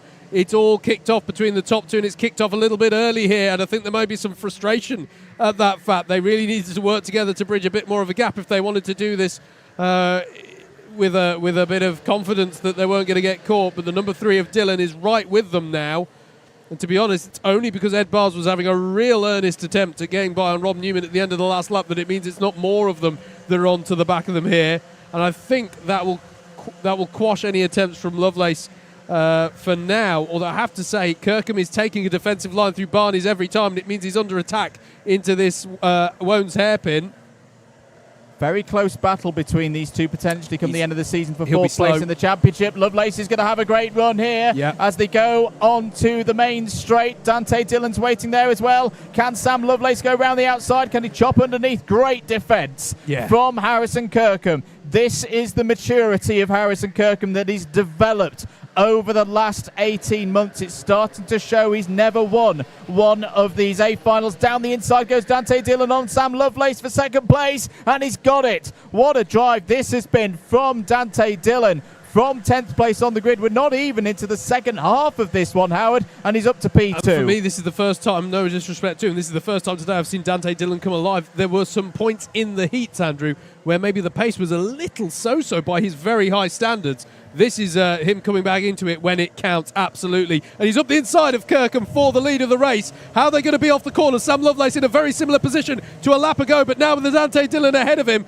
Dante clearly indicating let's work together here, because all and sundry are driving behind us right now. It must feel like half of Suffolk's turned up to battle this one. Side by side between Kirkham and Lovelace, still side by side into Shoemaker. Rob Newman can see the opportunity ahead of him. He'll put his nose in, and will he have a move into the hairpin? Yes, he will, from a way back. But he's managed to get it, has he? No, he hasn't. It stalled him. And that allows Ed Bars and Steph Theodore and now Andrew Ward through by the time they get to O'Ross's. Costly moment there for Rob Newman. And it means that his championship rivals are now up the road with several karts in between them. Yeah, for Rob Newman, he went all in there and it didn't come up trumps for him at all. He's got to find a way past Ward and Theodore now. And once again, we've been saying it all day. How does he do it? Ed Bars just manages to put himself in position each time. Doesn't have to fight too hard. You don't see him do many big banzai moves down the inside of other drivers, but he always finds a way through. The hand up from Dante was for a yellow that was out at turn 1, which was immediately being retracted just as he acknowledged it. So that's all green flag running through this first sector now. And my goodness me, this one's frantic. Rob Newman getting shuffled back through the top 10 is not something that I think we expected here. And now Sam Lovelace, who we know is strong in this part of the lap because of the way he was going at Harrison Kirkham earlier, is starting to apply pressure to Dante Dillon.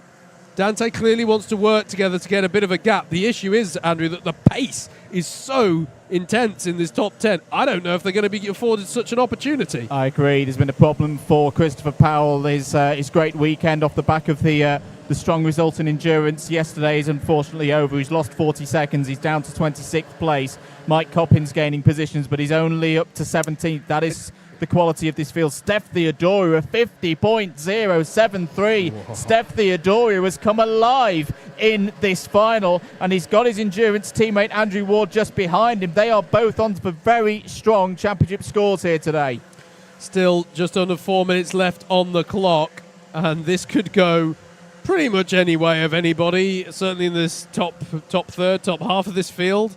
I just want to say this, by the way, to underline the Class 3 quality we've had today. Last lap, Mike Coppin managed to clear the last of the Class 3 runners for 17th place in the A final. Marcel Kamilevsky on at the moment for bragging rights. And Sam Lovelace, once again, has good run off of the final corner. He's going to fire one down the inside on Dante Dillon here through turn number 1. And you know what? That was fairly clean. Hopefully, from their perspective, not too much time lost there, it seems. And I think Dillon will be happy with that, because he really has been giving a lot of gesticulation to say that he wants to bridge a gap. And that was one of those that if that was round 1, round 2 of the season, there's no way Dante's letting Sam Lovelace come through that easily. Sam Lovelace is a strong driver.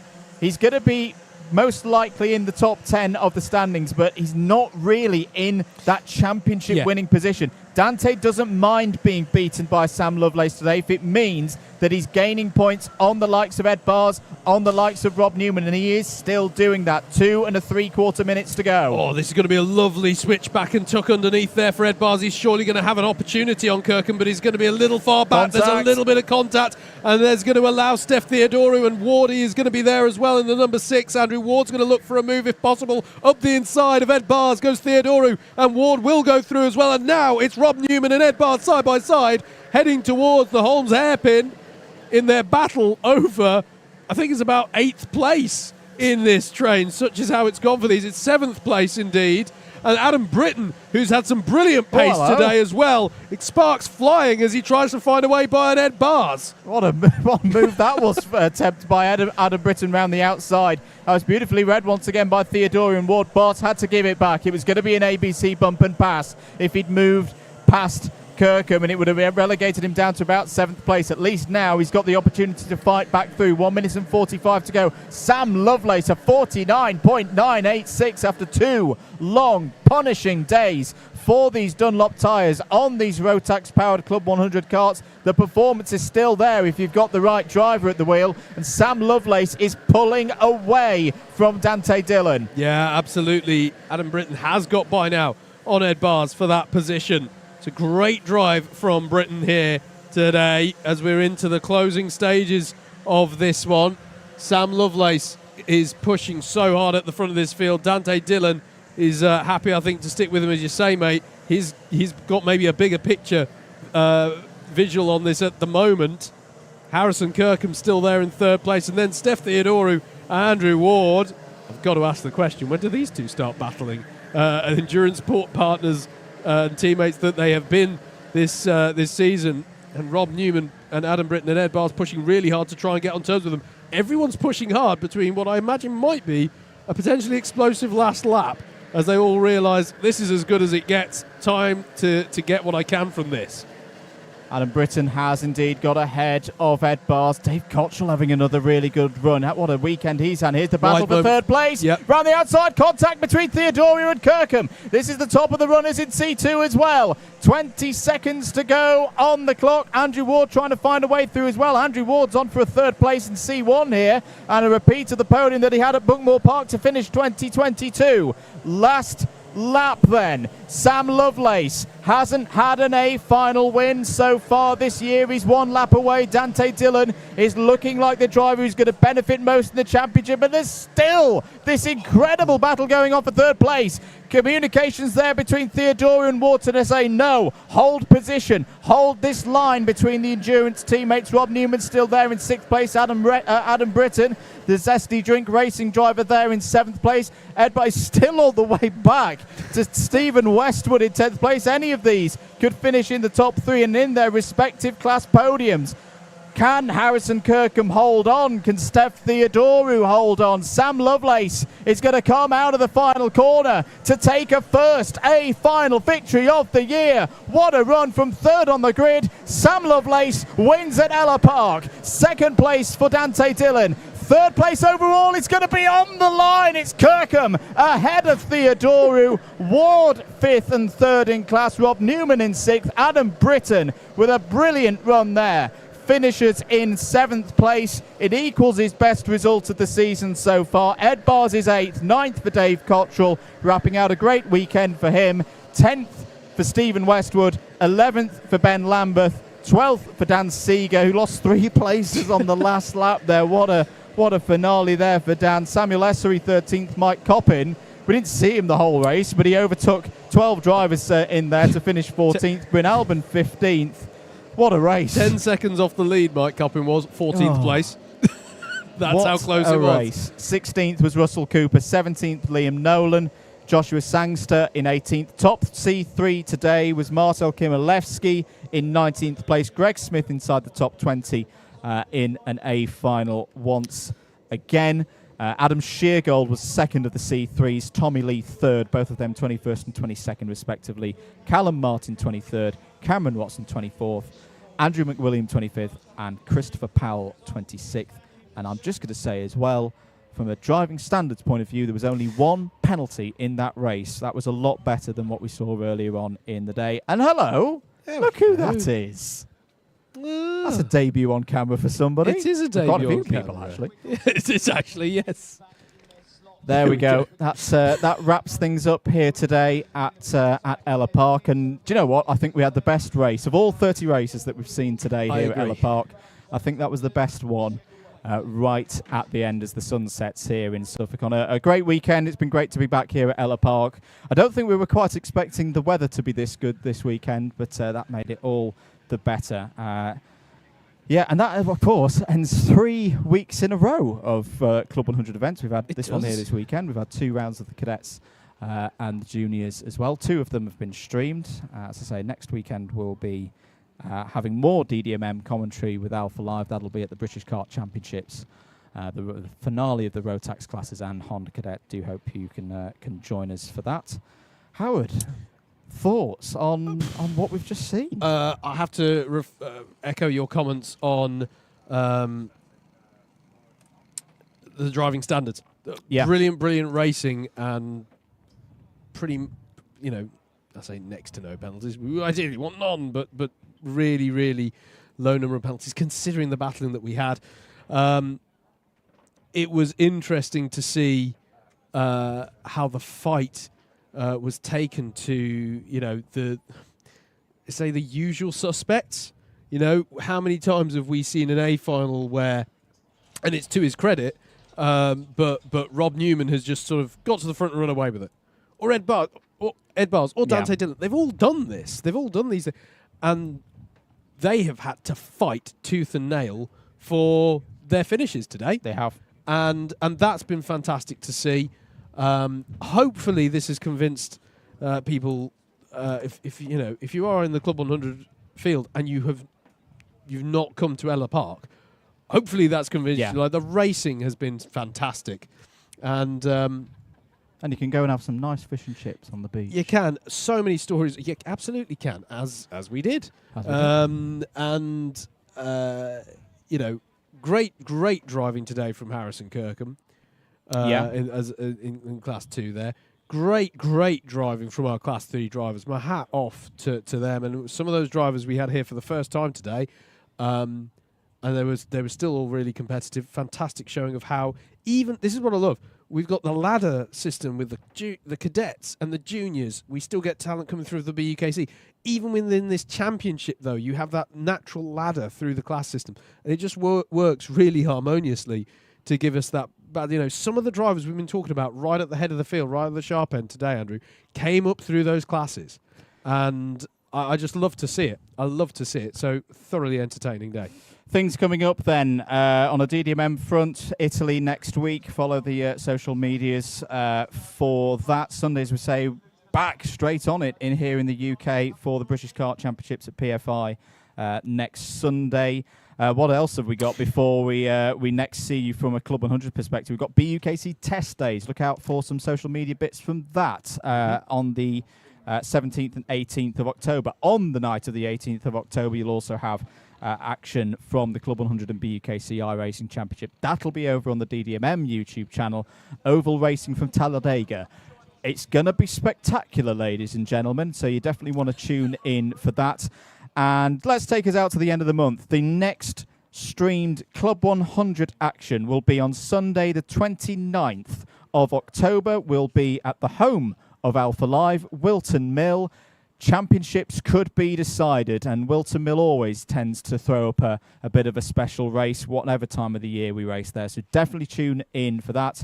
Big thanks to our crew here today. Luke, Darren, yourself, mate, Jack, Laura and Stu. I've not even seen Jack today. He's been out in the bush He got this somewhere. so early and got to his post, but neither of us saw him. Great work as ever from Jack and Laura out there. My name's been Andrew Mather. He's been Howard Mitchell. Together we've been Double Dash Motorsport Media. Do give us a follow at Double Dash MM across your social media networks. It's been a great day here at Ellough Park. We will see you in 3 weeks' time at Wilton Mill for another Club 100 stream for you here on Alpha Live. Enjoy the rest of your Sunday. Take care and bye-bye.